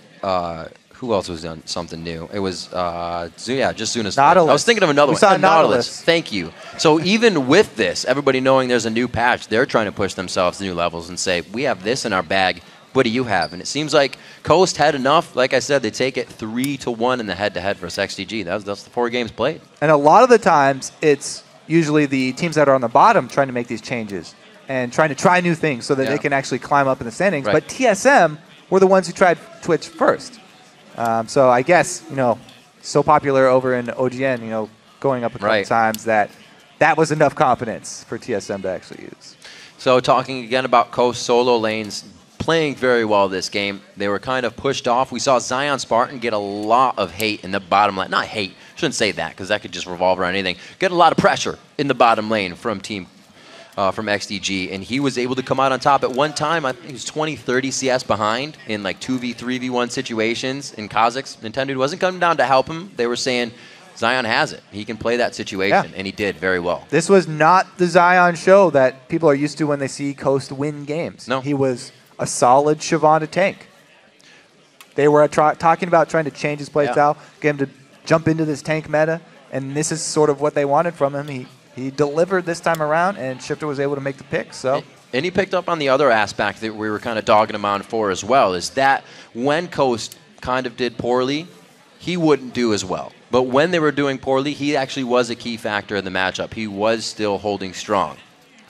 So a lot of times when they don't do well is because he's getting focused early and stuff like that. Right. And then, you see what happens? So yeah. So you're referring to like these gold graphs and stuff. When a team is losing, it often falls on the mid laner to be the wave clear. Wave clear is very important when you're losing and you're getting sieged. And with Shifter playing things like Ziggs and stuff, he's the one that they have to have clearing all these waves because you have to do it very quickly. Yeah. And that's why in their losses, he has a lot more gold. It's not like, oh, we gave all this gold to Shifter, now we're going to lose. As we saw here, No, like, exactly. he's always performing very, very well. Right, and don't forget to share your standout moments from our games today. Tweet them at LOL Esports, and be sure to use the hashtag LCSBigPlays so we can find it. For a post-game reaction, let's throw it over to Freak and Jat. Thank you very much, Riv. Hey, guys, want to welcome Coast Wiz Fusion and Zion Spartan to the desk. Guys, congratulations on the win. Coming to this one, you were 2-1 against XDG overall in the season. Were you kind of confident coming into it? I'd say, like, overall, we kind of came into this week thinking that we'd go for the 2-0 just because we're kind of in a slump, and, like, that's what we really needed to pick ourselves back up. And, yeah, we're playing pretty confidently, I guess. And actually, kind of coming into it, your stats are interesting because you guys are now 6-1 against the two teams below you, and 2-14 against the teams above you guys. You're actually very consistent against the teams you play. Yeah. And I find that interesting about you guys when you guys have anything. So, how do you feel about that? Like, do you feel like you're playing kind of the consistent level, or? Just from saying that statistic, 2-14 from the teams above us, we're definitely not consistent right now, and I think that's probably our biggest issue, and that's something we want to fix. Obviously, beating the teams below us is really important so we can make it to playoffs. And the season's important, but where we really want to like make our big play or like really play well is the playoffs, because that's what really matters for the split. And hopefully, if we can fix all our issues, we can have a good pick and ban phase. We can not get caught out of position. Be there for the dragon fights. Do all these things that good teams do on a consistent level, not make the basic team element mistakes. And if we can do that for playoffs, I think we can do really well. And I think us doing really poorly against the teams above us really shows because of our lack of teamwork. And if we just have better teamwork for the playoffs, I think we'll do better. And I guess with Fusion, it's kind of a big part of the teamwork can also be with the AD carry and being with the team. But in your guys' large slump that you went through before this victory, what were the main things contributing to that, and how are you hoping to break out of it so you can be in stride for the playoffs? I think like what really happened was like in the previous games that we didn't really work on our teamwork. We kind of like almost like brute forced it to like trying to win lane and just snowball the game. And that's why it really didn't work against those top teams, because they're so good at using like their teamwork and getting the objectives. So I mean, honestly, it wasn't really the fact that me coming into the team, it was a lack of teamwork. It was just originally there was no teamwork to work with. So once we started working on that, then it was like a lot better, I guess. I feel like even when we had our run during the spring split last season, how we won the game was just having really strong lanes and just like, hey, we're like 3 times as strong as our opponents. We just kind of win. And if that doesn't happen, then it's just like, oh, we're just all over the place. Our teamwork's just all over the place, and we just lose because teams know what to do in the late game better than we do and during the mid game. So now that we're improving that slowly, if we combine having strong early lanes with having strong teamwork, I think we'll be finally a decent team, and hopefully that will come about soon. I was actually going to ask about that. I was like, well, why not just like embrace the Jax play style and split push all the time? Like, it felt weird because for a while you were kind of getting the Renekton and Shyvana a whole bunch more, the sort of standard top laners, and it felt like it wasn't working. You're just building a second set of strategies, or are you kind of abandoning the hyper carry top lane style? I definitely don't think I'm going to abandon that play style, but in any given meta, there's a lot of like certain champions that work, and in this meta, like Cloud9, like when we play them, they just ban everything that they've seen me split push. Like they ban Jax, they ban Lee Sin. It's like, what are you going to split push with now? So it's like, I need to not only have those champions that can be hyper carries, I also need to play the tanks, like Shyvana, like Renekton. If I'm solid at both of those, then even if they ban out my split pushers, I'll be solid on a tank, and I may be able to get the better tank since they targeted so many bans towards the split pushing strategy. So I think it's not only important to have that split pushing strategy, but to have just a regular team focused strategy of just like picks, baiting Baron, sieging, and all that. And I think once we improve at that, we can also improve our split pushing because our teamwork has dramatically improved. Yeah, and just kind of still on the same topic of picks and bans, WizFusion, I want to ask you about the Varus pick because you played it 3 times in a row at the start of the year, abandoned it, and now you're back. Well, I mean, actually, kind of like throughout the seasons, I just practice it. I don't know. I like the champion. It's like just a good champion, but it never really seemed to work, especially since there's other stronger picks, right? There's Sivir, there's Lucian, Caitlyn. So I practiced it maybe like a week ago and then during this week as well, and it just worked in scrims. But this game I missed a few ultis, so it didn't work as well, and there was a Zed, so maybe it wasn't the greatest pick. I could have probably went with like Lucian. It would have been a little more solid, more consistent, I'd say. But I mean, it worked in scrim. We did really well with it, so I'm glad I was able to take a win with it. Yeah, but getting into the team play, obviously, once you're out of the laning phase, it's back to the team fights. And at 35 minutes, there's actually a first really consequential Baron fight you guys have. If you can pull this clip up on the screen just to kind of jog your guys' memory to see what's happening. And talk me through what the goal was in this big Baron force, because the game was really close at this point. Well, in the beginning, we kind of already knew that we weren't going to... We didn't want to pick a fight while doing Baron. We kind of just wanted to turn. But I think we ended up... Zuna opens up and gets one shot over the wall on you guys. Yeah, we really don't want to throw a Baron, so we're like, okay, guys, just turn immediately, kill Zuna, kill their priority targets, and get a good solar flare out. We immediately collapse on Zed when he ults in, and then we just slowly just build them down, and then Twitch goes invisible and sneaks a kill on Ahri here, but we just clean them up, and we're able to get the Baron. Do you think he could have gotten 2 kills if he stayed on you, WizFusion, or did you guys have him pretty much locked down? I don't think he could have killed me there, just because I do too much burst when he's standing still. Okay. Yeah. So actually, speaking of your champion, though, Boots of Swiftness, Varus. Why? Okay, there's 2 reasons. Usually, in like when you're playing a non-mobile champion, there's 2 things that's going to stop you, right? A CC or a stun, and then slows. Those are like the main things that are going to stop you from doing the most damage output. So when they have a Trundle, and that's pretty much it. It's just the Trundle. If I get pillared, I'm like. If it's a full CC, like a full slowed, then I'm pretty much screwed. So I made sure that if I was going to get Trundle pillared, if I was going to get maybe like Zed-E'd or Flayed, I wasn't going to be completely like zoned out of the team for completely screwed. So I just made sure that, I mean, it was just a solid pickup in that situation. I usually like it against Trundle, Eve. Those are the 2 picks right now that tend to have the most slows. Okay. So the big slowing initiators. That's interesting. So let's actually move on to then the second big fight you guys had. Took you guys a while to kind of get through it, but the second Baron fight, about 45 minutes in, I know Shifter opened up with a pretty good catch. If you want to sort of walk us through this one. Yeah. So Lee Sin's over the wall. Yeah. Oh, okay. We made sure that we wanted to make sure that Lee Sin was going to die before we actually finished the Baron, so that he can like have the chance to steal it. Yeah, so he ended up just getting the pick, and then we just keep on turning on Baron. We noticed that Zuna was probably the main threat, so they just kind of left me alone eventually. You'll see that when Zed goes on me, or Trundle and Zed goes on me. So I'm just left alone in the pit. Yeah, Shifter cleans them both up, so we decided to go on the other 2 of them over here, and we immediately just go on Zuna because we know he doesn't have any peel. We get on him, he just instantly blows up, and then we just go on Benny. He's just the Trundle. The thing about Trundle is, even though he's a tank, he takes away stats from the other tank. He's not really that tanky himself, so once you get on him, he just kind of dies really quickly. And it seemed to work out for you guys, of course. You did finally collapse in that one, and of course, that was a well one. So tomorrow, of course, you're going to play another match that's going to be, I'm spacing. I know who you're playing. EG, that's the one. How do you feel about coming into that match tomorrow? I think even though we had a couple hiccups this game, I think we played somewhat solidly, more so than we usually do. Didn't throw up Baron. So I think if we just have a kind of clean game like we did, not necessarily clean, but a cleaner game than usual against EG, I think we'll be able to end it in relative ease. But I think Po Belter will be somebody to watch out for. And Inox has been playing well recently. I saw him with that Lee Sin top with the teleport. He was really pressuring cruisers. So I think their solo lanes could be a big threat. But I think if we just play our lane smart and have superior teamwork, we'll be fine. Yeah, and it's an even bigger game because they're your direct competitors for getting that last spot in the playoffs. Yeah, basically, like this is like kind of like the bottom like 3 teams mini playoffs. Like everybody's just like TSM versus CLG. That was the real Titans match. But for us, Coast versus XGG, that was our Titan match because it was like who's going to get relegated, who's going to play LMQ, and luckily it wasn't us. We had a pretty solid game, and hopefully we're going to have the same against EG tomorrow. And actually, you guys, so you're 2 games above both EG and XDG. You're 1 game behind Curse and 2 games behind Dignitas. Are you looking to stay, like, just keep yourself in the playoffs, or are you trying to make that push towards the end? I think we're still trying to make that push towards the end, like especially since we had a really big slump. We were really looking forward to improving as a team, and then just coming into the Super Week, especially, we just want to.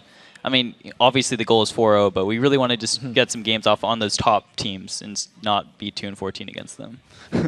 Well, of course, good luck, and guys, of course, congratulations on your win. We'll see you tomorrow, and of course, we'll see you in Super Week as well. We've got more games going on today, though, so to recharge our mana, we're going to be back for a little while. When we come back, it's going to be the final LCS game of the day, Curse versus Cloud9. Then we get into the North American Challenger Series for the second spring third-place match. Don't go anywhere.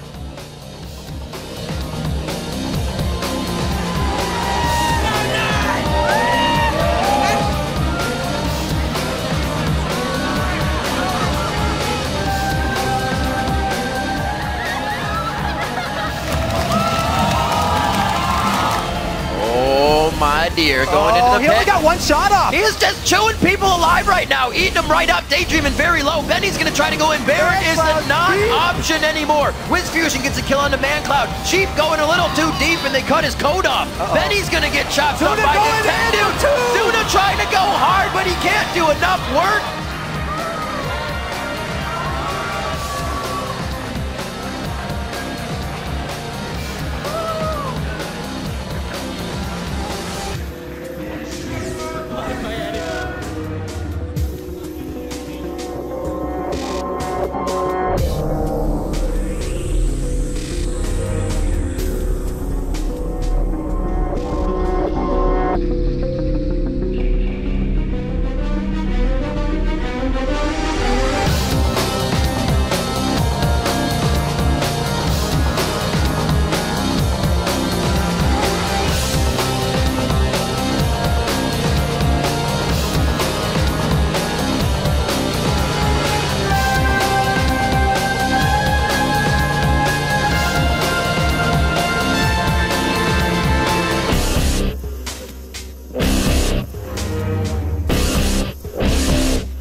Welcome back to the North American LCS and our fourth game of the day. Team Curse versus Cloud9. Now this is an interesting matchup because both of these teams have AD carries that have been historically overshadowed by the rest of their teams. For a long time, Cop was accused of playing too passively, but once again, he has the highest KDA on his team and some of the best stats. He and Bunny Fufu have been performing very well for being such a new partnership in the bottom lane. And then Sneaky often also gets sort of the backhanded compliment that he is a team-focused AD carry, with people saying his individual skills aren't that great. But he recently hit #1 on the solo queue ladder in Challenger, and he's been a consistent threat for Cloud9. True story. In their win over Evil Geniuses, we saw Meteos putting a lot of time in the bot lane and pressing that advantage. Oh yeah, Meteos brought a lot of jungle pressure, spending a lot of time in the bottom lane, going down there for several ganks. As a champion, though, that I Will Dominate has also had success with. So, as I said last week, I think that Kha'Zix is definitely going to be either a ban or an early pick for pretty much all teams on this patch. We get to see in just a few. Today's CLG's win over TSM is still fresh in everyone's mind, which opens the door here for Cloud9 to tie it up for first place. Yeah, and with Dig's win over EG, Curse needs to win if they want to end the day tied for 4th, which of course they do, the forever 4th team. Yeah, absolutely. This is definitely going to be big game all around here. Yeah. So the standings currently have Cloud9 in 2nd place, and Curse says they are the team to beat and are playing at the top of their game. C9 looks pretty good. I think they're looking like the strongest team in NA. They had a really good performance at IEM Katowice, and I think that they'll carry that over into the LCS. I think they learned a lot there, so they're in top form. Curse was looking strong in their past matches, but then they just lost to XDG. After that game, it looked like they were too complacent or something, and then they finally lost. And now they might prepare more for the next match against us. We're gonna have to watch out for that. They picked up Bunny Fufu, which is a really good solo queue player. I specifically remember him for his Thresh. He just goes really crazy on that champion. He tries to throw it out. He can't get the second one off to even stun. To beat C9, there's like 2 ways. You can out objective control them, which is kind of hard to do. Or the second way is just like win lanes and just use the advantage we gain through the kills or the CS advantages to just snowball the game in our favor. Pretty big words from both teams, but it looks like Curse does confidently feel ready to win this game. So Cop's like, either we kill them a lot, get a CS advantage, or control all the objectives. That sounds like a good idea. Sounds like how you win a League of Legends match. Let's check out the starting lineups and see how well they fare. On the blue side, it is Curse. Quas in that top lane, dominating the jungle. Voyboy mid lane with Cop on AD carry. Gonna back up his words with Bunny Fufu on support. And on the red side, it's Cloud9. Balls is up top, Meteos in the jungle, high mid, Sneaky AD, and Lemon Nation on support. This is gonna be a pretty big matchup for Curse. They would love to get this game. It's going to be the 4th time these teams face, and Cloud9 has 3 of those. Yeah, Curse definitely don't want to let them get a clean sweep here, so I wonder if they have any interesting strategies to pull out, because Curse are a team that don't get as much credit, I think, as they deserve for their strategical play. They come up with a lot of very interesting team comps and ways to play them in the LCS. They haven't always been able to execute those plans, though, so that's really going to be the key for them. I think that they will bring something a little bit interesting to this match at least, but it's really going to be more about execution. Can they actually execute the team composition that they want to? Well, out of the gate, we do know that Curse and their unique champion picks are absolutely through the roof. We said ManCloud had 12 unique picks last game. Voyboy right now has 13. His champion pool is one of the biggest for professional play here in the NALCS, and with the bans going very fast, we still obviously see Pantheon being focused at for Curse. That Kha'Zix will not be played this time, but LeBlanc is alive. Yeah, LeBlanc is alive. And it always looks like Quas is just waking up. And you got to consider how much Elise has not been played today. Yeah, so the Elise nerfs, actually, she's still a really good jungler. It was an interesting change to her. They definitely took a lot of power out of her. She's not the top anymore. Right. But the fact that her cocoon does scale into late game is an interesting little twist, because now she actually has that added CC towards the end game where it goes all the way up to 2 seconds. Whew. And it's a very powerful tool for pick compositions. If you get anybody with one of those, you should have enough damage to kill them, especially if you're going first pick LeBlanc. Cloud9 going with the insta-lock strategy. As soon as they get a chance to pick, they lock down Renekton and Eve. We've seen Meteos just being a menace on Kha'Zix and Eve lately. How many times have we seen them instantly pick Renekton first pick? As far as I can remember, like I don't understand why nobody's trying to attack Ball's champion pool at all. I guess they've pretty much resigned themselves to the fact that he's extremely strong in the top lane, and we'll just give him whatever he wants anyway because he'll perform very well on whatever he does get. And I actually have to retract that last statement from watching Meteos solo queue. He has not played Eve in the LCS. Actually. So this will be his first time playing it on the stage in the spring split. Yeah, he's no stranger. He'll probably build it very similar. Pretty much everybody goes Lizard, Elder, Hex Drinker, then full tank. So it'll be an interesting transition to see. A lot of the early game is about can you take advantage of your high damage for the early game here and catch people off position because you can get around wards. Meteos is a very big fan of warding deep in the enemy jungle and counter jungling a lot. Evelynn is perfect for that because you cannot counter that. You're going to have to lose pink wards if you want to set up pink wards on all your entrances. Then it's going to be a lot of invested money. So we'll see what kind of early vision that Meteos can actually get. Dominate is going to be trying to do the same thing, by the way, sticking those green wards by the camps. You always want to do that against Evelynn. Green wards in camps and then pink wards at your defensive entrances where you can defend the pink wards. Yep, he does lock in Elise for himself as well. We see Quaz going with Trundle. Thinking back to Super Week, he played that guy 4 times in a row, matching his times of Mundo played on the season, so he brings it into a 5th one. He's 3-1 on it, and we have seen him. Stays in that top lane, goes for the attack speed build if he can, and he wreaks havoc on your turret. Yeah, and he's a fairly good answer to Mundo. That being one of Quas's favorite champions right now is probably why they leave Renekton up for Balls, because they're sure that he's going to pick it, and they're happy to take that Trundle into it. So we'll have to see how he can actually execute that matchup, though, because Balls is, he's touted as pretty much the best Renekton player of North America. The Morgana pulled out today by Lemon Nation.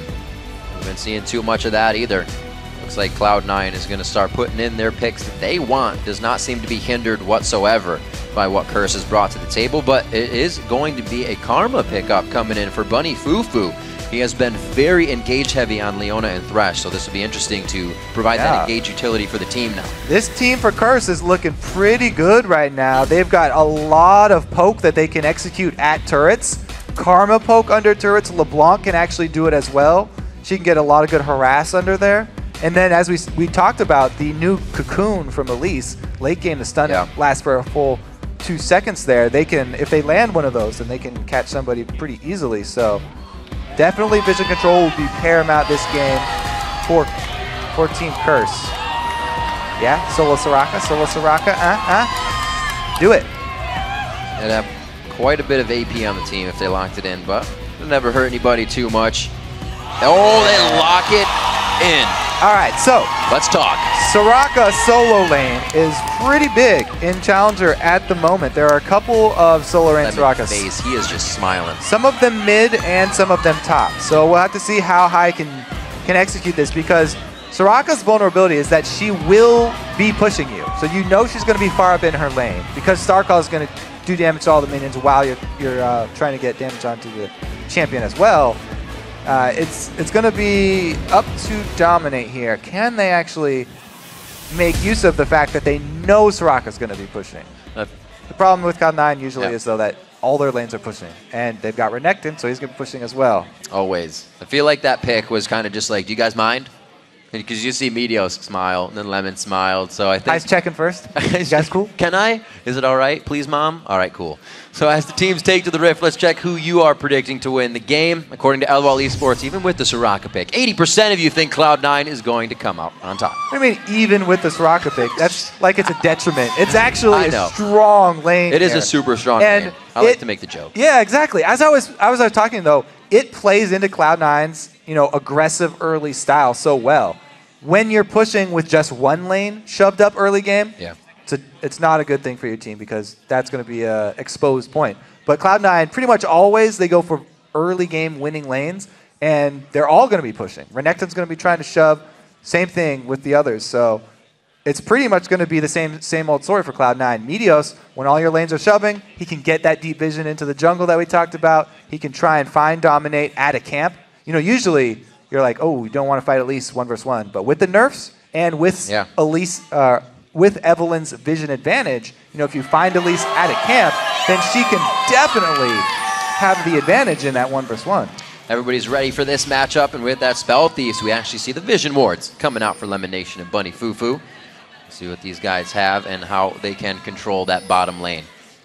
See what they going for the start. Ooh, gonna Void Boy here. He's gonna be on that LeBlanc. We'll see if he can crush out high in the mid lane. You gotta remember, back. Dignitas was the one to be bringing out the Lulu and the Soraka and trying to push every lane, get a heavy AP team going down. We'll see Now, she still works the same. Yeah, well, Soraka definitely works the same. Yeah. She's Star Call spams. We'll have to see how well he can use the silence, too. It's very good at interrupting LeBlanc's combo. LeBlanc is all about very, very quick spell casts. So if he can actually get in the middle of Void Boy's combo and interrupt him, it will completely throw off Void Boy's game. I also really like how all the supports are starting with one real ward now.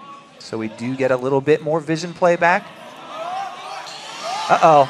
It's time to fight. Round 1. Very close now. Only 5 yards This is like separated. middle school playground. Do you hear this? Just they've got a ward here. Cloud9 got that ward in there early. So if anybody takes one step out of that bush. It's the Dark Binding. Oh, they're pinging the bush too. Both teams. Oh, they dodged it though. So they got no noise. There was no sound here. The piece has been broken, but no damage has been done just yet. Patiently waiting on either side of the brush. Oh, yes. Oh, it's going to happen now. Oh, it's going to, the Dark Binding goes all the way to the back. A 5v5 level 1 ensues here. Curse and Cloud9 are going at each other's throats. The Star Call is doing the max amount of damage at level 1 for Soraka, and it's going to be first blood for Sneaky.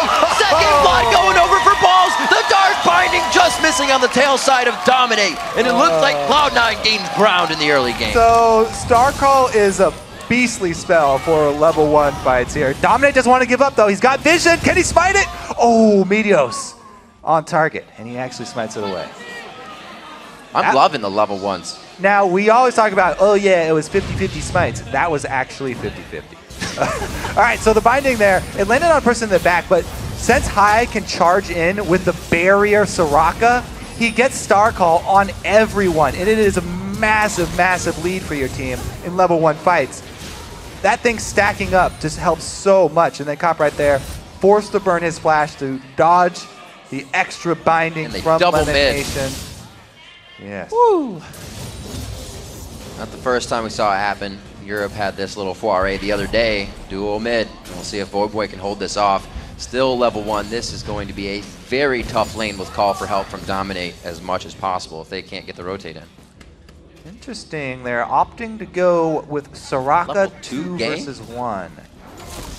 Level 2 gank, unexpected, but he has no red buff slow, so it's going to be up to the stun from Balls, and he has no slice and dice, still level 2 here. Did not hit it. There's level 3 for Meteos, but he's taking some minion damage. Ill-advised. Quas says, let's do it. Ill-advised gank right there. Quas definitely comes out the victor. Like, boom, I'm Quas. That's how it happens. 500 gold in the lead. Lemonation and Sneaky looking to put a little bit of damage on the turret now. Lemonation damage on the turret. He's poking out Void Boy. They got a little synergy going on. That's a great point. So, I love Spell Thieves in 2 versus 1 swaps because it actually applies on turrets. You get so much extra damage and money just being able to hit the turret. You don't even have to get those champion hits in. Lemonation, he can destroy the turret and get the max value out of his gold generating item. So very, very good situation for both supports, starting with that item. See a really great Fog of War game being played in that mid as well. Sneaky's kind of keeping the lane pushed to middle now, and it's just Lemonation throwing those dark Will he run into Elise, though? Because if he did, then it would be hard. But Dominate actually taking the long route. This is funny, because Cloud9 will usually have High rotate to the top lane as well, so they're kind of keeping with what they usually do, just with different roles. And Lemon wasting a whole bunch of time here. And he's not going to be... He wants to get back in time to be able to use his procs on the turret. So as soon as that does get up to the... Oh, no, he's going back for the gank. 3 versus 3 up top. Just wants to take another rumble. Let's see what happens. He's coming in slow. Voyboy taking damage, so he will not be assisting on this. And great Q coming out from Bunny Fufu on the mantra. Able to slow, get a little bit extra. Yes, so 3 versus 3 situations. The team with Caitlyn at level 3 is definitely going to have the massive advantage. So even though Cloud9 rotate all these resources up top, it's still pretty much Cop with the advantage here. And Bunny Fufu even able to harass under turret. Little roam here from Dominate. Sneaky. All by his lonesome. Oh, wow, he just takes it. All right, he played the timing there. He figured Voyboy may go for the chain first. Very lucky on that timing, though. Got himself to safety. A little bit of a gold lead in favor of Cloud9, but Sneaky now has to play this careful. Roam by Lemon Nation didn't exactly work for them, and that's not something you see from Cloud9. Usually everything hits for them.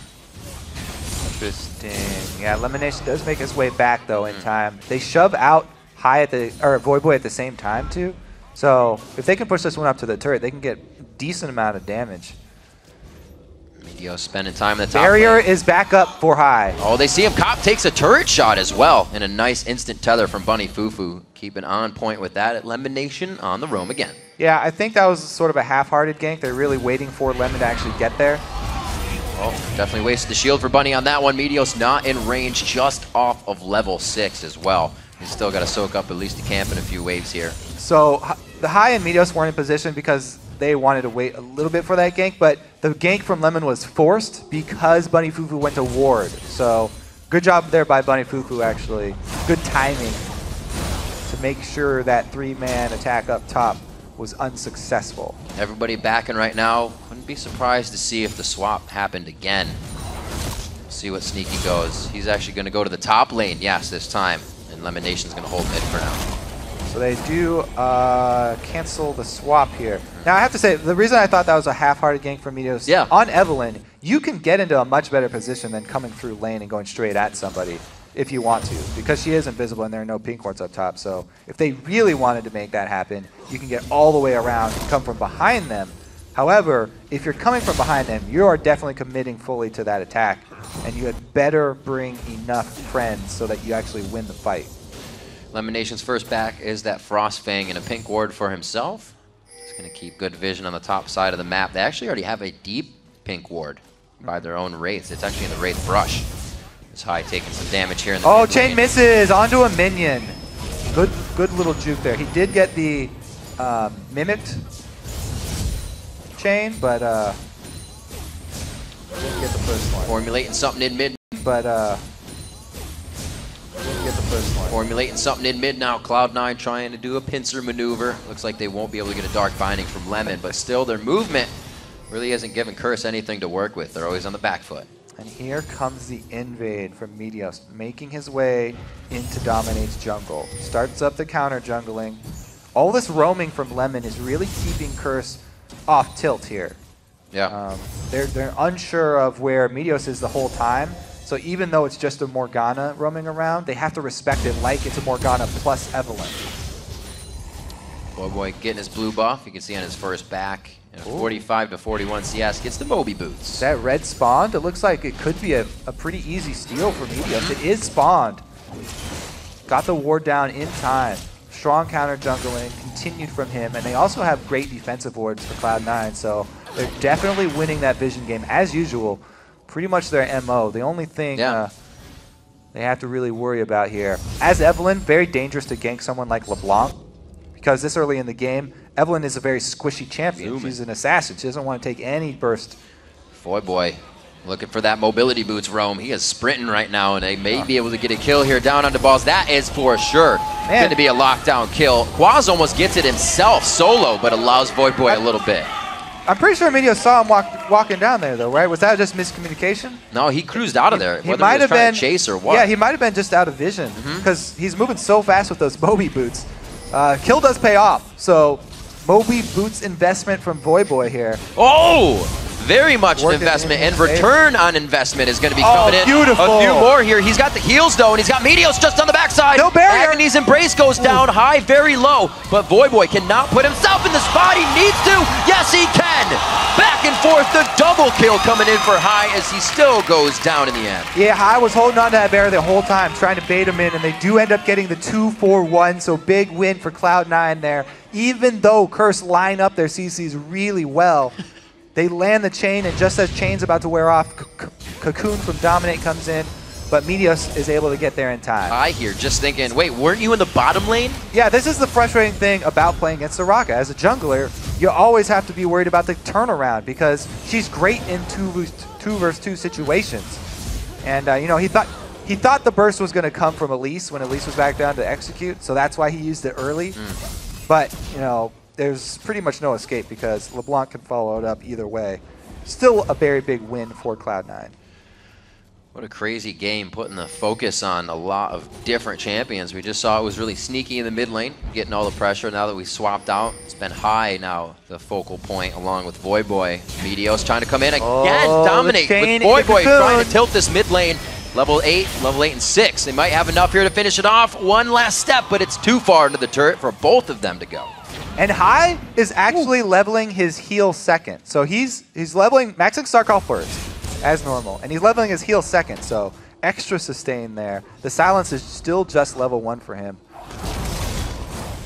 A little slice and dice out. Got the ward, worth it. Actually threw down his ultimate on that one. Thought Balls was going to go for the full fight. So Quas here now left to just kind of farm it up. His teleport's down, so he's not going anywhere too soon. His Balls trying to put the aggression on and bully him out and off the CS. It looks like Quas will be going with the offensive build first too, because starting with the Vamp Scepter into another long sword here. And same thing from Balls, you know. I mean, he needs the extra sustain because Trundle will definitely out-sustain him. Uh-oh. Ooh. Silence versus Silence, and it's Voyboy that gets his off first. Getting a little duplication on, but he will be safe on this one. They pretty much trade the same amount of health left in that engagement, and you can see, once again, both junglers right in the back pocket of the mid lane. Right, mid lane's going to be constantly fighting, so both junglers need to be in or around this area. That means they're going to be farming Wraiths, and they're going to be farming Wolves. He goes playing with fire. Nice sidestep there. Looks like he's going to force out the repel. Both junglers well off on that one, but they do get the ward cleared out. Meteos gains a little bit of vision. But he didn't check the second one. Oh, Meteos always walks by this small bush. I have to say, especially as Evelyn, he's done it multiple times. He never checks that little bush. So if you're playing against Cloud9, take note, because that's a great bush to put your team boards in. Meteos does not check it very often. See how this lane, 107 to 103. Quas actually keeping, faring very well against Balls here, not getting too much attention since they're in the bottom lane, which is odd. We really haven't seen too much Dragon pressure either. A lot of different rotation coming out here in week 10. Now, Meteos now to the bottom. The Trundle ult is already back up, so that's a dangerous dive to go for. Especially if Balls dominate. They are going to go for it, though. All right. He throws it on. That's the subjugate that Quas wanted, but I don't know if it's going to be enough. Agony's embrace, that little bit of percentage damage. Maybe not so dangerous. Flash it out with that red buff on, and a lot of the damage coming out of Balls' dominance. They were able to just take it down easy peasy, and they should be able to get good damage onto this turret. It's so interesting how Meteos pretty much always ganks Balls' lane successfully for the kills here. He spent some time with High trying to counter game, but pretty much every game at some point he's going to dive a turret with Balls Renekton. And that's why they always love getting Renekton for Balls, because he's going to shove it in, he's going to get that advantage, and they will eventually come for that turret dive. So it's Dragon instead of mid, and now they're going to be forced into this fight, but Cloud9 wants it. Dominate very low, repels out. Where will he be dropping? It's right back in the middle of the fight. Meteos can't get the hate spike off, though. Good damage coming in from Cop and the rest of the team, but Quas, the front line meat shield, is the one who is able to push it forward. He actually turns the corner. They want to take down High right now, but they're not able to with his heal, and they're kind of just going to have to deal with the one kill. All right, now they also have control over mid lane here. Can they make it happen? Soraka still able to sustain a little bit. Very low HP here on both sides. One quick grab could be the death of somebody. Dashing out. No damage coming in from Bunny Fufu there. His Cop getting a little bit of heal on with his potions. And that Bloodthirster. Yeah, High blinking red right now. He still heals Sneaky instead. And he's going to go back to base instead. Calculated. Exactly. Gives him up to mana too, so full health and half mana AD carry for the mid lane defense. Cloud9 actually saved their mid turret after the old dragon. Pretty good objective control from them. They don't have to give up anything in answer for that little move. So, if any, what kind of setback would you kind of be looking at with a mobility boots buy if Voyboy didn't get a ton of kills to kind of return that? Yeah, well, it's obviously the spell penetration that's going to hurt you. Yeah. Because that's what the other buy that you would grab. However, I like the buy because he got the kill down bottom, and he was able to make it back up top. Roaming has been fairly important this game. However, remember how many times that High gets away with extremely low HP, because that magic penetration is going to come back to haunt you if you don't have it. Very good point. We have seen that happen about 2 or 3 times, twice just recently in that mid lane. He's waiting here for High to grab this. Those star calls are going to be coming out quite hard for High. Right now they're going to be hitting for about 256 damage every time, and that shreds your magic resist. So yeah, it's not feeling too good. Yeah, that stacks up pretty quickly. Extended fights are definitely her forte. A lot of resources up top. My goodness. Yeah. Curse are really, really counting on a dive up here. It's not going to happen, though. So 4 people doing nothing for Curse. They want to share. Sharing is caring. Soraka can take a turret in that time. Well, she's crazy at pushing turrets. Bananas. Bananas. Stale bananas, +1 to turret damage. Those are celestial bananas. Whoops. No, he wanted to save the minions. High's, the turret mind games. See? Minion still lives. Curse trying to regroup. They leave just Quas in the top lane this time, and it looks like the rest of them spread out towards the bottom. It's going to be Dominate to farm that out on the golems. Hopefully Cop will get there to push some of that lane. It's already quite big. Balls and Quas, toe-to-toe in the top lane, a quick slice with no dice. Interesting little conga line from Cloud9 heading up top. Right through the they're river. A little bit spread out, but I do like the move since they already got bottom turret, and Dragon's not coming up for a bit. They have time to make this move with everybody towards the top side.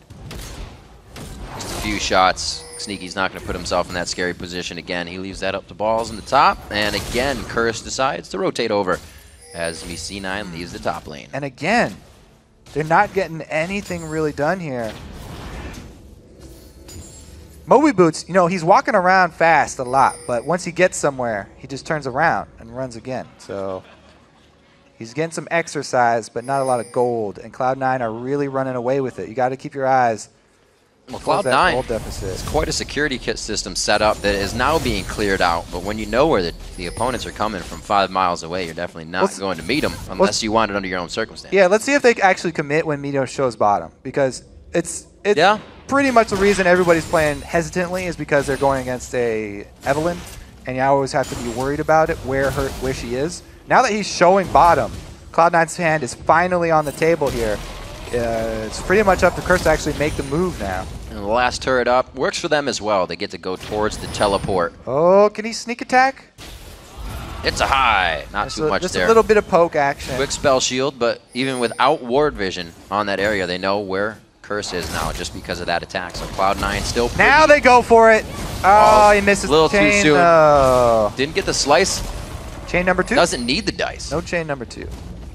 Very back and forth. These should be kills coming in right now for Curse. Missing not little gonna ones get like anything. this. Time that they are wasting across the map, and now Cloud9's able to regroup for that with the push in the bottom lane, and they're spreading Curse thin. Yeah, Cloud9 extremely happy with the way this is going. Couple of unnecessary rotations, I think, from Curse. And now Lemon goes aggressive. Just gets out of turret range, but the Soul Shackle is going to be enough for the consecutive lockdown. Cloud9 playing this one very strong. Sneaky not going to try to get any passive movement speed off of that one. He may have to help, though. He does get one shot off. He still gets a bit of that movement speed, and it looks like High could be going down. Finally, they get it in the end of that fight, but it comes and goes over to Bunny Fufu.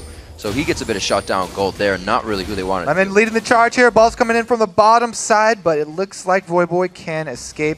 Moby Boots make for a quick exit. Moby Boots, indeed. It's, like you said, allowed Curse to get all over the map and where they need to be, but they haven't taken any turrets. It's still a shutout in that It was pretty much an investment, though, to try and get their poke pick comp ahead early because they need to be ahead to be able to set up for all of these skill shots that they need to land, the cocoons and all the poke from LeBlanc and Karma. But because they didn't get ahead early, it's really going to hurt them.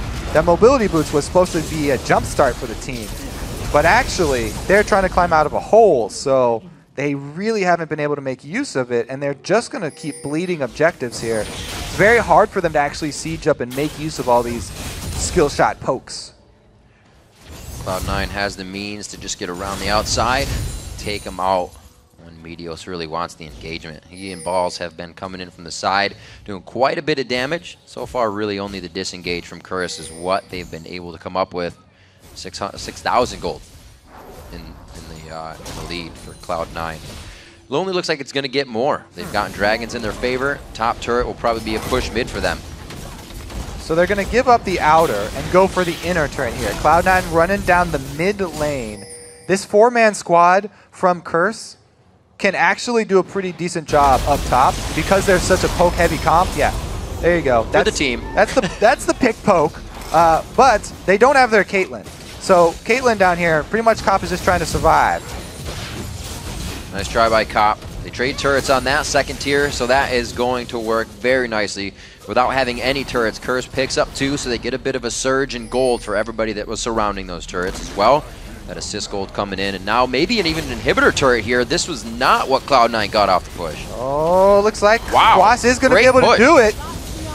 Soul Shackle's not really going to give them, or they're not going to pay no mind to it. The speed from Karma, they know that they need to get out here. Speed's already been used, waiting for the cooldown to come up again, and High gets into position. Only going to be a silence. Too bad there's not a Rylai's Crystal on that Soraka. They would definitely be able to catch up. Bunny Fufu's going to keep himself in there, though, instead of providing that shield for the rest of the team.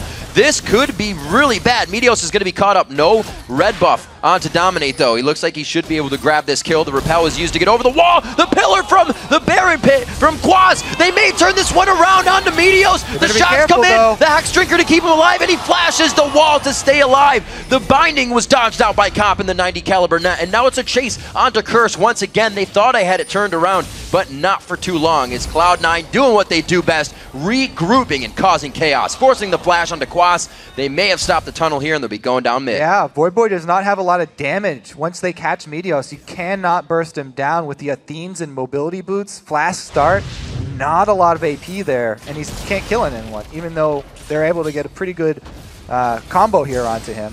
Silence and everything. Cocoon misses. I mean, it actually wouldn't have added any damage, and it would have stacked with the chain, so the Cocoon missing wasn't the biggest of deals. But the old... Big old wish from Soraka. Light Slinger from Sneaky was a pretty big deal. Yep.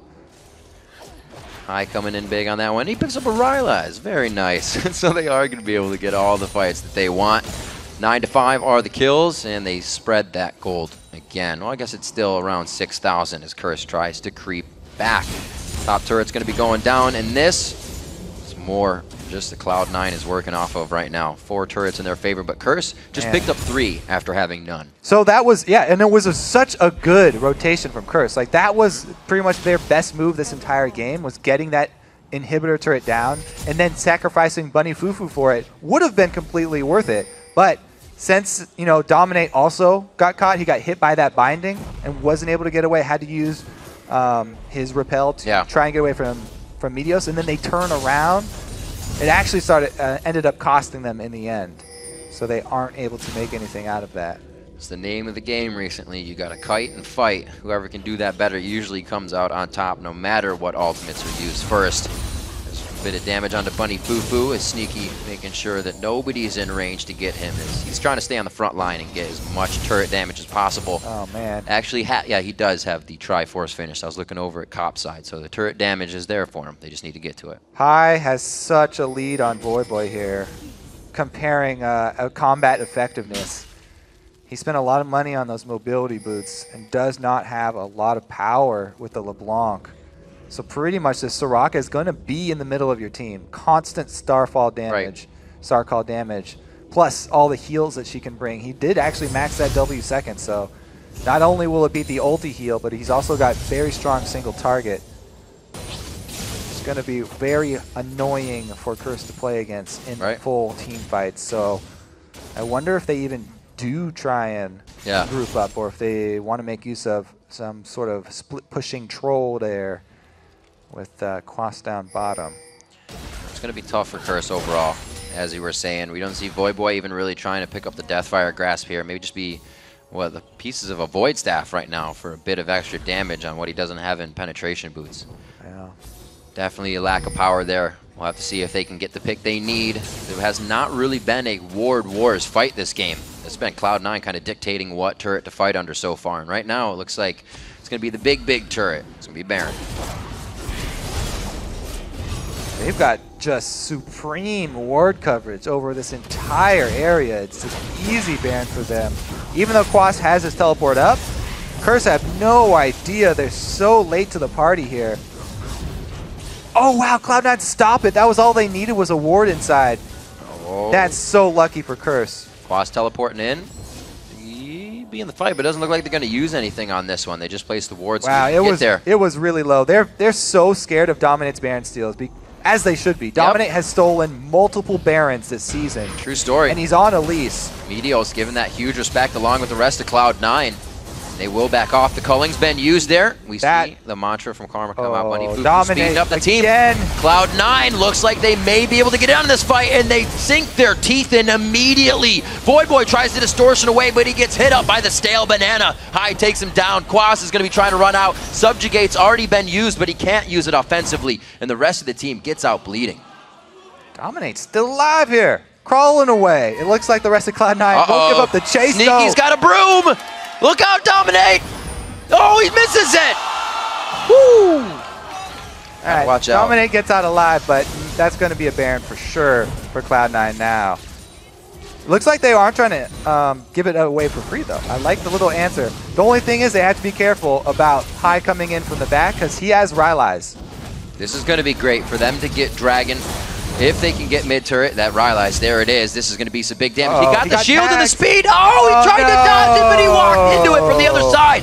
Definitely going down here. Bunny, give him up. Yes, Bunny, you need to run out of this one. Quas is there too. They now have, they can see wherever this goes. So Cloud9 can make any move off the ball here as they're chasing Curse. Curse, we're getting a lot of answer, back for that Baron. They got the Dragon, they were getting mid-turret damage, but you have to be careful. As I said, the Soraka coming in with Rylai's, Cop does get tagged by it, and then a beautiful binding from Lemon Nation over the wall to secure a kill. They're able to answer back, and gold sort of comparable for the Baron and the Dragon. Not quite, but it's a little something there for Curse. They need every little bit they can get to stay in this game. See if they can do what they need to. Right now, Curse has been getting the game back in their favor, even though they are still down about 5,000 gold. Remember, we just said a few minutes ago they had 0 turrets. Now they have more turrets than Cloud9 and an open inhibitor on that side. They have huge advantages if they can win a team fight, but that's the big if right there. Cloud9, that's where they excel. Cloud9 has been excelling at that see. The only way I see Curse winning a team fight is getting a really good cocoon and followed up poke damage, and then they wait out while Cloud9 regroup, and then they get another one. They're going to have to get probably multiple picks for it to actually work out. Either that, or if you cocoon somebody and then pillar off the rest of the team, they might be able to finish him, because Voidboy has actually finished that Void Staff, so even though he doesn't have a lot of raw AP, he's got penetration. Yeah. Still going to hurt a little bit with that amplified.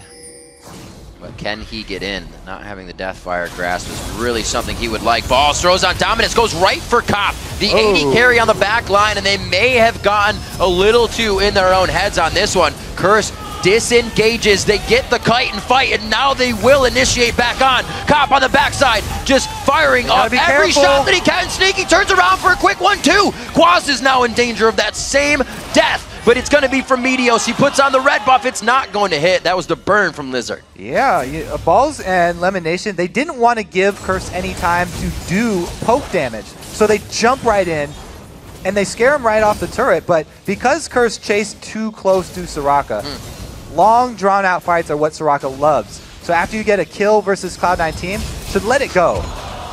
Wow. Waka, waka, waka.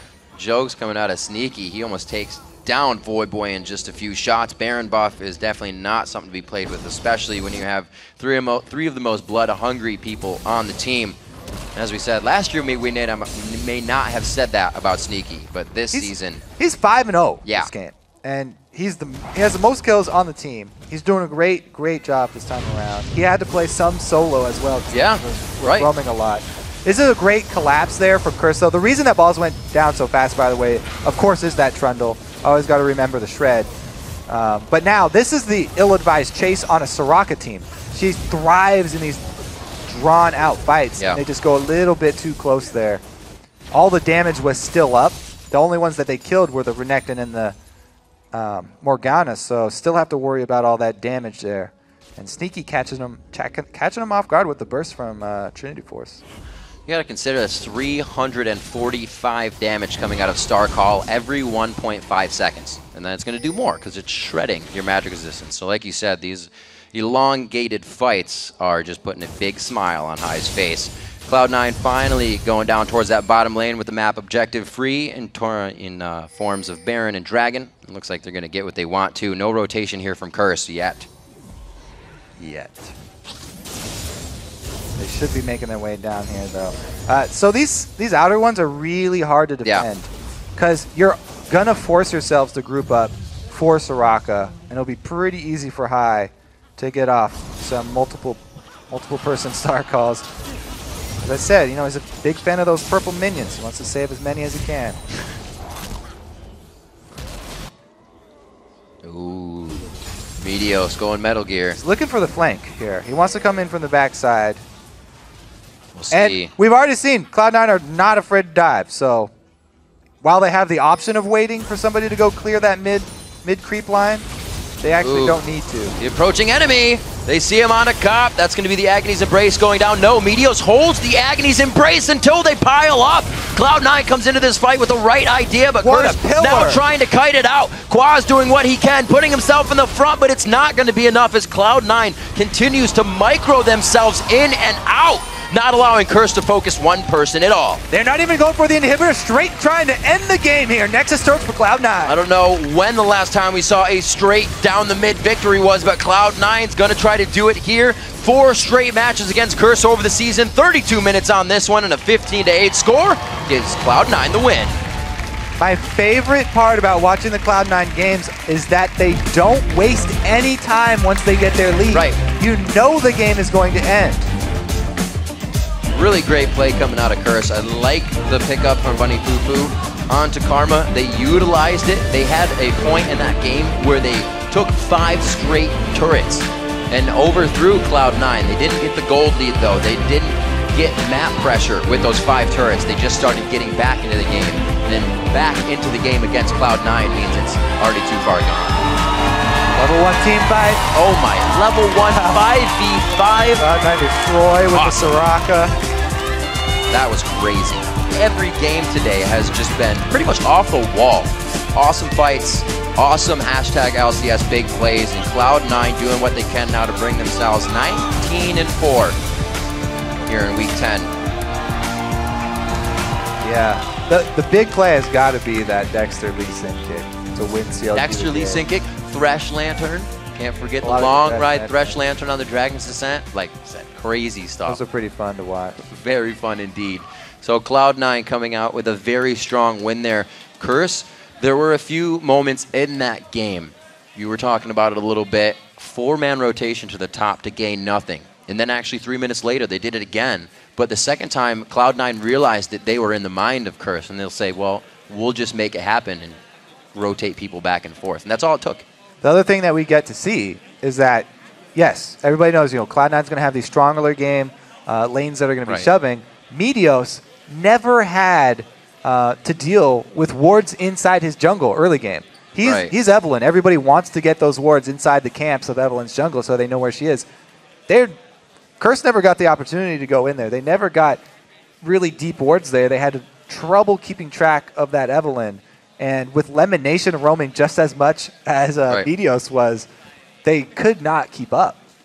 And they made sure to make this game hard for the top players of Curse. Voyboy was actually the first one to lose on LeBlanc in his try in NA after so many wins. And then again, they know it's not a super comfort pick for him. Obviously, LeBlanc can carry a game, but if you go at that person and know it's not their strongest, it becomes even harder to play that champion. Yeah, so he tried to tweak it. And he tried to go with super early game. I'm going to get mobility boosts, make running plays, get everybody ahead here. He got a first kill, but a couple of times he didn't have the damage to back it up after that, and it makes it hard to come back when you go that route. And especially when you see those kills walk away with one each time, because the next time you want to go in harder, you end up putting yourself in a bad spot. I was waiting for Soraka to come out in the LCS because all the players, the LCS players, keep talking about how strong it is, but they never pull the trigger and actually use her in the LCS games. Now we got to see it. You know, very strong, shoving lane early, great in the level 1 team fights. Yeah. Hard to take down late game, too. Also, we have to consider what would have happened in this game if, what do we see it in Europe when they kept swapping back and forth over and over again in the lanes? What would have happened if Curse decided to do that? Yeah, they would have lost a little CS in lane, but they might have gotten the matchups they wanted instead of the 2v1 versus Voyboy right off the bat, which allowed Lemon Nation to roam top and roam bottom and roam top. Yeah. And just so much map pressure from Lemon right off the bat on Morgana. Yeah, the start of the game was definitely all Cloud9, and a lot of it was due to the way that the level 1 played out. They had so many people up top on the top side of the map, Cloud9, because they went for that invade, that it's kind of, they're always like, oh, well, we're close to top. We'll have our ADN support up top here. They eventually switch it back for high on Soraka. Yeah, going there too. And then they so sneaky up. After he hits his point that he can sustain well, and he's the lane bully. And then they use high to draw all the attention to the mid lane. Meteos is just hovering around there. There's like maybe 3 or 4 ganks in a row where both junglers go mid, and Soraka keeps coming out ahead in these 2 versus 2 situations because, you know, using the barrier as a bait and then also just waiting for that star call damage to stack up allows Meteos hate spikes to do more damage. Really helps out the early game. Evelyn already does crazy damage, but with the Star Call debuff, it's got ridiculous. Dominate having a little bit of trouble in the jungle again as well. Has blue buff stolen at level 1. Obviously going to slow him down, and then how are you going to help a 2v1 mid lane, especially when you're behind? So a lot of different things. You saw Meteos trying the level 2 gank Eve bottom. He just kind of rushed into that. Oh, yeah. That was a bad one. Wasn't really able to get the gank down. Quas almost turned that around. Quas actually had quite a good game. You can tell that Trundle is one of his top champions that he likes to play. That was one thing from the early game where I think Trundle got down there first. So he had like this, he was shoving the wave, so he got the level advantage. And he started building up his CS early, and it took a while for balls on Renekton to get to that point where he's bullying him up under the turret, and then go for the classic Cloud9 turret dive with balls Renekton. And we got to remember now that with everything that's happened today, we have a tie for first. It's going to be pretty good between Cloud9 and Team Solo Mid, 2 teams that everybody obviously wants to see go at it again because of what's happened in the past few times. And it's just probably going to be an amazing game from what we've seen now. I think the early game of 4.4 has definitely given us a little more spice in the early game. So to see what Cloud9, Lemon Nation come up with, and really I guess it would be special on the other side for that early game on TSM. It's going to be intense because both of those guys are going for hook champions in the beginning, or Leona, or the Annie stun early. I like it. Yeah, that's definitely one to look forward to.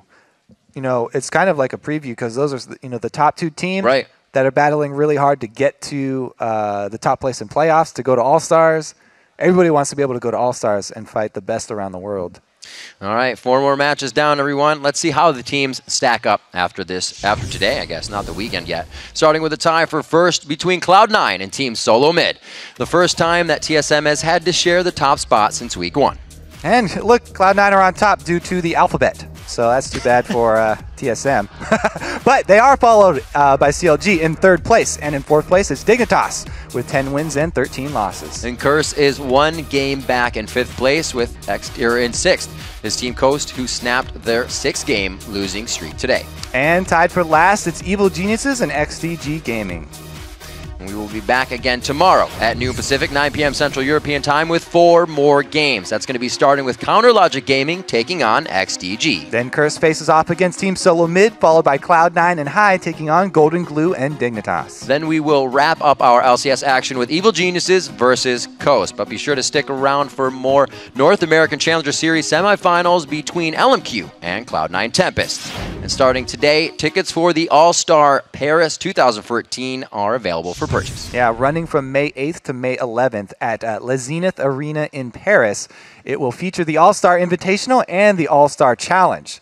The new format showcases both the top teams from around the world and also your favorite pros from each region. The space is limited, so do not miss out on any of the action. Head over to Ticketmaster to buy your ticket today. So let's send it over to Freak and Zyrene for the North American Challenger Series now. Gentlemen, take it away. Thank you very much, Riv. Hey, guys, welcome to the North American Challenger Series, brought to you thanks in part by our friends at Coca-Cola. I'm David Freak Turley, and I'd like to welcome Aiden Zyrene Moon to the desk, but I'd love to welcome you to the desk. Oh, thanks, man. I never get to welcome you. Would you like to? Would you like to try? Guys, it's the lovely David Freak Turley alongside me here today. Look at that. Look at that. It's so glorious. It's a good partnership. Guys, we're kicking out the final week of the North American Spring Challenger Series with a best-of-3 matchup between VVV Gaming and Curse Academy. And tomorrow, we head to the championship match between LMQ and Cloud9 Tempest. So that's the bracket on the screen, but as we know in Challenger, it's more than the bracket, it's the points that pay. Placing higher in the series means more points and a better seed heading into the playoffs. So let's crunch some numbers. In the top half of the standing, it's actually already set in stone. Both of the buys are accounted for. LMQ owns first seed uncontested, and the same for Cloud9 Tempest in second. Yeah, and the same goes for Complexity Black, minus the bye, languishing in third with 9 points. But it's an all-out battle for the lower seeds. The winner of tonight's matchup banks 4th place, leaving the remaining team in a tiebreaker with Complexity Red for 5th and 6th. And that is a Complexity Red that's now Golden Glue-less. Yeah. Like you saw him perform well on Dignitas.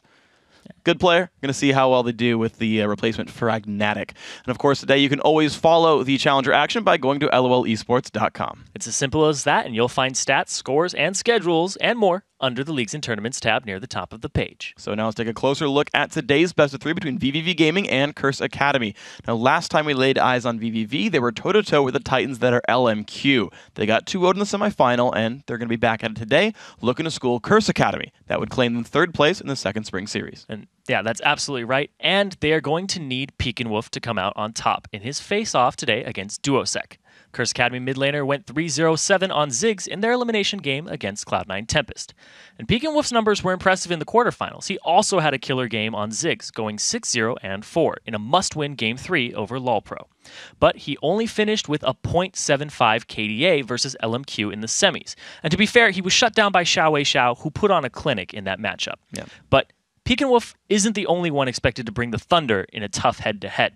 Chris is going to have to contain Rux and not get bullied in the top lane. Both these guys are former pros, and he's going to have to keep his team right on track and school Curse Academy. So, very, very wild card top lane up there. It really is. Yeah, high aggressive players tend to be squishy, fighting a lot. I'm looking forward to that. Good place to be. Yeah, and especially VVV. They also announced they had a roster change at support. Normalize will be starting today in place of Gonti. And on the flip side of that, Curse Academy is also bringing Kabigon in as a support over K1 Pro.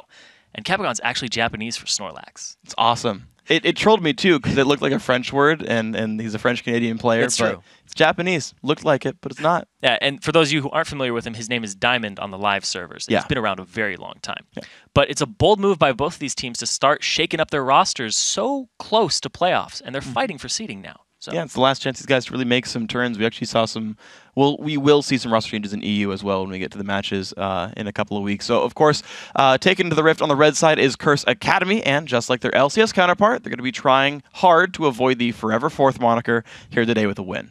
And as I was just saying, keep your eyes on Rux. He could be the deciding factor for Curse Academy. He went 9-4-7 on Aatrox in the semifinals with 0 deaths in Game 2. He has one of the top KDAs in this series. So look out for him. Also look out for him up against Chris. Don't know what they're going to play. Don't know how they're going to play either. So, but the whole team actually performed really well in that matchup against a tough Tempest team. Like Pat. in the jungle. He could very well be that rumble that they need over VVV's Get Snuggled, who has been struggling a bit. Pat's had an impressive Challenger Series this spring with wicked numbers on both Lee Sin and Elise. And of course, there is always Mash, who let his lady do all of the talking against Cloud9 Tempest. What a gentleman. Right? Yeah, he finished the series 6-1 and 11 as Sivir. Which, of course, this leads up to our featured matchup of the day. Let's take a look at the two ADCs making the headlines this series, VVV's Tails and Curse Academy's Don't Mash Me. And Tails is coming off a rough one versus LMQ with a .64 KDA in the semis. But prior to last week's matchup, he had a sick 11.2 across 5 games. And then on the flip side of that, there's Don't Mash Me, the former LCS player for AD Carry on Team Coast. He is 21-5 and 32 in Series 2 with a 10.6 KDA overall. And this is very important because Mash Me went 10-3 and 15 in 3 games versus Cloud9 Tempest, 2 of which were losses. Yeah. So in his 2 losses, he had an 8 KDA. He went 3-0-5 on Sivir in that first game, not dying. So if you looked at those scores, you would have been like, this team won, right? No. Nope. So he puts up cop-like numbers. Where he's very good at not dying. He does put out good damage in fights overall. It's pretty much the definition of consistency is an AD carry. If you get kills and you don't die and you're CSing well, it's really your team that's just falling around you and just dying in those team fights. And you're like, well, I'm going to back up to the Nexus. I'm going to have to let it go because I'm the only one left alive. Yeah. So. And I don't think you can take blame if you have a 0-death loss. It's like, well, dying at the end wouldn't have helped anyway. Like, I feel like that's not a fair criticism of an AD carry. Absolutely. Don't have to die to lose. He's relevant in the team fights, too. So these guys have a lot on the line because loser of this plays Complexity Red. And Curse Academy already 2-0'd Complexity Red, though. So they could have a repeat performance if they do lose this and drop down there. But the loser of that matchup ends up in 6th place against Complexity Black. Yeah. So this is basically a repeat of what happened in Europe, where we have a tiebreaker for 5th, 6th. Loser of that's going to have to face a very strong team. Right. And like Complexity Black, the thing is like they're the 3rd seeded team, but think about the teams they lost to. They lost to LMQ in fairly close games actually in the first Challenger Spring Series finals. And you look at them and you're like, all right, it's a pretty good performance. Their other loss was actually a forfeit loss to Cloud9 Tempest, I believe, if I have my team correctly. It was forfeit loss semifinals or quarterfinals. And again, if those are the only ways that team has lost, it's like even though we haven't seen Complexity Black play in a while, they're obviously a very, very strong team, and it's a seed you do want to avoid. They're very strong. And we did see Robert X. Lee the other day on EG in the past week, and he still put up good numbers. I actually think out of all the substitutes, he was the most consistent on that stage. Really didn't seem to have a lot of nerves, and he's played there before versus LMQ on that stage, so not unfamiliar with it, and he will be back for playoffs if they make it past their first round, which, with these 2 teams here, is actually quite a gamble. Yeah, honestly, and so there's a lot of individual skill here, and I kind of like talking about the individual players there and kind of following them, because we just got to see one of the success stories. Golden Glue coming out of Complexity Red, playing for Dignitas, 8-3 and 8 on Zed in his first game, and he's playing up, against some tough competition, but made it still work there. Against EG, against Pobelter, who's another great first-year pro there and has had a pretty decent season. And all these rosters are full of these types of players who are right there, top solo queue, are about to bust in. Yeah, I think Golden Glue actually stole Meteos' Super Saiyan powers. Yeah. There can only be one super blonde person in the LCS at a time. Meteos lost his when he went to IEM, and now that's where it ended up in Golden Glue's hands. Now in Golden Glue. Yeah. Do you think he named himself that because of his hair? Golden hair, Golden Glue? I feel like there was some kind of influence there. I think it's likely, personally. So why is Ball's name's... Oh, okay, no. Wow. Anyway, moving on away from that, we want to talk about the players in this game here. Rux versus Chris in the top lane. Yeah. Rux and Chris are both pretty much the definition of wild card here. Yeah. They will either carry your game all the way through, or they will be the person that needs carrying. True. It's the flip side of it. It's like, oh my god, Rux is going ham so much on Renekton and Aatrox that he's buying Trinity Force and just carrying closing it out really fast. Exactly. Closing the game out incredibly quickly. Or it's kind of like, well, I'm really behind, I'm losing my lane. When you put 2 of those up against each other, I don't know what's going to happen. Is it just going to be huge extremes? Or are they both going to go at each other enough that they're even? Yeah. Over and over again. It's like, I killed you, and then I come back to lane, I killed you, and then it just goes back and forth. I think that's actually pretty likely. I think they're going to be fighting a lot. I mean, these guys are playing fairly aggressive champions. Jace, we saw that from Chris. Chris had a 1-0-0 Jace game, actually, which that was hilarious in their loss to LMQ because he didn't get any jungle attention, really, so he just kind of sat there slow losing his lane to Ackerman, and then just never died. And so every once in a while they can play the defensive enough game, but I think they're also likely to pull a lot of jungle attention. I think it's pretty likely, and so we'll see Get Snuggled and Pat get over there and try to tip the match in one way so that they can kind of win the lane out. Yeah, there's so much on the map to consider, though. Both these AD carries are very, very good. Match Me, even in their losses, is extremely consistent. Tails, on the other hand, didn't hold up very well against Vasily. I believe that was our featured matchup going into that one, too. Yeah, and it was rough. Yeah, it was pretty rough on Tails. It had a game where he went 1-7-4 on Lucian, and the other one was a 0-4-2 on Caitlyn. Yeah. Like, we saw a sub-1 KDA. So it wasn't even going even, just basically... When against LMQ, if you lose your lane, that lane's going to fall into other lanes, so it's kind of just a huge snowball that they take advantage of. So we'll be seeing them in the finals, but right now, 3rd, 4th place. We'll see what the bans end up being. Pantheon, Evelyn, and Shyvana all removed from Curse Academy. Rux's Shyvana, I'm not surprised to see that ban. Chris likes the squishier champions here. Jace is available in the pool. Lulu, Ziggs, and Italy banned away from VVV. Why not remove Peek and Whip's Nid? Yeah, why not? You want to get rid of those champions for him. That's typically the strategy of VVV, is to use some type of poke from Peek and Wolf, whether it's a Gragas, could be a Ziggs, could be a Nidalee. So those are removed, and now they're definitely taking their time with this. What do they want to get? They want to pick up a jungler first, maybe Kha'Zix, who's just been first pick worthy over and over again. Exactly. And, ooh, okay. So Renekton comes through here. Kha'Zix actually still allowed through the pool right now. That is a good champion for Chris. He does like to play aggressively, though it's kind of on the lower end of his most plays there. It's not the thing you initially think of when you see Chris, right? You think of Riven, you think of even top Elise, although in 4.4 I think you wouldn't see it anymore there. And even the Jace removed is like not picked as well. Yeah, and this really puts Rux onto a couple things. Aatrox is actually disabled, so he can no longer pick that. Shyvana's gone. He's left to... He does have kind of an unorthodox champion pool in his B list. He's played Kennen, he's played Tryndamere. He's actually played some top lane LeBlanc too, which we've seen in the EU LCS, but we haven't seen it work too well. Fnatic tried to use it, and it didn't work out. Yeah. But we'll have to see what Rux ends up taking it. And they lock in a Lee Sin, but it's... I assume that's for Pat, because you would just... Most likely. You would put it on Rux if you were going to pick it for him. But Pat... Well, did have mind games. Yeah, well, Pat did have killer games with Lee Sin, though. Yeah, he did. In the past, and Lee Sin and Elise have been his go-to for the most part. He does play some Kha'Zix, but I like the Lee Sin pick here. Yeah. Saw it today from Dexter in the NALCS. Great. It was great. Yeah. Yeah, and that's a champion that is just very consistent, has a lot to his kit. And if you're a high-level player, Lee Sin just has a huge amount of skill cap on him. Yeah. Basically, an invisible ceiling. You just keep going, and you're just like, I don't even know where this is. It doesn't. I mean, Lisa and the Blind Monk shouldn't be able to see the ceiling. It's true. I'm so good because I don't know where the ceiling is. Yep. Keeps going up, never hits his head. He's good to go on this one. Next couple of picks to come through, though, is going to be for VVV. They look at Caitlyn as well as LeBlanc here. It's going to be the pickup. So these guys are actually trading. They're trading lanes back and forth, basically. They're saying, okay, you know, first pick Renekton. Okay, fine, we took that champion. On the other side, though, they're rushing for contested picks more so than they're actually rushing for, like, counter picks, right? They're like, okay, but right now, actually, Annie's available. Let's grab that real quick. Take that for ourselves. And on the side, LeBlanc's available still. Let's grab that for ourselves. Yeah. So they're rushing important parts of their comps out. Yeah, and Peek and Wolf has played LeBlanc previously. I believe he had the same amount of kills as he did deaths, but they still ended up winning that game. Yeah. So kind of a very aggressive player with that. Might go in and get CC'd a bit. Yeah. Especially with somebody like Annie. Exactly. Go right in, straight onto a Tibbers, and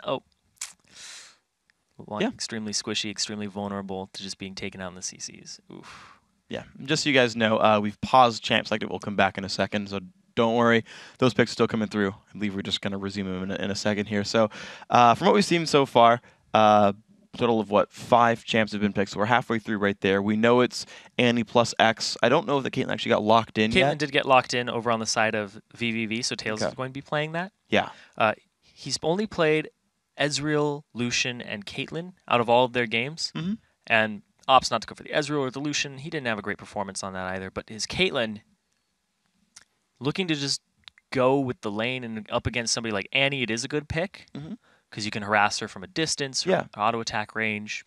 575 now. Yep. Nerf to Zyra status, only amazing instead of ridiculous. It's still really good. Yeah. I was like, what champions have 575? I'm like, Zyra. Varus, Zyra, Ziggs. Yep. I think. There's Those are the ones probably I know of. someone else like sneaky in there. I know like Cog's rank 1W is like close-ish to that mark. Yeah, he's got like 500 base. Yeah. Yeah, he's short range base of this one. And so kind of thinking about it, right? So nice safe backline guy. Pick and Wuff, we'll see. He drew 2 bans. Lulu and Nidalee banned away from him. Took LeBlanc, who's another sort of consistent mid laner that we see. And I think depending on the matchup, he can choose to all in his opponent and choose to pull in some jungle ganks as well, but he can also just kind of wave clear forever and wait around and make moves later on. And I kind of want to see then how the team plays around this, because in Europe, for example, Ninjas in Pajamas play a very sort of slow and reserved game. They take a good long time before they put anything out. And you know, we could see that gameplay come out as well. I know, kind of looking at Curse Academy's matches, actually, in their semifinal, they played the early game so well. I remember actually casting these games with you saying, I love Curse Academy's first 6 minutes. Yeah. And then they stopped finding things to do afterwards. Yeah, it was really confusing. I liked the shot calling in the early game. And then after that, they did have K1 Pro, though, who ended up having a 1.43 KDA across their games, whereas Mashme in their losses had an 8 KDA. So the team was racking up kills, it just K1 Pro was not a part of them, and now they have Cabigon in there, basically subbing in. Yep. And now... Okay. So Rise picked up here for probably the top lane, though it could be Duosec. I assume it's for the top lane, but it could go mid. Yes. For multiple reasons right now. Rise does well against both of these champions because LeBlanc distortions in, you root her with the Rune Prison, and she can't go back.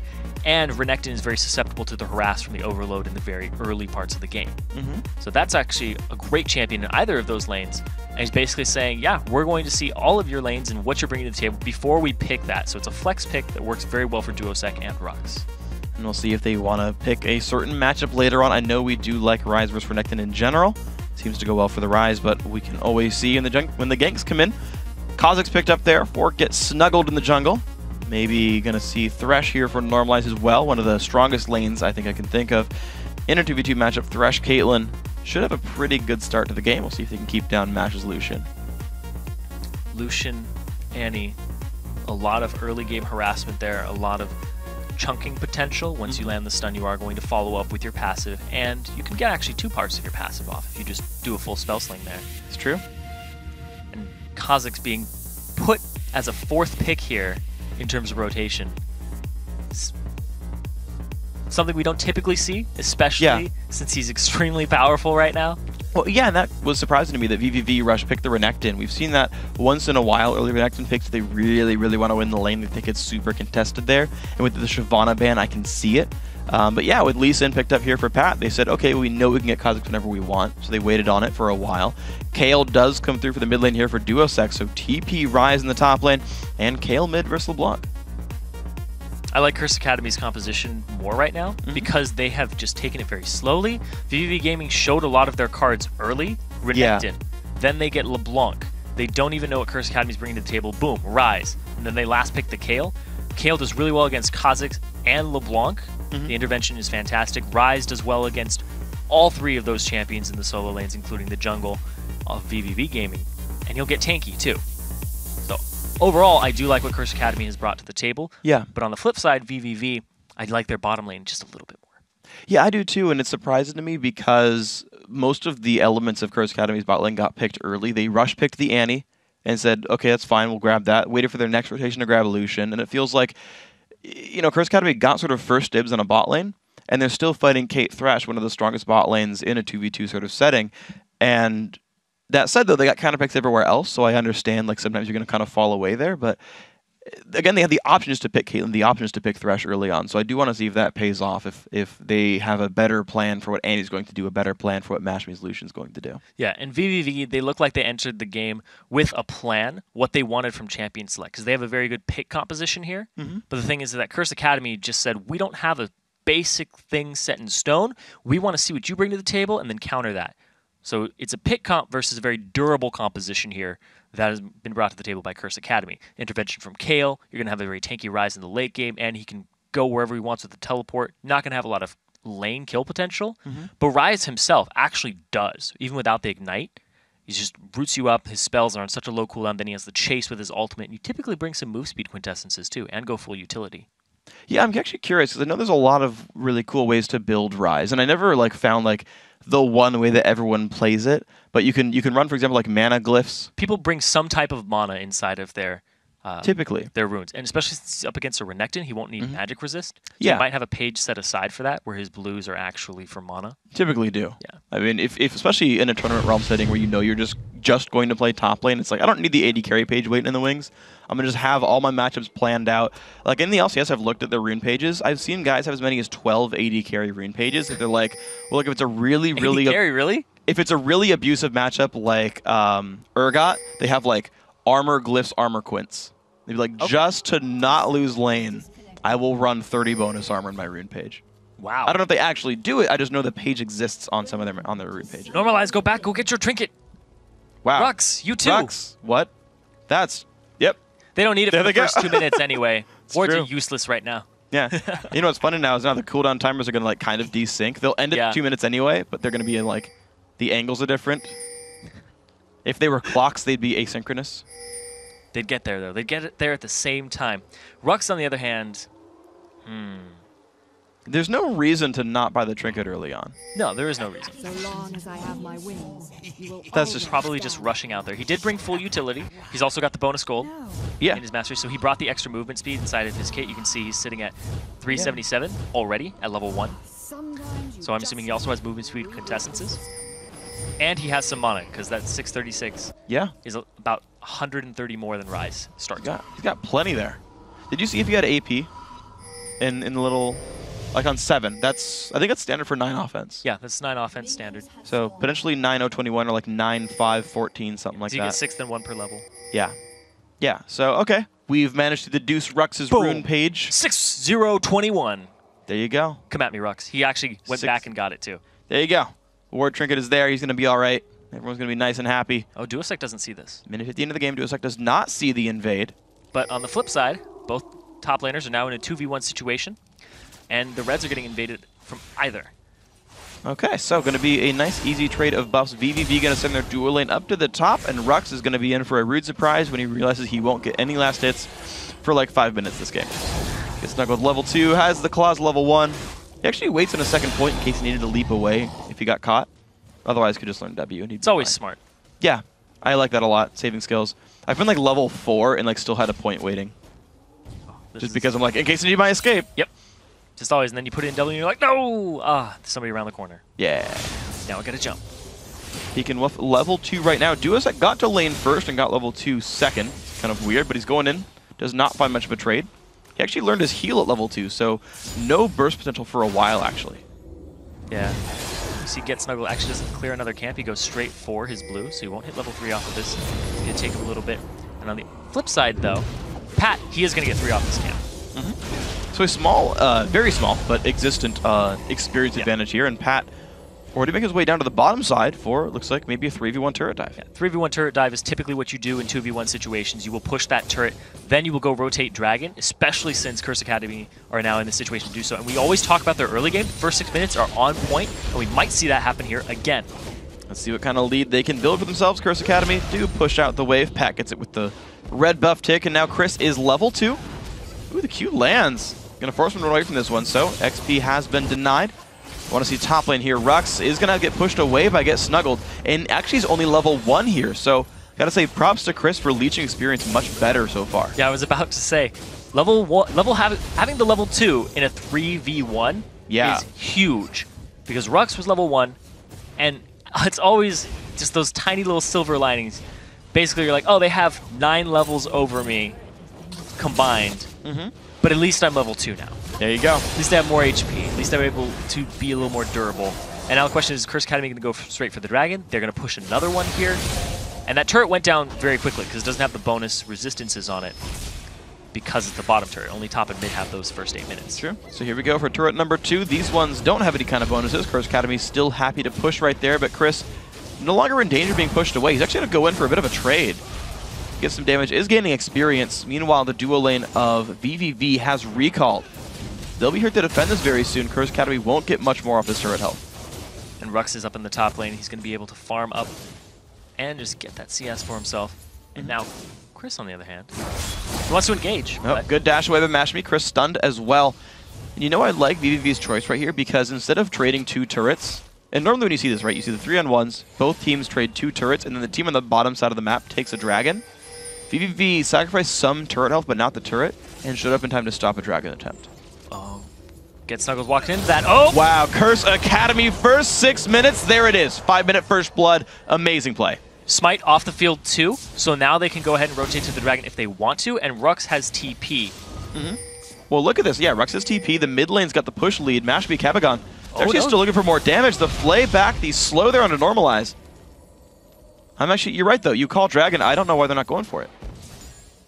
They could. They could absolutely Dragon right now. It's a very early Dragon still. They might say, we already have control of this area. Let's not take it off the map. Let's let it just get some more gold so it's worth more. And Curse Academy already have a 1,000 gold lead. So they're in a good situation. First blood. Tower's all good. I don't know, man. The first rule of money is get more money. First rule of money. Have your money work for you. And then the next thing is don't get it taxed, and that's how you stay rich. There you go. Curse Academy looking into offshore accounts right now. See if they can do it. Get Snuggled, puts the ward down and says, ha! Dragon's alive, that's nice for me. Peek and Wolf in the trade with Duosec. Forced to flash? Peek and Wolf chose to fight. Why? Peek and Wolf's LeBlanc is not his fort at all. True. He loves the Nidalee, he loves the Ziggs. His all-in, don't know how much he's actually adjusted to that, because it's a completely different playstyle than Poke. True. Now on the bottom, though, the hook gets Snuggles off on the side. What a hook on the Cabagon, the Flay on both as well. Kate Trap comes down. Nice double stun. Here comes a TP in from Rux. Can they turn it around? Mashby shows up, so does Lee Sin. Pillar Beaver comes by, the jump in on to Get Snuggled. Flash away from Rux. Look at the damage. Get Snuggled picks up one, picks up two. What a play. Pat forced to run away. They're going to trade one back onto Kha'Zix, but man, VVV turning that one nicely. Rux flashed onto a trap and locked himself up. But, Tails, can he get to the Lantern? Wow. VVV with the plays. So Normalize was a good pickup. Yeah, that worked.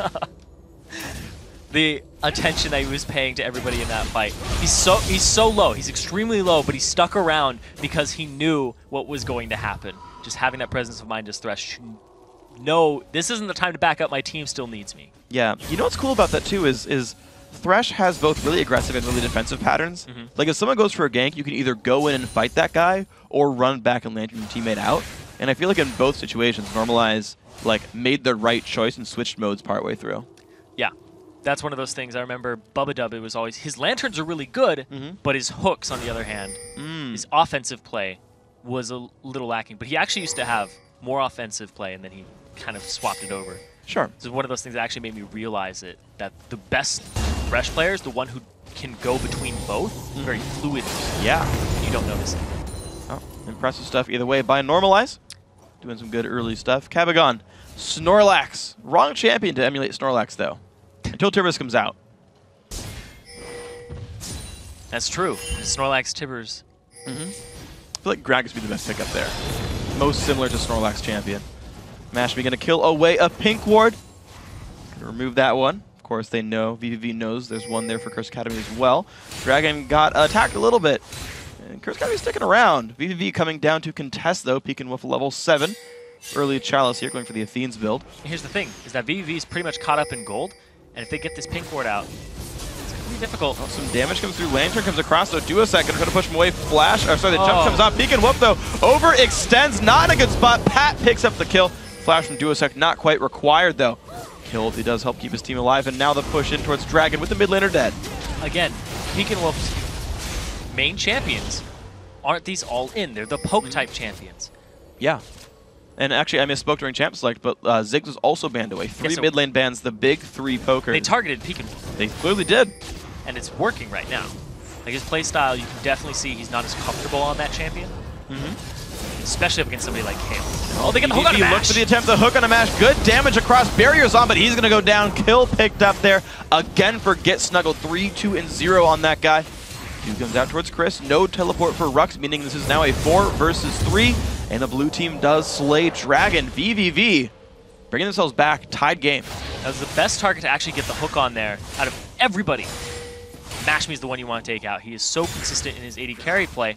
And if you can keep him down, you will accomplish something that was not accomplished by Cloud9 Tempest. So even in their losses, Mashme was fine. But now... Absolutely. Pushing him down 46 to 64 minions among these AD carries. Definitely bit of a difference right there. Small 300 gold lead for VVV. Keeping track of that one for now. Here comes Mashme to last out under turret. Shouldn't be too hard. gonna be all right. Yeah, Cabagon gets it. There you go. Gotta kill his minions off. See, Mashme screwed himself up. He's proccing the passive, and if your first attack's going to kill a minion, you'll shoot your second bullet somewhere else, and he's ruining his own CS by doing that. I like when they introduced that change. It was a good change. It was really good. Something else I want to touch on here is that the gold has pretty much been equalized, even though the scores are the same, because of the gold generation item that's on normalized, whereas Cabagon does not have one.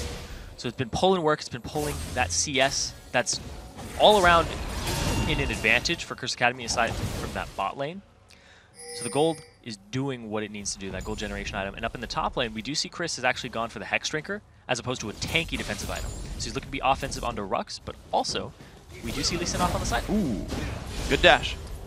So he's going to build some MR versus this double AP comp. And then probably still go like Sunfire and a Spirit Visage too. Yeah. And something else here too is Kale has that persistent damage, but so does Rise. True. And Kale will also shred your resistances to help Rise out. And Rise typically doesn't build a magic penetration item until about 40. You get your tier, you get your Roa going, then you'll build something along the lines of Spirit Visage or Glacial Shroud into a Frozen Heart. So there's 3 items right there. And then you build Void Staff. Well, we'll see how long this game goes, if he can even pick any of it up, or if MR will shut him down here. Look at this one. Still having Get Snuggled waiting in the wings. Did evolve the ultimate first. Standard for a jungler Kha'Zix. Pat off on the other side, though. Just going to cue the Wolves jump over. Nothing special right now. Normalizing Tails also waiting for a play here. Ooh, nice by Mashme. Spots him out. There you go. It's the right move. The Pink Wards, Battle of the Wards. We're seeing a lot of Pink Wards this game, I gotta say. A lot of them have gone down already. I feel like this is one of the highest ward death games. Rux is TPing down bottom behind them. It's a 4-on-2. This is going to be nice. The flay onto Pat. The box comes down. There's Tails off on the side. Hook's not going to land onto much. Tails down a half HP. Pops barrier. Rux will look for Normalize because the Lantern comes by. And Tails gets out for now. What else can happen? The flash from Normalize. Rux trying to get his W back in. It's going to be right now. Rune Prison in. The Chain Warden gets prisoned up and he goes down. That's still a really good trade for VVV in the overall. They get the top turret. They only lose 1. And they get rid of Rux in the top lane, so he's not gaining experience right now. That was actually pretty big for VVV. Yeah, I mean, they're holding completely equal in gold right now, despite losing a kill down there. Pekin Wolf, though, is still having a rough time with this one. Like, we talked about him in the early game, but right now it's actually... I mean, I gotta say, Normalize and Get Snuggled holding the team in the game right now. Duosa could actually turn this around and kill Pekin Wolf if he doesn't get silenced. His ulti already down, just gets exploded right there. Chris making the roam happen, and there you go, part 2 of top lane being left alone. Chris doing something with that. Yeah, I like how he roamed down. Most top laners will sit in their top lane and try to farm. But with Renekton, after you take that tier 1 turret, tier 2 turret even, just go all through the jungle, tax it, come mid lane. It's something we see SK Telecom T1K do all the time in that top lane. Just come mid and hey, look, Faker's got 2 people on 1 now. There you go. Successfully done right here by these guys. Chris trying to defend the mid lane, but that one is taking some damage. 600 gold lead for VVV. And even though Chris is making moves, I gotta say, Rux is last hitting very successfully. We said this matchup was gonna be pretty volatile in the early game, and Rux is kind of opting out of even fighting Chris. He's like, yeah, I'm gonna get my gold, I'm gonna be Rise, I'm gonna stack up, but I'm gonna go elsewhere for my fighting quota. And I like that. Because spotted. Scaling of Rise is just incredible. Like I said it before when we saw Rise. When you hear late game champion, you're like, oh, Vayne Rise. That's what comes to mind. And Snuggled. Actually, Cloak came over the wall. Some good damage from Rux, so he's got to be careful. Pekin Wolf coming by as well. Snuggle will have 3 more slows to come in. Here comes Pat for the turnaround. Can he get it? Rux jumps over the wall, but there comes the flash engage from Snuggled. Kill comes up. Duosac on the other side, though. Snuggle's got nowhere to go. The Q lands on the Wolf, now out of range. No Lee Sin showing up there. 1 for 1, though. These guys bloodthirsty. Yeah. Duosac actually had flash, decides not to flash over the wall and go for the kill. Pekin Wolf could have just jumped back. I like that. Another Pink Ward death. All the time, man.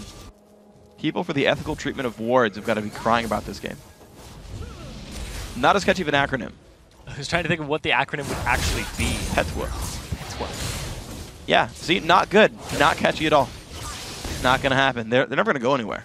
Wards are going to keep dying. People applaud when wards die. Clearly, there's no public support for this. There was a lot today. Yeah? It's like the Gladiator games in the war. They started calling out where they're going to put him down, too. That was great. Wow, so they actually turned this on to the gank here. Now the kick off towards Don't. Mashby, the flay gonna hit onto 2 though. Good damage coming across, but Mashby. Oh, here comes the kill and normalize. Here comes Peek and Wolf. Can he turn one around? Finds Mashby. He's gonna find Pat, not landing it. Tails gonna get that kill though. Now Cabagon here with Rux. Rux everywhere on the map. Finds another kill for the team. Peek and Wolf in the back lines, but here comes Renekton from Chris as well. Duosec shows on top of that one. Kill goes with Cabagon. Still more battle going in. The roots on the Duosec. Flash away from Kill, gonna keep him safe. Bloodbath in this game. 3 for 2 though to VVV. Intervention went onto Rux, not Cabagon. Oh. Just getting picked up there. Yep. They were right on top of each other. It's like, which one is he going to Ruthless Predator? The guy without the big yellow bubble on top. That would wisely chosen. The best answer. Correct. There we go. Chris choosing good answers so far in this game. Spectre's Cowl picked up as well. Really knows who his opponents are. Mashme apparently not a consideration right now for the young Crocodile. Chris is with the MR. I like how both of the new supports for these teams have the exact same score aside from CS. And like almost the same items too. Yeah. They just clone the same guy and goes, here, each of you can have a sub. But they're both playing really well. They are. Like, I know Normalize just died right there in that fight before accomplishing too much, but like, they've been putting out some really good plays overall. I like Normalize's positioning with Resh. The way that he will put himself where he needs to be. He'll be like, all right, I'm between you, I'm going to throw a lantern backwards. Or he's like, all right, I'm going to get out, you stay there, I'll throw a lantern to you so you can follow me. And it saved Tails' life previously, multiple times actually. Yeah. Every time that they're getting ganked, he doesn't panic and he makes the best of the situation via positioning on that Thresh. So even though his score, he has 2 deaths, both times he's died were actually very valiant. Yeah, I feel like there should be a score for a number of times another dude didn't die because of me, and that score would be pretty high for Normalize. What would that be called?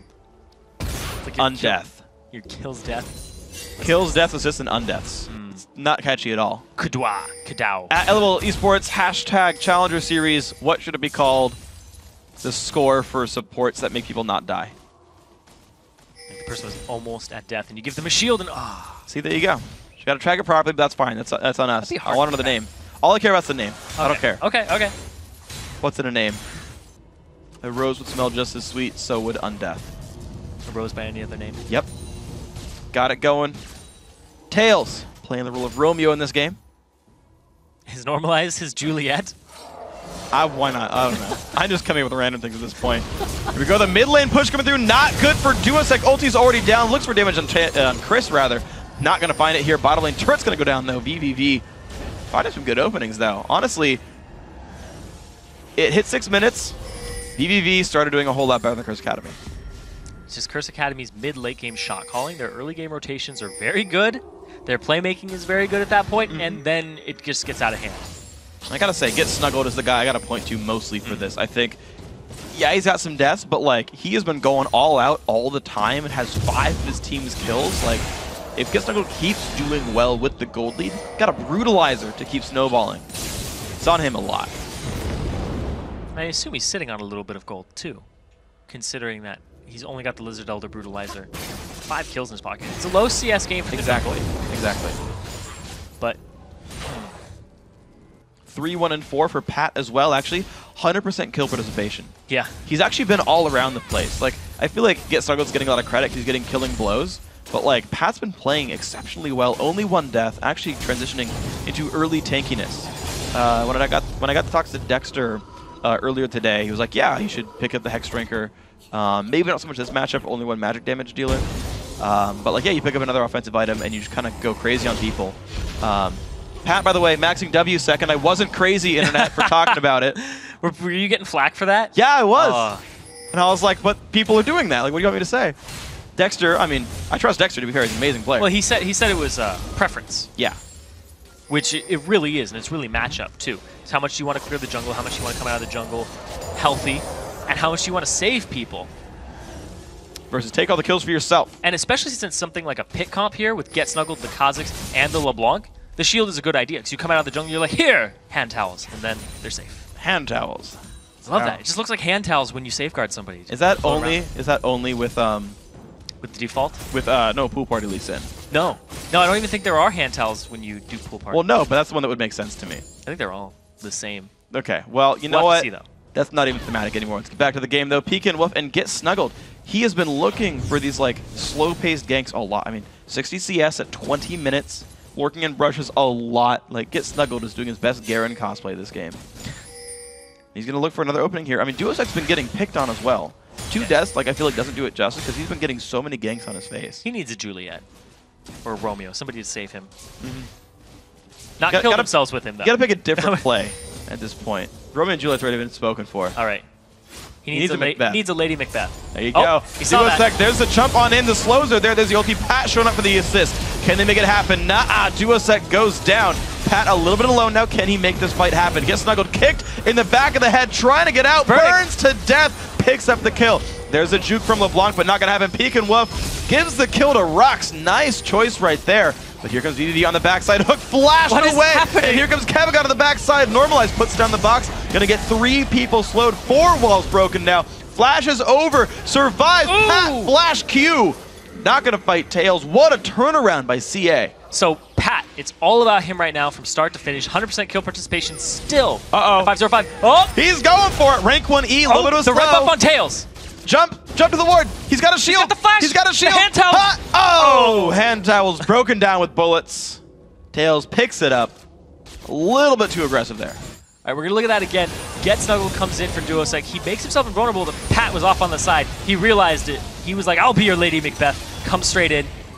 Takes him out, and then gets the kick. Get Snuggle is burning right now from the red buff. Gets dropped. He goes after the clone there.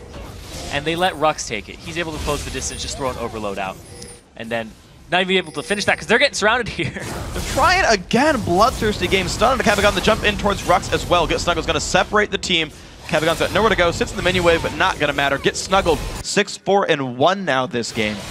I like that Get Snuggled went straight for Rux to force him out and leave Kevigon completely isolated. So if he had jumped onto Kevigon, possibly would have given Rux a chance to just turn it around and do some extra damage. It's a good choice there. Isolating the targets, talk to Crumbs about that with Kazu. We agree. And jump positioning.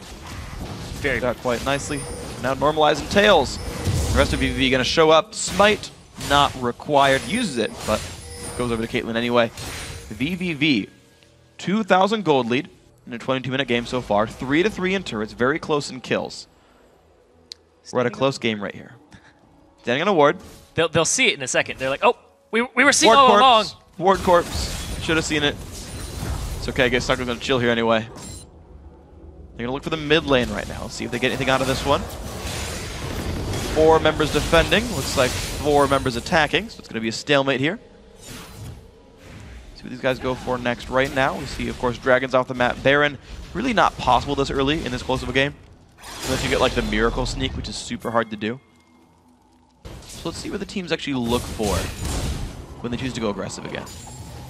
Because you got to remember, you've got a Renekton on one side and a Ryze on the other. One of these has a better future late game. And it's the one with less syllables. Wreck. No.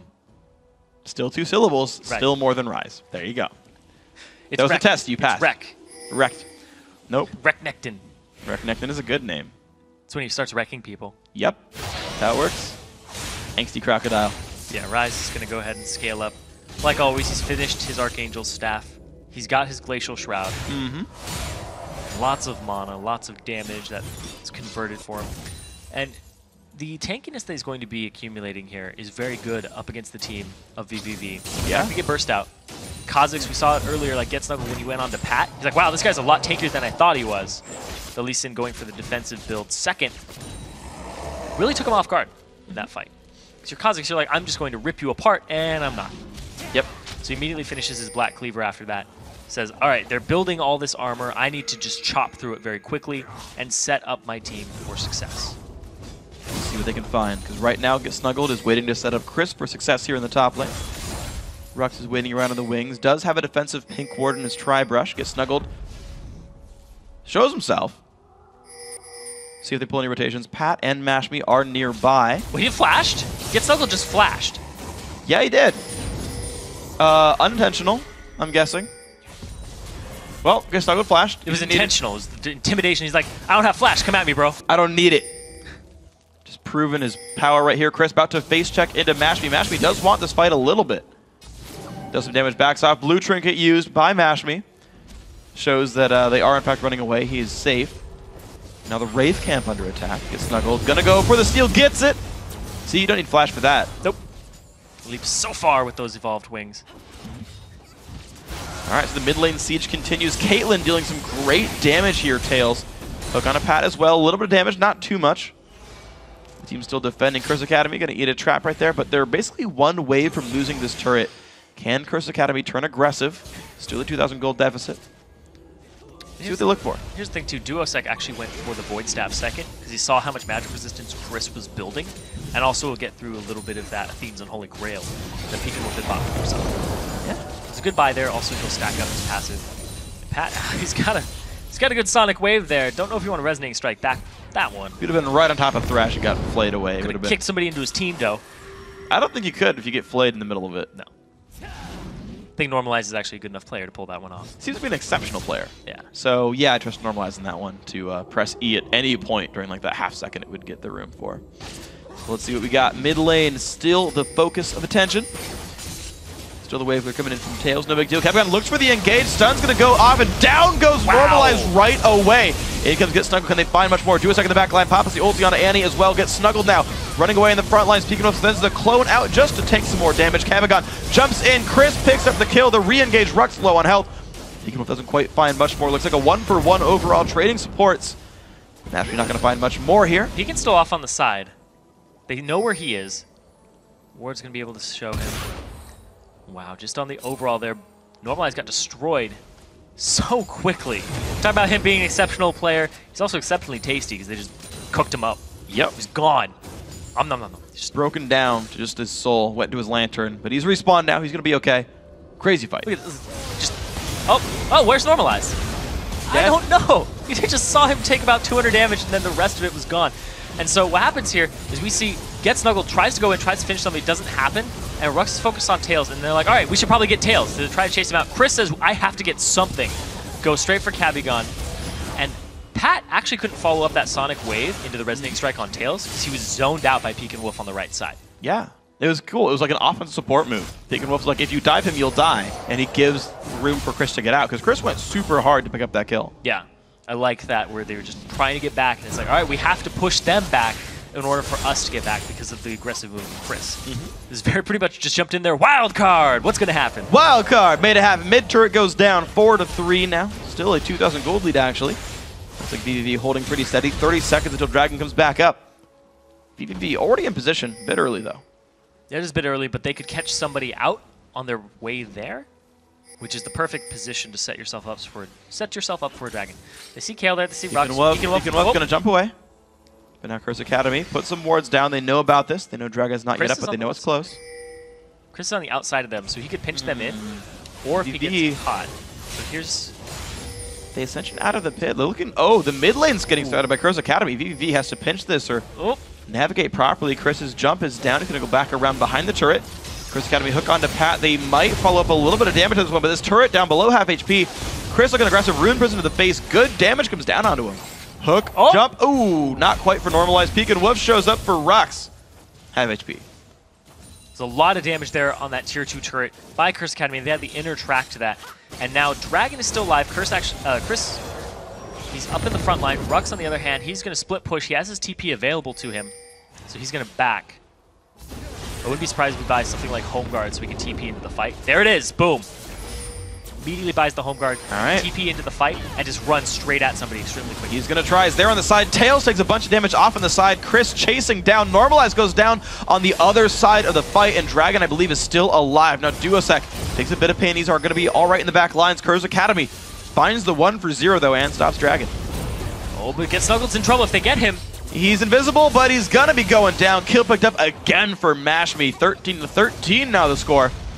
Curse Academy turning it back. And here's the situation Curse Academy's in. They already got that turret to half HP. Why not finish it and then go get Dragon afterwards? More gold, more money in the bank, more of a lead. Like you said, turn your money into more money. There you go. It has suddenly multiplied and become more cash dollars. 300 gold lead now, Curse Academy. Getting their first taste of a lead since the first 10 minutes of the game. Looking now actually for the top lane, interestingly enough, using the death timers. to go for this pressure.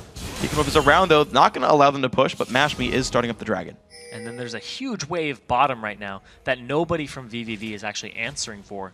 Instead, they're looking for these kills up top, looking to chase them out. Didn't want it.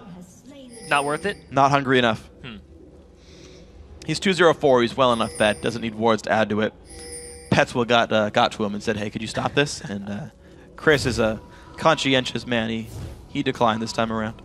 But in the top lane, Duosec's actually not in the best spot right now, getting surrounded on by Thresh and Kha'Zix. Not the best spot for Duosec. Tries to look for Normalize. Gets the kill during the invulnerability. Now can he get away from Chris? Hastes himself out. Finds a Kabagon. Uh-oh, Chris, you bit off more than you can chew. Never mind. Spits it out. He's fine. And VVV look like they don't want to follow that one up either. Normalize, his box wasn't used. I think it was down for a couple more seconds after that. But just a bad position, and the damage that Duosec can actually deal is immense. Yeah. He didn't go for a Lich Bane just yet. He's going to complete his Rabadon's Death Cap when he backs. And then he's going to be just such a destructive Kayle right now. And the Rabadons will add more damage to his auto attacks and his Tooth. Exactly. He's actually more auto attack focused now. Yes. As opposed to being a caster. And Lich Bane with the nerfs in 4.4. Yeah. He opts not to go for that. Something we would typically see as a last item. He might go for a defensive item like a Zhonya's after. It's really up to him. There's so many builds here. It's still strong. And the interesting thing is, Lich Bane is actually comparatively a better first item. Because it's comparatively worse late, so you're going to get it at all. It's a little bit better early on. But of course, really wants the Nashor's Tooth and then just kind of scales into just more AP. And I like it. I think it's a good build. I don't think it's wrong to skip on Lich Bane for now. Not at all. See if he picks it up later. Like that. And we actually see Rux in top lane picking up both resistances, the Spectre's Cowl and the Glacial Shroud, before completing either of them into a Frozen Heart or Spirit Visage. I think that's wise. Depending on what he wants, yes. Be tanky, as tanky as possible, because what's really going to stop you from doing your damage is if you're dead. Yeah. And that stops you from being dead. Yes. So Ryze's spells are on a low enough cooldown that you'll just spell sling them out. His passive will allow his cooldown speed even quicker, depending on how much you sling out. He'll be in a good spot overall.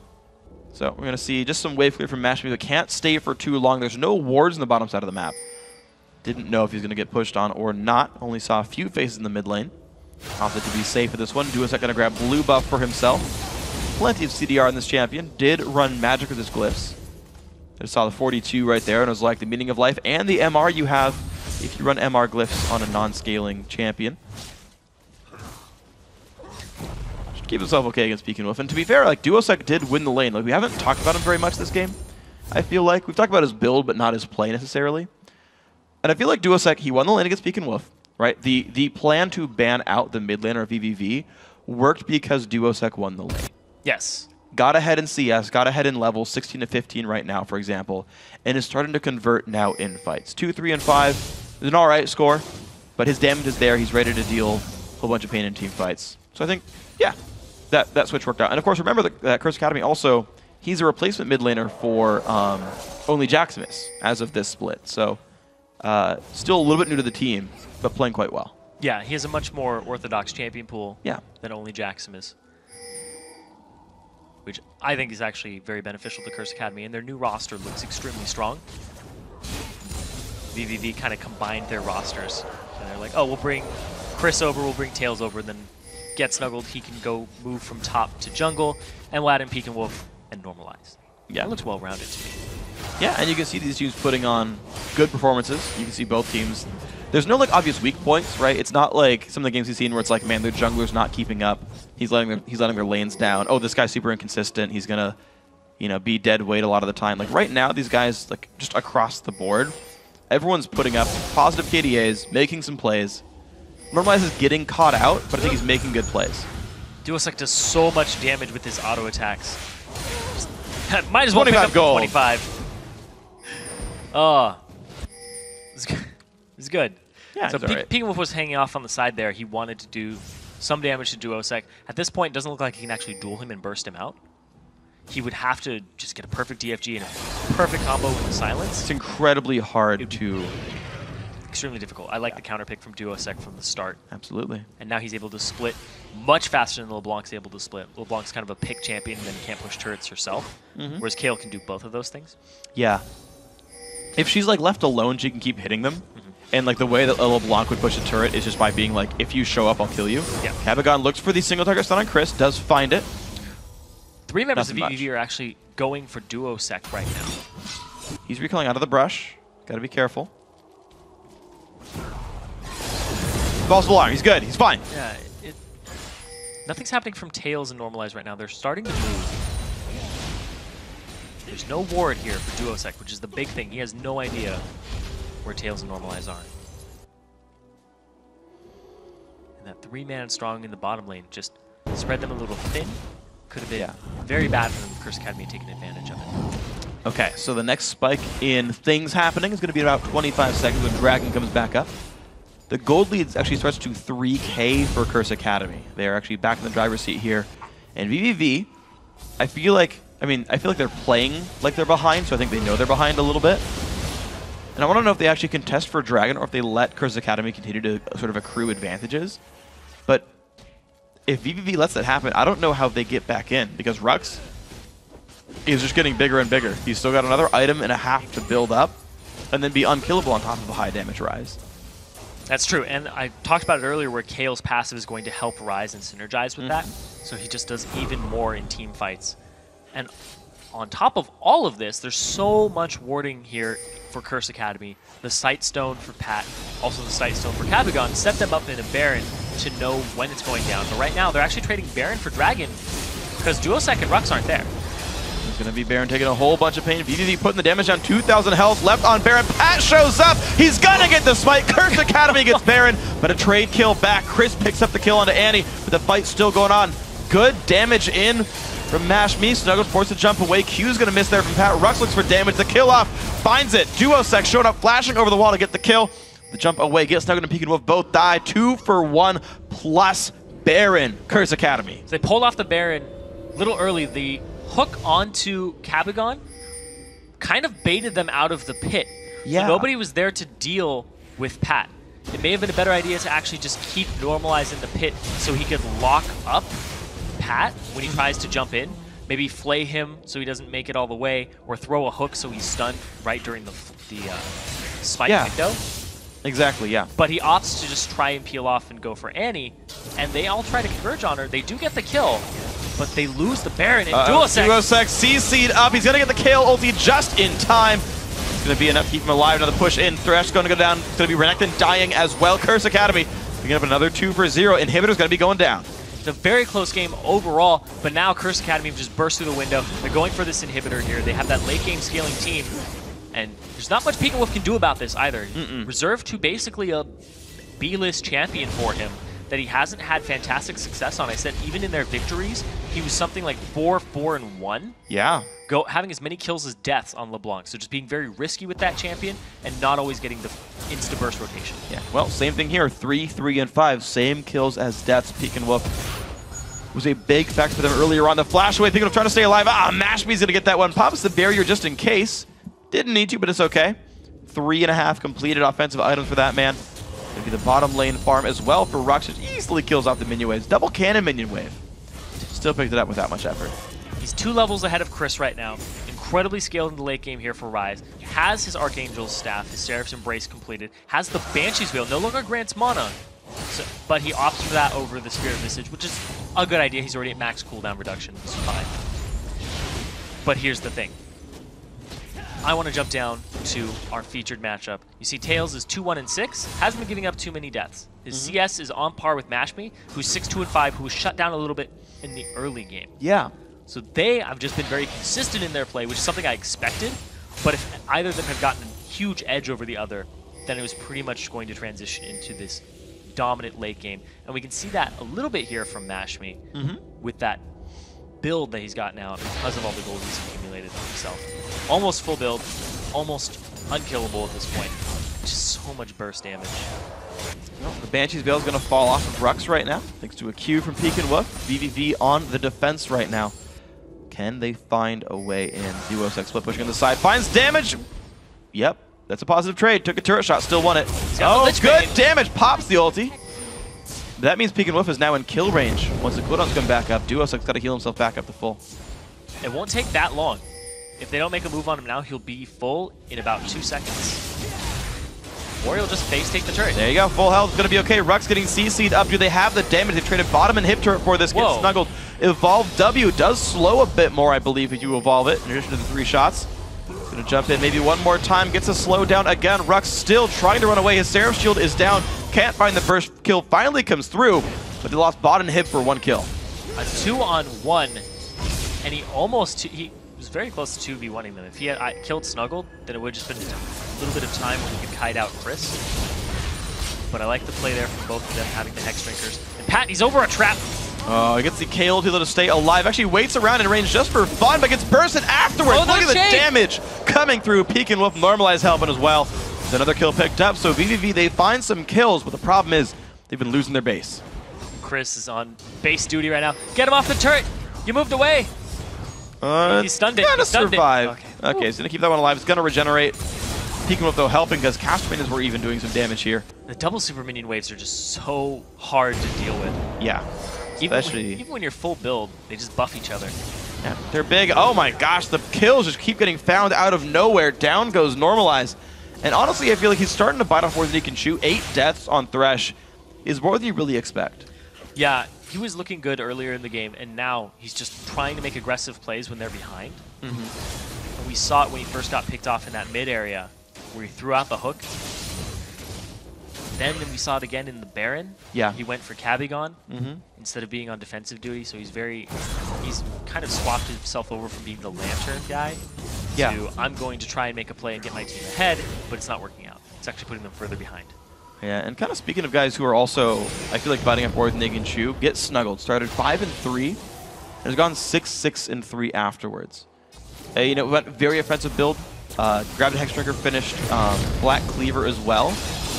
But in the lack to think of it, he's been dying a lot in these team fights. I don't know if we talk to actually Peek and Wolf. Will not get the root. KLT comes by, gonna do some good damage. Duosek's gonna go down. Peek and Wolf with the bait to find it, but mid lane under siege. Mashme's found 1 kill. Now the battle gets snuggled. Can he make this one happen? Gets the slowdown, puts the Banshees off of Rux. What? Oh. He just didn't cast it. There we go. Q comes out. Rux rooted up box. Not going to land onto anything, though. Chris now in the front lines finds major damage and a giant crit from Tails. Kills off Kabigon. They're picking them off one-on-one. Picked off as well. Exactly. The pickoffs one at a time. VVV clawing their way in with kills, but minions are worthwhile, too. Their 2 strongest members are still up. It's Mashme and Rux. Rux is going to get away from this with that bonus movement speed from Desperate Power. But Chris is off on the side. Banshee's Veil is back available. He's going to take so much damage here. Good Rune Prison is going to jump in for Mashme. Finds the stun. In comes Get Snuggled. Mashme goes down. Now Rux, what can you do? Roots up Tails. The jump in from Get Snuggled. Some good damage. Chris waiting in the wings. Can't go in, of course. The chase still in. There's a Seraph shield. Kill comes through. Trades the kill back, but worth it for VVV. They end up getting an ace all the way from their base to this bottom tier 2. But their base is under siege right now. They're losing turrets. They're losing stuff to the minions right now. You can see bottom in Nexus turret just barely surviving to the respawns. Look at that top turret. That top turret's at about 2/3. It was like at 300 health not long ago. Those things regen pretty quickly. So VVV put themselves back in a great situation. They showed that Curse Academy, once they lose Duosek, they're very easy to pick off after that because he's their most sustained damage right now. We'll get to that in a second. Tails is actually going to try to blow this up. Oh!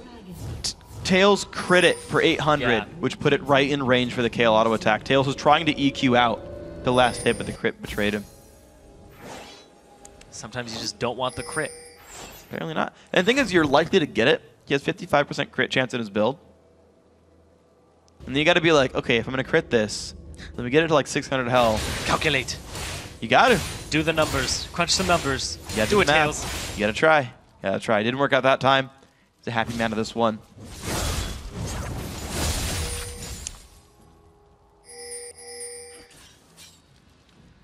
And now we see Baron's back up. Dragon off the field. VVV still down. Their bottom inhibitor respawned.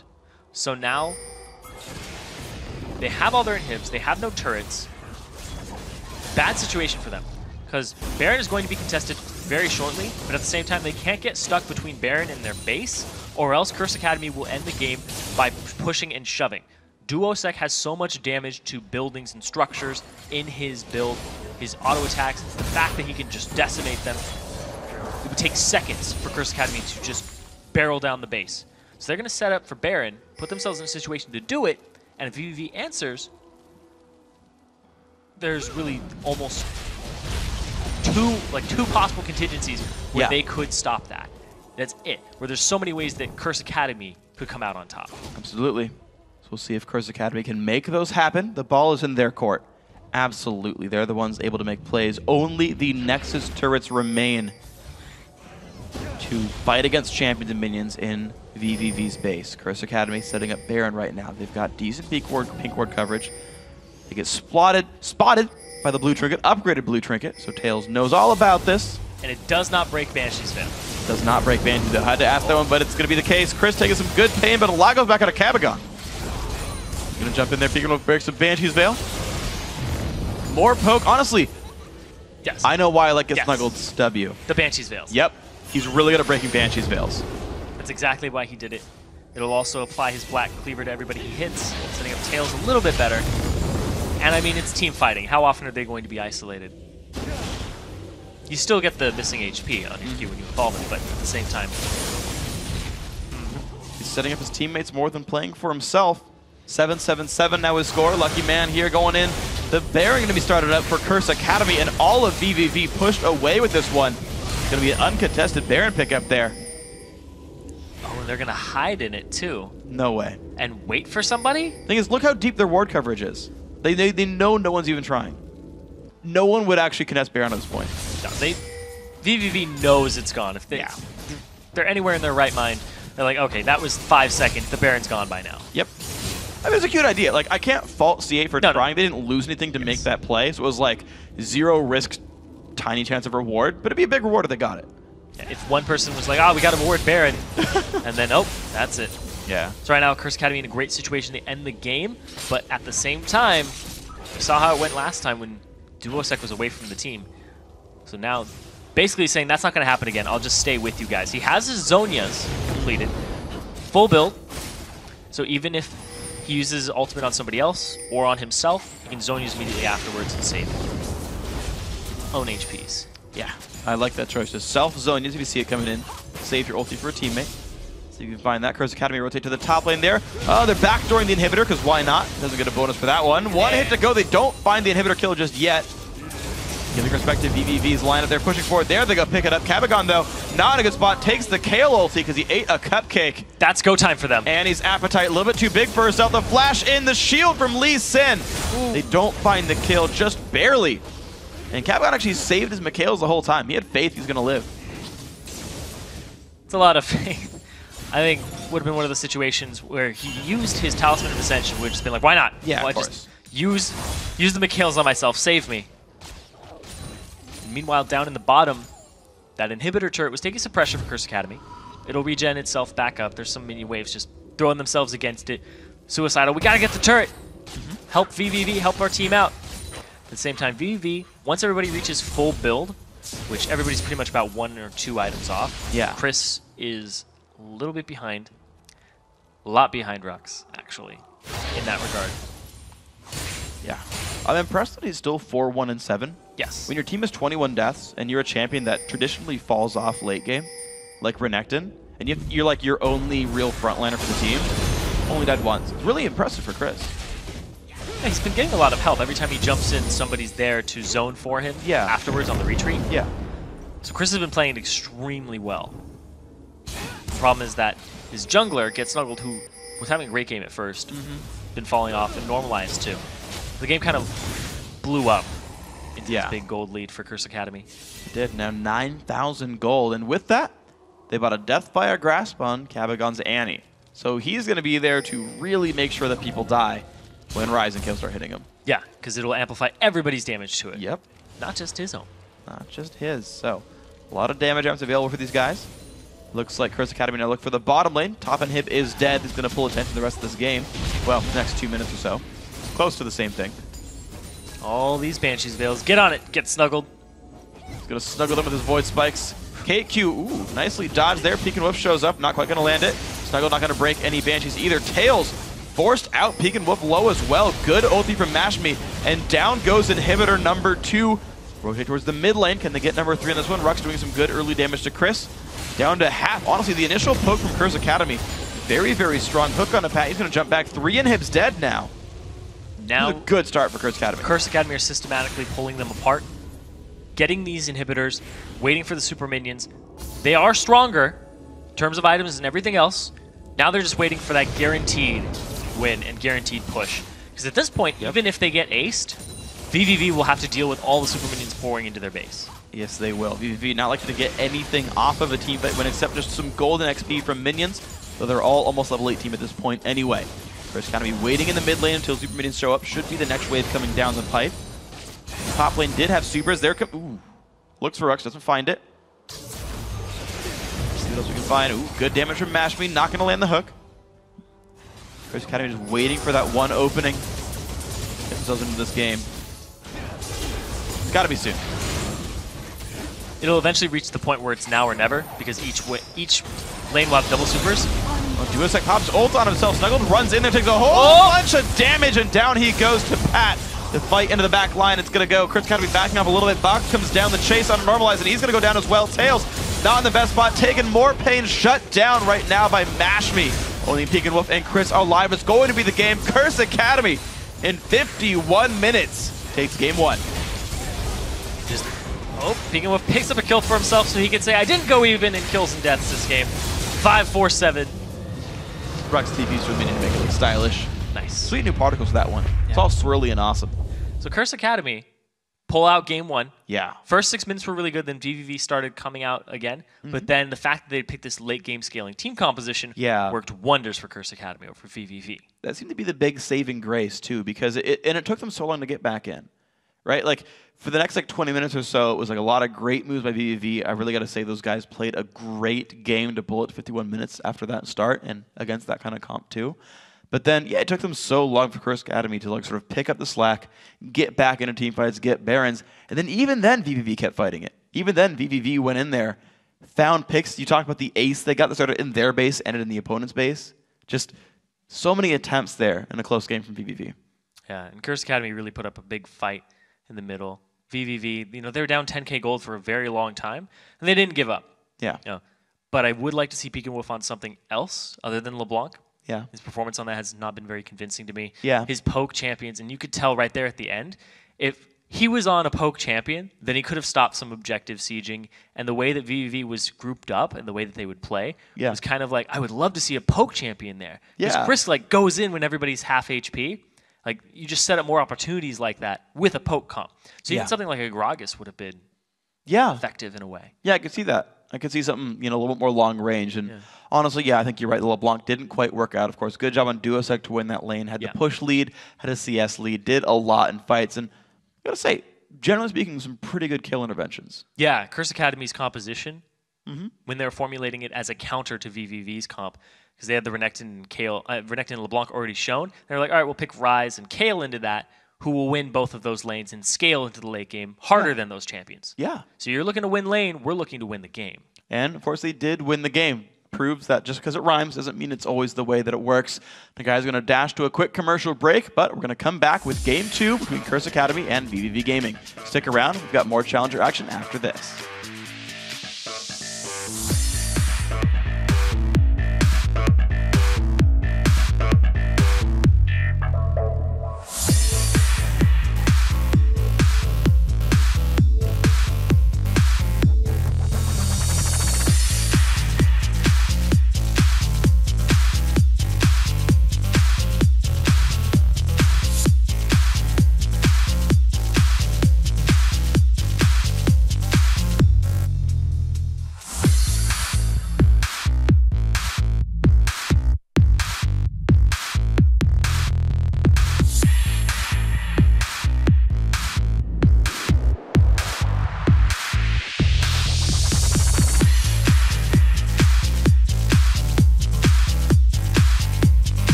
North American Challenger Series. It's time for the third place match between Curse Academy and VVV Gaming.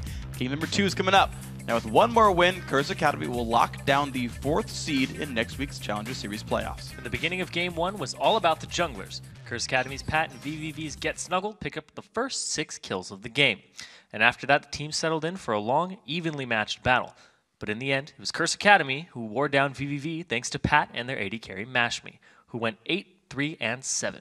Yeah, I mean, and again, sort of the AD carries of this match went consistent. Of course, Tails on the losing team had a positive score as well, picked up a number of kills, was, I guess, shut down at the very end. He had a killing spree going on there. Yeah. So Caitlyn, Lucian, the two of them still putting out some good performances. I got to say, Pat really impressed me on Lee Sin that game. I thought he had an incredible showing overall. And even though Rux's score didn't look it, I thought his rise is also pretty key to making a win. Yeah, his teleports and his plays and his map presence, especially that early mid game, knew how to handle that situation. Because sometimes on Rise you'll get put behind, and then you're like, I don't know how to lane anymore. I need to stay in my lane and just try to scale up. He was teleporting everywhere and being very relevant in dragon fights and down bottom when they like 4v2'd VVV's bot lane. Yeah, but only got 1 kill because of like an amazing like lantern. And it's always fun to me to kind of look at that because whenever someone teleports out of lane, you expect them to, you know, get behind in the lane but pay for it by getting an assist or something, getting the rest of the team ahead. Rux left his lane so many times and still had a CS lead top lane. Like this is after like teleport like 3. Left his lane 3 different times, still got a lead out of it. Like that's to me incredibly impressive. I mean, keep in mind at the start of this game, you had like the 3-on-1 lanes. And Rux like was stuck at level 1 for a while. Yeah. Whereas like Chris was already level 2, was actually able to leech experience even further down the line. Like to come back from that and then leave your lane more and then still make plays is very impressive.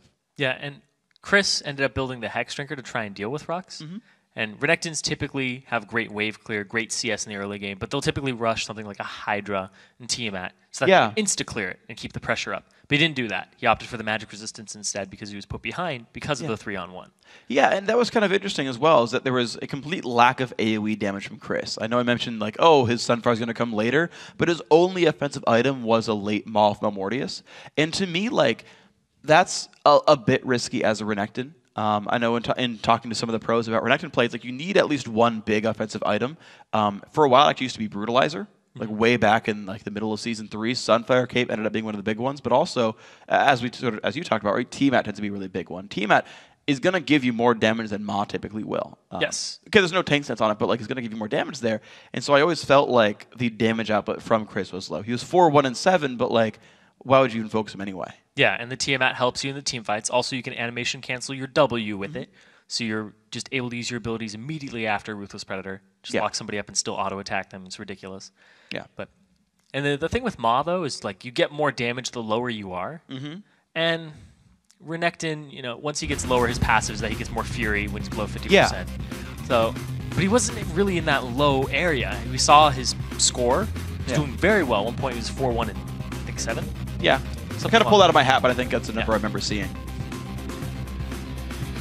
Your hat. Yeah. I don't know. Doesn't really matter. Here we go into the game, though. Curse Academy, will they repeat the bans? So far, so good. 1 for 1. Pantheon still banned away from Pat. Nidalee still banned away from Peek and Woof. Now, of course, Curse Academy has the chance to first pick Lulu if they want, one of the big contested champions there. Or Kha'Zix if they think Get Snuggled was too effective on it. I want to see if any of their strategies change. The Gragas does come through, so there you go. There's the Lulu ban. So they banned out the Gragas here, which I actually want to focus on because I talked about Peek and Woof could have played Gragas last game. It was open, it was available to him. It would have been great for his playstyle because he loves poking champions. He loves wave clear champions. LeBlanc does neither of those very well. Yeah. She's basically all in, burst you, and I don't want to say it's a higher mechanics, but it's higher cost-benefit analysis and risk orientation. Nidalee, you're in the back line, you're chucking javelins, and you're like, all right, did it hit? Okay, good. If it didn't hit, all right, let's throw another. LeBlanc is like, I jump in, got to hit all my keys very quickly and in a perfect sequence, and then get out. And did they die? No. Then you're like, I got to wait like 45 seconds, 40 seconds before I can do that again. Yeah, sure. So. Well, but Curse Academy running something a bit different anyway. They're looking at maybe the first pick Ziggs, because, I mean, again, we said we weren't very impressed by the LeBlanc, but they're going to ban it out here, leaving Ziggs on the table. VVV take a long time to make their last ban. It's Annie away from Cabagon. So now is it Kha'Zix? Is it Ziggs? What is it for Curse Academy? I would assume it's a Ziggs. They didn't ban it. And Duos, like I said, great games on Ziggs, but so has Peek and Wolf. So yeah, obviously they're going to take that one away for themselves. Now Peek and Wolf, what is he left on again? Now he doesn't even have the LeBlanc at his disposal. So he's looking at something like... Okay, I don't even know what he's looking at right now. Because he's played yet. Because he plays Nidalee, LeBlanc, Ziggs, Gragas. They're all gone. Whoops. He also plays Kassadin, but this is 4.4 with Kassadin disabled. Disabled, yeah. So I don't know what he has left in his champion pool. He's going to pull something out that... My blind guess is Kale. It's possible that it could be a Kale up against the Ziggs. Kale typically doesn't do very well in that matchup. No. I don't think it's for the matchup. I just think of champions I feel like he would play. But I like that they target a single person out with their bans, which is something you should do in competitive play. Just be I like, think so. I don't like that person's champion pool. Get rid of it. What do they do now? Especially if they're a linchpin to the strategy of the team. See if they can do something else. Because VVV is typically a poke composition. And the Orianna would actually be pretty dang good. That was my second guess. It'd be pretty dang good. So Thresh does come through here for Normalize. Had a great early performance on that champion. Started getting caught out late. He's going to be back on Thresh here. Peek and Wolf will play some Orianna. See how well he plays the more supportive mid lane role here for his team. Actually, to be fair, Orianna's got great wave clear and long range. I'm sad I didn't think of it before. Yeah. Well, here's the thing: is he hasn't played that very much in solo queue at all. Sure. It's like his 7th, 8th most played. It's down there. But at the same time, he's not going to be able to have one of those champions that pokes and wave clears, or just pokes, which is basically what he's the best at. Yeah. But now he's on a wave clear champion. He says, all right, we at least need some ranged wave clear, which is not the LeBlanc, which is like melee range lane clear. Melee wave clear. Great. Yeah. It's okay. We'll see what happens here. Shyvana does come through. That was banned last time against him. So Rux said, you know, I could play Ryze again, but I want to play Shyvana, which prompts Chris to pick up Riven for the top lane counter pick. I want to see how that plays out with a Vi jungle. So Kha'Zix gets through unpicked. So Riven is Chris's most played champion. He's very well known on that. He's played a lot back when he was in Velocity. Yeah. Which is his go-to top laner. And now that the Bruiser meta's come in, he's looking for something that'll just stomp the lane. And Shyvana's early game isn't that great. She wave clears pretty well. Yeah. But Riven, levels 1 through 3, and then once again when you hit 6, and then basically all of late game, if she went even or got a little edge, is devastating. Yeah. Especially against Squishy. So if she could make contact with Duosec on that Ziggs, it's going to go down. See what they can find with it, honestly. It's going to be fun to watch. You can outplay the skill shots or what you can find with this one. Lucian, the cover for Mash, sure, why not? Worked for him last time. Picks it up again. Cabagon, I want to know if he actually goes for this. There's a lot of aggression on the VVV lineup. I mean, you got Vi, whose name just synergizes so well with the tag, as well as Riven, who's going to be able to play aggressively. And the Janna does come through here. So very defensive support. Honestly, a lot of backline power for Curse Academy. So I like that support choice right now, especially since there's a Riven on the field. And I said if Riven gets close to Ziggs, you're just going to blow him up. So what you will do is you'll shield the Ziggs. You'll get rid of the Riven as much as you can. You can also interrupt him with your Q. Just make it so that he's in a very bad situation. Then if he tries to retreat, Zephyr him, slow him, your team's all over it. That's fine. So I like that pickup. It's also going to help mash me in the lane. And this is something that we saw somebody in Europe do, who's Masterwork. Yeah. Played Janna. He loves that Janna Lulu support. And then that was also onto Riddix as the AD carry. But now Mash Me, he's not going to have a very offensive support, but I think he can handle this. Considering his playstyle where he likes to just destroy people in lane, he's very mechanically sound. The fact that he can have extra AD and a shields for trading, I like that. And I would love to see the Tristana or something like Vayne for Tails, because he's known for his hyper carry. And if he has the Tristana in the late game, is amazing for him. I like this. I like Tristana. So there's interesting things about Tristana here. So one is explosive shots going to suck in lane because it's very easy to shield. As Janna, the cooldown's better. The damage isn't going to really break through at any given time. Cabagon's going to be able to easily get rid of all the offensive capabilities of Tristana. That said, Janna is such a kind of unaggressive laner that it allows Trist to lane. So it'll allow Tails to actually get his farm going. And he'll never really be threatened by the dive of Curse Academy. So it definitely shores up VVV's late game problems they had last time around. I think the lane basically works. VVV's looking to go even there, and that's fine. and I think it works strategically for the team. You know, I do like the pick. I like Tails on those hyper carries.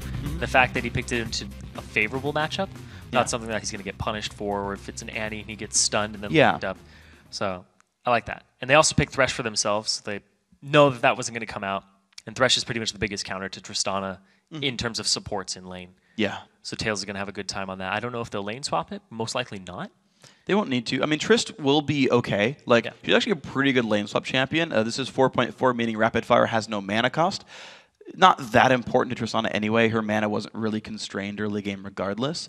But it does mean that every time you go push a turret, if you do go 2-on-1, you will have a 30 to 90% attack speed buff just like waiting for you to use, which honestly doesn't suck. It's pretty strong. It's going to be pretty useful. You have really fast wave clear because explosive shot. Why not? It's not Jinx tier, but he's going to be safer and have pretty high damage up at late game anyway. Yeah, that's true. I was actually a little surprised we haven't seen any Kog'Maw for the most part with the buffs to him, because I think he's outstanding. But the Tristana, little buff, no mana cost. It's pretty good. Yeah. It's pretty good. Honestly, the free W on Kog'Maw is actually way stronger than you expect. It's such a big boost to his laning. Because I wanted to do the math actually to find out the numbers, but it almost gives you the same damage that like a Spinning Axe would in the very early game. Like pre-BF Sword, Spinning Axe is only so much damage, and like I'll bet you it compares pretty favorably against like Bioarcane Barrage. I don't know for sure, but I want to look at it and figure it out. Because it's percent HP. Yeah. It's magic, so. So it's like, 3% of 600 health is not bad. Also, you get the range too later on. It's It's enough to outtrade pretty much anyone. You're going to have 600 plus range. I think it's better than people expect. So coming into this match, though, of course, Tristana will, speaking of range, of course, will gain range over the course of time, over the levels.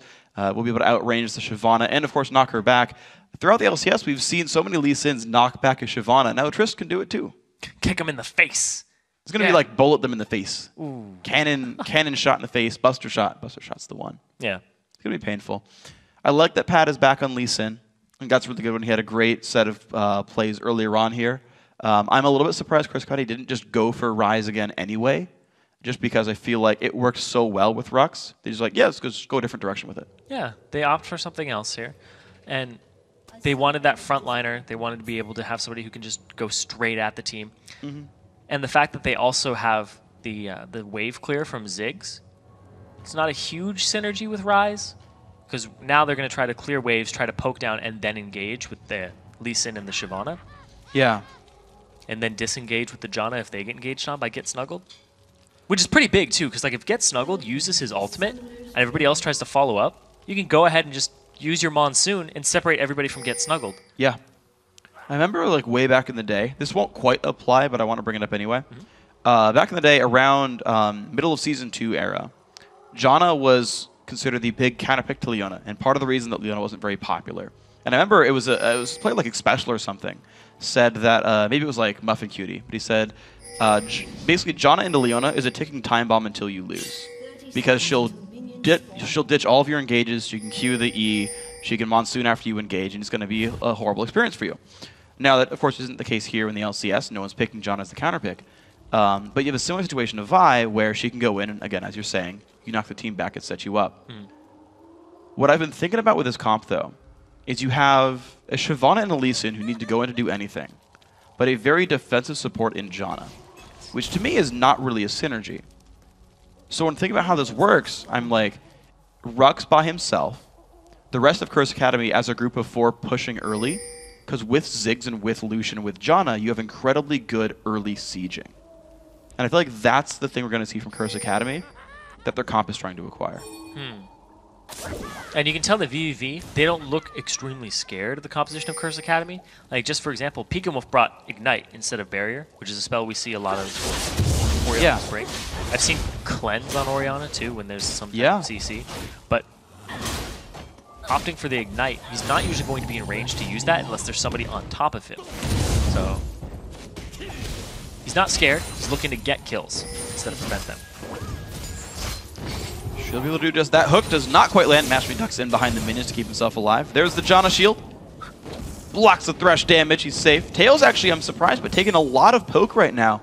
And Kavagon did open Doran's ring. He did it last time on Annie as well. So 2x Doran's ring start here for the support. And using the AP for some really big shields. That's good. It's going to help Mashmi out. It's going to be able to give him some AP too. I think it scales. The damage scales the with AD AP. scales with AP. Yes.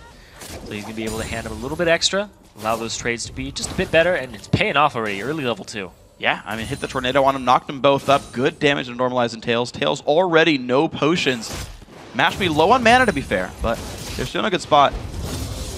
And it's Tristana up against a lane bully Lucian. This is typically Yeah. how the matchup will go, regardless of the support for the most part. Yeah, I'm impressed by how much the John is actually helping affect this match, though. It's affecting enough that Get Snuggled is going to be the tension here. He's going to walk through a ward spotted right now. Can the team back off in time? Of course, you can stuff the Vault Breaker with Q, so there is something there that Cabagon can go for. Just backs off immediately, doesn't even go for it. Just a slight movement change there from Mash, and Cabagon tipped him off. And I'm trying to figure out if that's actually, I think it's just a Trinket Ward in that bottom brush. Because I know we see some supports start out with 1 potion, 1 ward. Didn't. Yeah. So just the potion start. Thorns Ring, all that fun stuff. I do want to see if his build is like what Kiwi Kid went for earlier today with Dignitas, which was the high damage, like full AP Karma.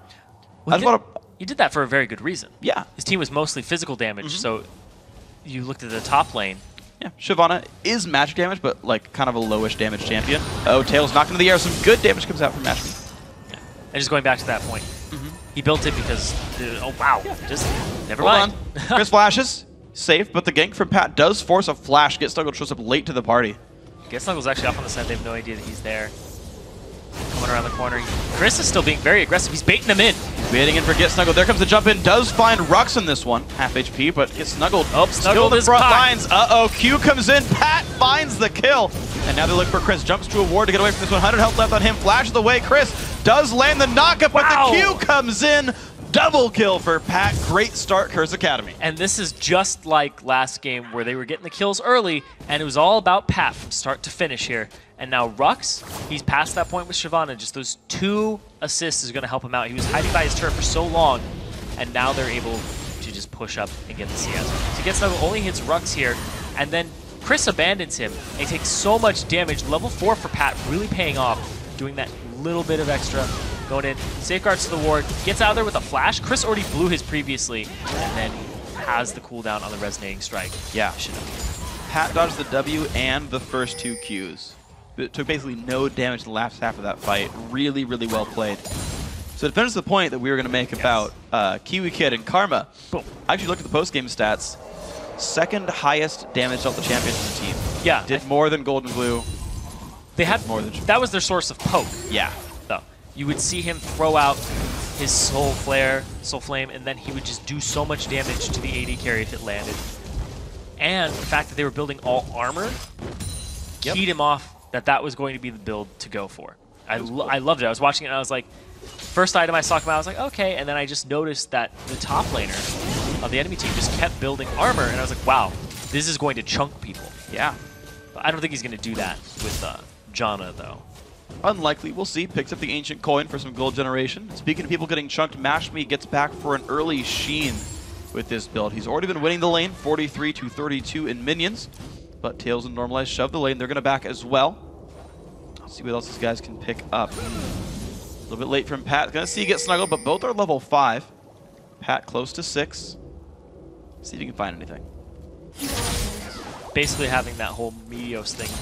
If you don't know what to do with your time, go find the enemy jungler, keep tabs on him, go duel him if you know you're stronger. Yep. Pat jumps into a ward, gets some damage on a peek and whip. Is it level 6 Orianna? He's got to be careful. Not level 6 on the Lee Sin just yet. Yeah.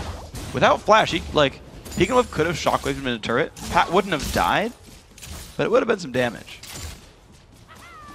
And now at the same time, Get Snuggled, clearing out his jungle, trying to get to level 6 so he can assist something. And now the 6s are coming out for the junglers. Pat has his Dragon's Rage. The ward is already set up for him, so if he makes a repeat visit mid, and Peek and Whoop is pushed a little too far up, he could possibly get him, but he has Flash in the back pocket. He does. Gonna be pretty reasonable. Rock's level 6 has Dragon form. Duosec gonna grab blue buff for himself in the mid lane. Happy little Ziggs, has a lot of mana. Gonna be alright with that one. Blue's gonna spawn soon-ish for VVV. Get Snuggle did start on the top side of the jungle, so after Red make his way down there. 31 minions now for both junglers. Happy place for these guys, but boots and an extra long sword for Pat thanks to his kills. Definitely an early lead for him. So this is a very different game than we've seen from Curse Academy in the past and what we saw last game with the lane swaps and the fact that their first 6 minutes are very, very good. We saw the rotation from Pat up top for the double kill. It was fantastic. Yeah. But now it's always this age-old test here. Can Curse Academy hold out in the mid-game? And I think with this composition, which once again scales really, really well with Shyvana and Ziggs. Lee Sin, on the other hand, not so much, but if Pat, the situation he's in right now. Oh! A little bit early there, Peek and Wolf. Got a bit of last hit it. It was a guess. He thanks the team for the help. It was a complete guess there from Duosec. He didn't have vision of it. He was just throwing it out. Okay. Curse Academy are in a great gets a timer for it, basically. Yes. It does reveal when it starts coming down, so you'll be like, okay, it's around 13:25-ish, something like that. He'll be able to tell his team. So we'll see if Curse Academy can actually invade for that if they get enough of a lead in the mid and bottom lane in 4.5 minutes. Got to see now Tails. He's getting to that point where he is outranging Matchmade by a decent amount. I realized was going to help him out just a little bit more. The fact that nothing has really happened in that bottom lane is a little surprising. But here comes Pat. He already completed his Elder Lizard 9 minutes in. Oh, he gets the shield too for the extra AD. So he's going to be fine. He's fine. That's one thing I really like about champions. Champions like Lee Sin and Janna actually is you have these kind of ways to make plays. Like Kevigon didn't really betray the fact that they were going for it. He's like, he walked out of lane for a second. Looked like he was warding. Yeah, right? Like no big deal, but yet gets to affect the fight from behind the wall. Of course, Lee Sin similarly can just jump over the wall himself to make that happen. So I'm a fan of that play from Curse Academy. It did work out. It's a 2,000 gold lead, and Mashme and Kevigon able to actually freeze this lane. Here comes Get Snuggled down to the bottom lane. He does have his Assault and Battery ready. There are no wards here, so he's just going to go ahead and walk himself right up. And we'll see if Normalize can land a hook. The thing is, Kevigon has Exhaust and Monsoon. Yeah, so he just abandons the whole idea of that. Get Snuggled says, nope, not for me. No, backs off. It's a good choice. At all. Yeah, looked for it, didn't find an opening, no gank came through, no big deal overall. Only a little bit of time lost. Rux, though, playing so aggressively in his lane, has started to take away double golems in between his wave clears, and Pat will now show up. He's going to walk right into Chris. There's the slow coming in. Can the damage come through? Lands a Q. Here comes More Rux chase coming in. OP popped on both sides. Chris jumps in, misses the stun, but here comes Rux in from the side. Pat's got to be careful. Takes some good damage, flashes out, barely survives. He's going to chill, spam a little bit of laugh. Oh, Twin Bite's going to take him down. Rux picks up the kill, 3-0. All of it in the top lane. So the flash and the key strike missed. Yeah. From Chris, which was the crucial part of that. Hook onto Kevigon. Gonna be a bit of damage with a double tornado shot's gonna land. I like the foresight. They'd be like, you know what? I'm gonna aim my knock up to make sure I hit both. It's good play by this Janna. It's very good. Now Get Snuggled. Ping that out because actually it looked like Ziggs was gonna go for it for a second. He's like, he mindfielded this. It's very calm game for the most part. All the action's been happening in the top lane. They've been picking on Chris very effectively, trying to keep his Riven down. If you keep a Riven down, she's just going to be able to deal with squishies in the late game and just get over-tanked, out-tanked. Yeah. And just run up to her and it'll be like, oh, Shyvana's doing so much damage to me and I don't do enough to her. Well, exactly. And think about what just happened right now. Rux could have chosen to push the top lane turret down and killed it off that gank. Instead, took the time to back and grab Sunfire Cape plus a cloth armor. So Rux is basically guaranteed to thrive in this matchup right now. And it's going to be rough for Chris to stay in this matchup. He's down 20 CS right now. It might get worse soon. Yeah, a lot of people are like, let's take the turret and just perpetuate this to the late game. And Rux is like, no, we actually want to stay in the laning phase because we have better lanes. Yeah. And he's the right choice. Doing a great job there. They've shut him down by about 20 CS now. And now Duosec looking to the bottom lane. He does find that pink ward. Gets snuggled off on the side. Pings all around these areas. Well, yeah, of course, the ward that Duosec just put down did get spotted. Snuggle puts a ward down. Duosec knows. There's the flash. Ult comes in. Shockwave as well. Good damage. Flash in from Duosec. Minefield comes down, but no satchel charge available. Ignite helps, and the kill goes to Peek and Wood. Oh, Get Snuggled caught out here. Pat's going to try, but the shield's going to be enough. Can he get a Q? Peek and Wood trying to block it. Winds up. He's all right. All right. I liked that they took advantage of the fact that his satchel charge was down because he used it on the pink ward to just get himself a little distance. Yeah. And that was Get Snuggled just saying, all right, it's time to go. And oh, Get Snuggled.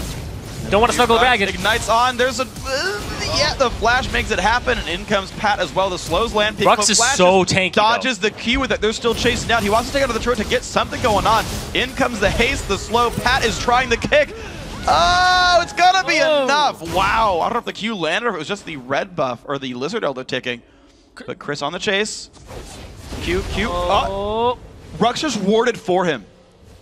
I'm pretty sure Rux warded for Pat to jump away. Chris? What a play. Chris was off on the side trying to use his abilities. Yeah. I think his Broken Wings and his Valor were all kind of stunted there by walls and corners. Yep. And it was just those crucial inches that made it for Pat there. The case. Zig's ult comes down. Not a good place for Tails. Ooh, some damage. Normalize also in a bad spot. Hook comes out. Grabs a minion. That bottom lane's got to leave. All around the map now, they're transitioning that lane advantage that Rux had into that jungle area. You saw him picking on Get Snuggled even more. Has not been having a good game. And then Rux just says, we're going to go mid. Tanks it out and saves Pat there really hard. It's going to be the bottom lane turret now getting hit as well. So Curse Academy really picking up a lot off their early victory. Is going to bring the lead to 5,000 now. Only 14 minutes in. Say that is a sizable lead right now for these guys. 2-0 in turrets, 5-1 in kills. Well in control right now. Move up to Peek and Woof, who's still actually behind in lane. I gotta say, Duosec twice in a row now. Minion lead in his mid lane. Did give away a kill, but that was Get Snuggled getting the gank. Duosec, even despite dying there, actually having a good time in the lane phase, I gotta say. Yeah, and now Rux, with that top turret down, he's able to keep Chris at his own turret. He's able to get control of his jungle and just free up more for Curse Academy. And like you said, Pat now has more roaming potential. He can come mid and pick on that mid lane, get Duosec further ahead, pick on Peek and Wuff a little bit, and there. That's that ward that got him last time. And Snuggled realizes that friends got brought and a ward came down. He's not going to look for the engage right now. Ulti is back up for Get Snuggled's buy. Rux still pushing the top lane. The turret did finally go down. Now I want to see what Rux does off of this early lead. What can he do against Chris with a tank lead, with an item lead, where he's going to go with his pressure? Well, yeah, he has to go somewhere, and the top lane right now, he can duel Chris super tanky. Chris, his build right now is 3 Doran's Blades and a Vamp Scepter. You got it. He basically tickles. Big Golem went to Chris, though. Laughs on his way out, takes some damage, doesn't care. I gotta say, if you're in the losing matchup and you steal away something like that, it just feels so good. Oh, going for it. The Duosec Shockwave's gonna go the wrong way, but brings him away from the satchel charge. Used plus the barrier. Duosec not gonna survive anyway. Get Snuggled takes the kill. Well done right here. These mid lane ganks are working. But Curse Academy used their junglers to get the dragon picked up. Mashpee jumps in and Peek and Woof some good damage. He's got the culling. The ulti. Good damage. It picks up Peek and Woof. Cavigan helps as well with the Janna shield. Great stuff. So Get Snuggled decides to back instead of possibly blocking some shots for him. Don't know if it would have helped. Probably would have sacrificed his own life there. Man, I liked the culling, the positioning of that, and Peek and Woof had nowhere to run. Yep. Basically, it was caught between a wall and a culling and ate both of them. Yummy wall. Less yummy culling. Hugging trees did not quite work there for Peek and Woof. Mid turret goes down, making it all 3 outer turrets for these guys. Rux did roam down to the mid lane. It's going to be ward coverage now starting of the upper jungle. It's going to be 1 ward right here for Lee Sin, who did go early Sightstone. I believe Pat did that last time as well. Could be wrong. But I know it's been very common for jungle Lee Sins to get the Sightstone out. And just get more ward coverage.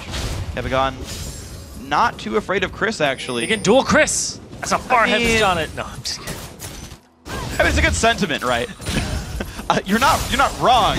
Chris did run away from that one, but that was more the threat of other teammates. Yeah. I know you were joking. I just felt like, you know, correcting you for no reason. Because that's just how I cast. Well, nothing's really happened in the bottom lane, though. There's been that kill from Nashmi with the system Cavigan when they roamed middle, but Tails has pretty much been far removed from this game, saying, I'm going to farm up, get to that Tristana late game. Yeah. And if BVV can hold out to that point, I still don't know if it's going to help them as much as they need it to. Because Chris is behind, Get Snuggled is behind, Peek and Woof is behind. That lane in the bottom lane is still actually behind in CS. Look how close he was. He I think they knew the ward was there, and he's like, I misclicked it. Can you just sweep over here, please? Please. Thank you. I look stupid, but please kill the ward. But I gotta point out though, you talked about Tails. I do want to actually bring this up. Yeah. It might be too little, too late, but despite the turret going down, unkilled, only a 15 minion deficit, highest CS on his team. He was behind early, was getting bullied early, but he's now into farm mode. Ooh, good juke. I want to see now how Tails goes for the rest of the game. Double Dorans, Bloodthirster. No AD ratios to speak of aside from his auto attack, but see what Tails does. Yeah, that's really going to be the key to victory here for VVV is the shockwaves from Peek and Wolf if they can be on point. And Mash, oh, they engage this. Oh. Gonna get the ulti onto Duosec. The shockwave again, just over and over the combo, but Duosec with a good satchel charge, keeping himself in a decent spot. Ulti comes in, Tikamo flashes, picks up the kill on a Duosec. Mashmi's by himself. 3 times in a row. Mashmi's gonna be a little bit careful in this one. Actually, nope. Having to fight, gets snuggled. Push for the damage, but there comes Tails. The burst comes out. VVV. Man. Wow, but Chris goes down to the top side, though. Pat helped to make it work with Rux. Sorry, missed that one a little bit. Everybody was up in the top lane trying to get Chris and normalize. And then it was a 3-on-2. They get 2 for 1 in the overall and a little bit in favor of VVV on that. Normalize. Ooh. A little. It's okay. It's just Janna. A little far forward. He's all right. He's all right. He's all right. Rux is getting damage to that top turret. And that red buff is now within their grasp, so Pat might take that away. Then look at it again. What happened up in that top lane? You see Rux going after normalize. The flash over the wall. And they end up getting Chris at the end of this, just with a kick backwards. That's why he got reset. And now we see the Q with the Resonating Strike to finish it off. Those 2 fights simultaneously. Yeah. You know the voice comps are probably going crazy. Oh my gosh. Yeah, you gotta like coordinate. Like, kick him. Wait, who's kicking what? Yeah, I don't understand. Yeah, but of course they made it work. Very well executed fights on all sides right here. And I gotta say, VVV, their one shining hope is that get snuggled Peek and Woof duo combo. Every time Snuggled has ulti, he just shows up and ults Duosec. Every single time, over and over and over again. This poor Ziggs is 0-3-0, still killing minions really well, to be completely fair with this one, but getting super picked on. Peek and Woof with a good amount of gold because of these kills. Yeah, and you were saying the assault and battery into the shockwave is how they've been picking it up. They got Duosec's flash last time, and they always separated from the satchel charge, just pretty much by pure luck, too, because the shockwave angle is really Well, it's always going to be the same angle. Because Vaya's always showing up behind the target, behind him, so they're always shockwaving him towards his own base. So they'll suck him away. Yeah. So now what Duosec's doing? Yeah. He's got to put a satchel charge in a different place. He's just waiting. Yeah. Like the last time this happened, he just waited to get shockwave, and he's like, okay, I'll have to charge out. But there's too much damage at that point. The Q got recharged by getting snuggled. Oh, using assault and battery. He still has Vault Breaker, so he can knock it back. Jumps in, a lot of damage to Mashmi. He's going to go towards the top side. Barrier comes out, Janna shows up, Q comes in there as well. Oh, he flashes it. Ooh, he's going to try the Janna ulti as well from Cabagon. Oh. Not where you want to be. Peckinwolf picks up the kill. Nicely done. His Tails ended up flashing the Howling Gale there, so he didn't get knocked up, losing any distance, but at the same time, his team's coming to back it up. Chris versus Pat in the mid lane. The Pat's honestly really big right now. Lizard Elder plus Brutalizer. Yeah, didn't seem to go Brutalizer last time. Yeah, he cashed in on the fact that he's got a lot of kills this time. Normalized low on health. Pat not... Ooh! Oh, no, you killed it. Get snuggled. Oh, man. That is unfortunate. Counter jungled by your own team. Kind of. That's one of those things where you repel as Elise and you're like, I'll go to the raid. Oh, the raids aren't there. It's okay. Nice. It would have been a sick sick play. Oh my gosh, it was close. Curse Academy, though, in a good spot right now. Gonna put some damage into Chris. The mid lane under siege right here. Half HP in the turret. It's gonna be going down. Mashmi sent to the bottom lane to fight up against Tails, who did equalize the turret score down there on the bottom side. So you've got 2 assists versus 1 kill. Same CS, same turret score for both of these AD carries. I gotta say, Tails escaped the early game at this point. Yep. He's trying to scale up, but the problem is Curse Academy, they have 2 really good scalers versus very behind Riven 0-3-0. The Orianna, the Vi, and Tristana are the key to victory right now. And Chris, I don't know if he might have to put his farming pants on. But at the same time, he'll have to deal with Rux, who can definitely outduel him even without an offensive item. Yeah, true. Very difficult situation for VVV. It really is. VVV's got to be a bit afraid of this one. They are down 8,500 gold. They just have not been able to control global objectives. They've found kills off and on in various locations. They're trying to control Baron now. They know it's in the table. But honestly, VVV just unable to capitalize every single lane with the push deficit. Curse Academy, like, this is the kind of game, this is like the kind of game of why you push. It's like, yes, they've been picking up kills because of the pushing. Yes, we're only 3 kills apart. But because CA is pushing, VVV has nowhere to go. They have no turrets to kill. They don't even have like control over Dragon or anything. It's the reason Curse Academy's winning. Yeah, it's an 8K gold lead for them. And all these turrets, all this gold, 5-1.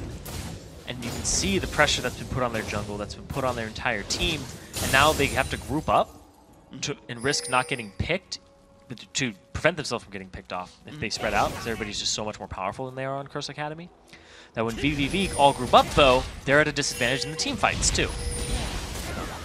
They had to rely on the Wombo combo and hope it all hits, and hope they blow up just the squishy members first, and then can pick off Rux last, and Pat on the trail off. We'll see what they can find. Ward swept away. Cabagon! Oh, Captain, my Captain boots! Nice. Cabagon really going. I mean, I like this because the Janna passive is already 5% move speed, just to anyone who's around. Yeah. If they're facing her, it's another, I believe, 8%. And it's like 10 or 15 or something on minions. Like, dude's going to run fast around Cabagon. Like, they're going to be able to like run around and make some decent plays here. It's when you run towards the person. So when you're retreating and Cabagon's in the back, still helps. Yep, exactly. There's the Ascension used up, gets snuggled up into the front line, doesn't quite land it onto Rux, but there's the ulti coming in. Shockwave! Shockwave onto 2, and down goes 2 of them. Chris with a great ultimate. Now Rux in the front line's not necessarily wants to be anymore, gets away with a flash. 2 for 0 though, VVV, great Shockwave and a Wind Slash. There's a good Wombo combo. We saw Get Snuggled peel for his backline of Peek and Wolf, so he's very calm and said, all right, now I'm going to throw the ball there. Almost looked like he had 3 there, but he got 2 priority targets. Basically blew up Pat, who has no magic resistance right now. Yeah. There's actually no magic resistance for Rux either. Nope, just the base stats, honestly. The armor stacking, maybe they've got to reconsider a little bit. Peek and Wolf getting a lot of ganks early on and a rushed death cap now at 24 minutes. He's scary. We're going to look at it again. We see Rux go after Peek and Wolf, and then Get Snuggled turns around, Assault and batteries it, and then they all get sucked into this vacuum where they need to help Rux, and that's where the ball was placed. Just saw a really good Wind Slash across that afterwards for the double kill for Chris. So now he's 2-3-0, getting himself back in the game. Absolutely. VVV finding a fight that you really wanted. Rutro. Chris, he's spotted. He's got the broken wings. Over the turret. That's a good choice. Gives you a little extra distance, but there's Bilgewater Cutlass coming out for the slow. Randuin and the Randuin. Well, the Q onto Chris as well. The damage isn't going to be enough. Another shield comes He's got out. the broken wings, too. He's trying, but there comes Vi. Ooh, the Lantern is enough. Pat not going to find the kill. Kicks him back in, though. Gets snuggled. Not in the best spot. Getting slowed down. Kill picked up. Cabagon somehow secures it for himself. And going to back off. He's the captain. He has to get all the kills now. And Get Snuggled. Didn't have Assault and Battery or Flash available to him. He'll have them in a couple seconds when he's back up in Rux. They're going straight for this. They know the smite is not there. Wow, they are rushing it, and they all jumped over the wall. So the thing is, the ward right down here by the ramp is not going to spot them, but they're going to think about it anyway. Curse Academy really trying hard. 25.5 minutes in. The damage still coming through. Tails sees Duosec. It's a bad trade for Duosec. Honestly, he's not a good spot. Jumps away. There comes the kill from Chris, but still Pat picks up Baron. 1 for 1. Baron picked up for Curse Academy. And overall, it's a great trade for Curse Academy that allows them these temporary combat stats. They don't have to worry about anybody doing the Baron. And now in the bottom lane, they can go clear that out. They can go protect their turrets, go back by, be even more powerful for this next fight. Possibly stack on a little bit of magic resistance, because they've just been getting bullied around a little bit by Peek and Wolf when he does get the good shockwaves. And now VVV just even more on the back foot, even more on the defensive. And I love that they went over the wall where there was no ward, because VVV thought they were dealing with people on the outside, but Baron was actually being done at the same time. Yeah, very incredible stuff right there. Curse Academy making it happen. That's good, smart play. And there was no hesitation, too. They got the kill and just said, Baron. And they're like, sure, screw it. Siobhan ulti, let's go. And it did work out. So, 1 kill separates the teams, and by the gold, you wouldn't even know it. Almost 10,000 now. It's putting Curse Academy ahead. Luba for Duosec. And, like, I hate looking at his score and seeing him as 1-4-0, because I feel like he's playing better than that. But he's certainly, like, those deaths are all deserved. Or I should say the kills on him are all deserved. VVV are making some really good plays to take him out. The engages that can't get stuck on Peek and Wolf is actually really effective. I mean, we talked about a little bit before, the only magic damage dealers on a team. Peek and Wolf is the only magic damage on his team. He's got Sork Shoes, he's got a Death Cap. That's going to command respect from Curse Academy. It's going to require MR at some point. At some point, and apparently it's not that point just yet. They're still trying to shut out Chris, shut out Get Snuggled. But of course, the Denting Blows are going to shred some armor anyway, so that Chris will be in a good situation. They're so far ahead right now. that if they just group up and start pushing things, or they can 4-1 split push and just have Rux off on the side, which is what they've opted to do because Capagon can just disengage a fight. We'll have to see, because they are very objective focused. That's been their MO all game long. They're going after Pika Wolf here. Rux looking for a little bit of something. Yes, the Bilgewater. Forward, good shockwave. Ziggs ulti comes out, good damage to Pika Wolf, but an overextension from Mashby. He did not want to be there. Flashes barriers away. John ulti helping keep the team alive. Fox gonna land on a just one. Normalize gonna go down right away. Chris in the side. Will he rejoin the fight? Stuns up Rux. Running towards the back line. Exhaust is on Snuggle. Gonna get slowed down by the minefield as well. The dive in from Pat finds the kill. Double kill so far. What else will he get? Wow. Not much more, but wow, what a fight. So there's a 2-for-0 on the overall there. Tails, he's looking for more. He's going through the... Oh! Overextends and Duosec picks up the kill. Both AD carries overextending, but only one of them goes down to this one. Pika Wolf now in a 2 versus 5. No shockwave available. If it was, might be a little different. Oh! Duosec flashes for the satchel. Doesn't land it though, but it does mean some good damage on inhibitor turret. And now the push. Pika Wolf. Oh no! Wow. Not in a good spot. Kill picked up. Mashby will burn to death. No, he will. Couldn't quite lifesteal enough HP back, and Hib does go down. +4 kills on Curse Academy, and an inhibitor at 28.5 minutes. 12k gold advantage for Curse Academy now. Yeah. That was a huge push. The defense from VVV was very flawed. It was not good rotations there. They kept getting picked off, just one by one, and they tried to re-engage it, but just the members of Curse Academy so far ahead. If they were equal in gold, that would have gone VVV's way, 100%. And now Curse Academy, even more map pressure. They're going to get the dragon, so there's no objectives for VVV to pick up and get. And now the warding, oh, they're just sweeping around for Chris now. Well, he's going to get spotted, though. There's a lot of minions around there. What will Chris go for? The great chase. Wards over Dragon Pit, sees that there's a pink ward, doesn't want to go for it. You know, he's safe. You know, he's fine. Yep. Done. He's out of there. End of the dramatic music is over. We're on to the denouement of Chris running away because he's safe right now. But the mid lane is under fire. Honestly, Chris Academy did not rotate to the mid lane nearly in time, and the lane did get pushed up. Looks like BDD will get some global gold back in their pockets. Difficulty being there still quite far behind, and Chris Academy has just bought a whole bunch of items. And now the magic resist coming in. The Negatron Cloak for Rux and Pat. Still has another chain vest on top of that for Rux. He's looking to mitigate all the damage that Tails is going to do, and Chris. So I guess that's good because Tails hasn't exactly been shut down at all. He's getting to that point where he's going to get eye edge in a bit. But if they allow Tristana to get to that 40-minute mark, complete a Last Whisper and IE, then they're going to be in a bad situation. Wow, the flash slow and the knockup from Capagon. Ulti in from Rux as well. They're just trying to get Pika Wolf. Oh, and the Shockwave plus Lantern. VVV trying to keep himself alive. The pull in Ziggs box. Duosec finds it. Rux going to stay alive with the John ulti there. Into the lines they go. Going to back off wave this one though. Turret being a pretty good set of defense there. Q lands. Do it, Pat. Do it. Yeah, he goes in, gets stunned up by Christo, jumps to the ward, not in a good spot, ulted in by 5. He's just so tanky. He is pretty durable overall. Still running away, 1 shot to go!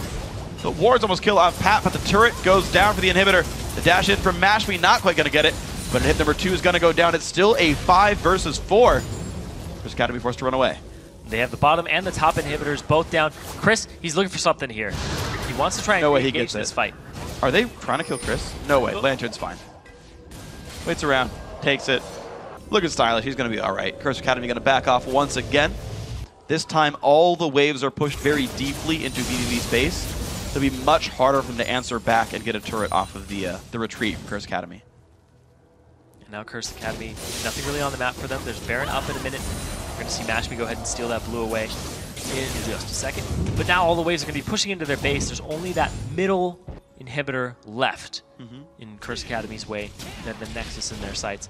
And it's basically game 1 over again, except Curse Academy had a foothold in this game from the very beginning because of Pat. Yeah. And they'd like to piece their enemy apart. Be like, we'll get one inhibitor, back off. Go to the complete opposite side so that super minions are pushing and might take somebody's attention away. Go get that inhibitor. And then it's like, all right, now we'll get Baron again, and then we'll go get that last inhibitor and go end the game. But the question is, can VVV answer? It's really difficult. Like, we've seen the shockwaves from Pika Wolf. be pretty decent. Yeah. That last one and the one before that. But they have to be perfect when you're this far behind. Yeah. And I really got to point out the big team fight contributors because Pat, of course, we talked about him a lot. 6-1-5 right here. Duosec. He started 1-4-0 from getting camped. Has gone 3-0-2 since then. 4-4-2 total score. Great pickups there. Remember that Peek and Wolf and Get Snuggle started out 2-2-0, and they didn't transition much off it. So Baron goes over to Curse Academy. No one was around to stop them. Honestly, so much gold in their pockets. Make the money work for them. Use the lead to take a Baron. I like how Cavigon just zones people off. Yeah. As Jonna. It's like, we're doing Baron, and you can't even get close. I'm going to slow you. I'm going to go ahead and Monsoon you guys away if I have to. I'm going to Howling Gale over and over again. And they just can't get there. And now Curse Academy, Baroned up, looking at that mid lane. The siege has begun. Well, there's only 2 inhibs left standing. The bottom lane, of course, already has a turret gone, so Curse Academy looks for this one. Cavigon's going to look for his positioning. Does not get hooked. That's good. Can easily shield up Mashme, and the damage comes through. Quick inhibitor kill. 2 inhibs dead. Only 1 turret remains defending an inhibitor. That's the mid lane right here that VVV is holding on to. Now will Curse Academy go for inhibitor 3? Will they go for the next? Let's find out. Tails, he has his last Whisper completed. No Infinity Edge just yet. He's trying to be a tank buster. Don't know if he can do it. VVV, they're really on their last foot in the last stand. Look at how much damage that takes. Oh, I know. And Pat having to tank turret aggro for a little bit just to get some more attacks in. And Duosec will walk up with his Sheen and his passive. Lob a little bomb on it, chunk it down.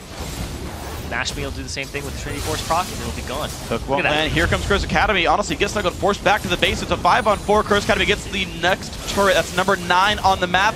And go in for the inhibitor now as well. Pat jumps in, stunned up by Chris, but does he even care? Just back to his team. Zigzbon comes out, gets snuggled, about to die. Normalize already did. Peek and Wolf in the back lines ignited and will go down. 3 kills so far. John Ulti keeps the team alive, and VVV forced to retreat well into their base. This could be the 2-0. Curse Academy take out Chris as well. Pad the stats up. This is going to be game 2-0. Curse Academy taking 3rd place in the matchup overall. 4th seed coming into the Challenger postseason. They kill Tails for good measure. Down goes the Nexus. Curse Academy, from start to finish, in control of that game. Thanks to Pat in the top lane. They shut down Chris on the Riven. It was a good strategy. I liked that since the pick and ban phase. Game 1, target Peek and Wolf's champion pool, and then counter everybody else with picks. It's like, oh, we're going to play Ryze into Renekton, and we're going to play Kayle into LeBlanc. And then game 2, ban out Peek and Wolf's champion pool, and just play whatever you guys want, play standard, and just, it worked fantastically for them both games, start to finish. So I like their strategy coming into it. And like you said, they solidified themselves as 4th, so they will play the 5th seed, and that will be decided by VVV versus Complexity Red. Yes. So that'll be played this weekend, a best of 1, and we'll see who their first run opponent is in the playoffs. That'll be played next week. Now, the 3rd place series is in our match history. Let's take a look at the updated bracket. Curse Academy not only wins 3rd in the spring series, they do lock the 4th seed in the playoffs that kick off next week. And that leaves the only unfinished business on the bracket. Tomorrow's finals between LMQ and Cloud9 Tempest. And of course, tomorrow, before we get to those finals, the North American LCS continues its coverage of Week 10. Up first, Counter Logic Gaming tries to build on their win over TSM when they take on XDG. And immediately following, after the NALCS signs off, we will crown the Challenger 2nd Spring Series champ. All this league action begins at 12 noon Pacific Daylight Time, 9 p.m. Central European Summer Time, which happens tonight. Yeah, Europe's going to join us in Daylight Savings Time. Enjoy your very, very dark mornings. And with that, our time together has come to a close tonight. But before we go, I want to say thanks again to our friends at Coca-Cola. Now for myself, Zyrene, and the entire live broadcast crew, thanks for watching. Good night, and GG.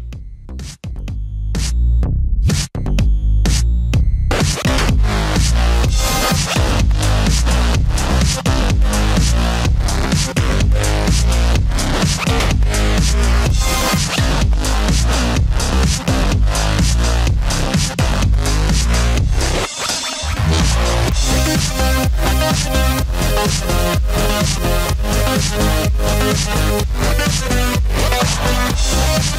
back.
He's your what? Yo, man, look at me, man. I got all the jewels. Look at my shoes, man. I'm sharp, man. I look good, I look good, I look exactly the way you wish you could. I look good, I look good, come on. I'm in love with a girl that I call old school. Sipping on my brandy, I'm feeling brand new. Got the feather in my hat because I'm just that cool. You peeping at my alligators bent kinda slew. They peeping at me pimping cause I got all the game. And even if the day changed, it's all the same. You rolling up the block but you in the wrong lane. You hating on a brother, man, you must be insane. I look good, I look good, I look exactly the way you wish you could. I look good, I look good, come on. I look good, I look good, I look exactly the way you wish you could. I look good, I look good, come on. Joe said that I'm the best in the West. I got the girls singing, damn, look at how he dressed. No need to guess, just bless my finesse. I keep him in a mess, all up in this caress. Jeans, fitted, shirt, knitted. Man, she need to quit it, she already did it. She gotta be Latina cause she look mixed with it. She all up on me, so I guess she gonna get it. I look good, I look good, I look exactly the way you wish you could. I look good, I look good, come on. I look good, I look good, I look exactly the way you wish you could. I look good, I look good, come on. Right, come on. Right, come on. Right,